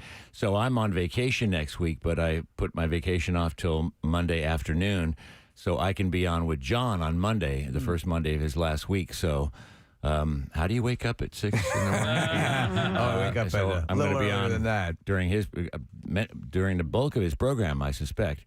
And they'll get me here at like 6:15 and not put me on till 9 or something. But do you have any of those old Duke in the Box clips? You could play some of those before you get there. That's a good idea. Ask Kevin about that. I'll record some things today. All right. Hey, John, great to see you.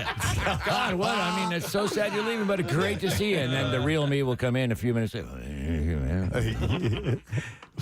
right. Well, let's see if we can get a winner. We're looking for caller number 5. It's Joe. Hi there, Joe. All right, Joe, what is our word of the week, buddy? It's hoots. Great day in the morning.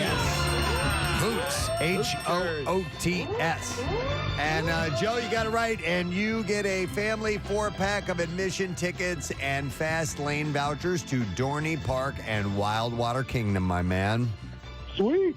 Congratulations. Hang on the line. We'll get your information. And don't forget that you can enjoy your favorite coasters and thrill rides in Dorney Park, family fun in Planet Snoopy, and over a dozen water slides in Wildwater Kingdom. All for one admission price. You can get the best deal on admission tickets today at DorneyPark.com. Let's thank the sponsors, all right? The Preston and Steve Show has been brought to you today by Duncan, and the Preston and Steve Show runs on Duncan. Also brought to you by Trinity Rehab, locations all over, and now open in King of Prussia, trinity-rehab.com. Next week on this very radio program, comedian George Wallace is going to be here. Awesome. We love him. George is great. He's great. And he's been by many times over the years. And we're working on a bunch of other things to go through next week. And it's Hoagie Day. Yes. All kinds of things are taking place. So that's it. We are done. Yes, Casey? Well, just want to remind people to hang out with you this Sunday. Thank you. I appreciate that. The Take Steps Walk for Crohn's and Colitis Foundation is Sunday at Lincoln Financial Field. If you'd like to sign up, you can do it through WMMR.com. It's very easy to find the link, and you can join my team, the Shart Breakers, and walk with us, and it's going to benefit the Crohn's and Colitis Foundation for research. And it's rain or shine. We can be inside on the concourse, so if the weather sucks, which it might on Sunday, you can still be a part of it. That's it. We're done. Rage on. Have yourself a great weekend, and we'll see you Monday, gang. Bye-bye.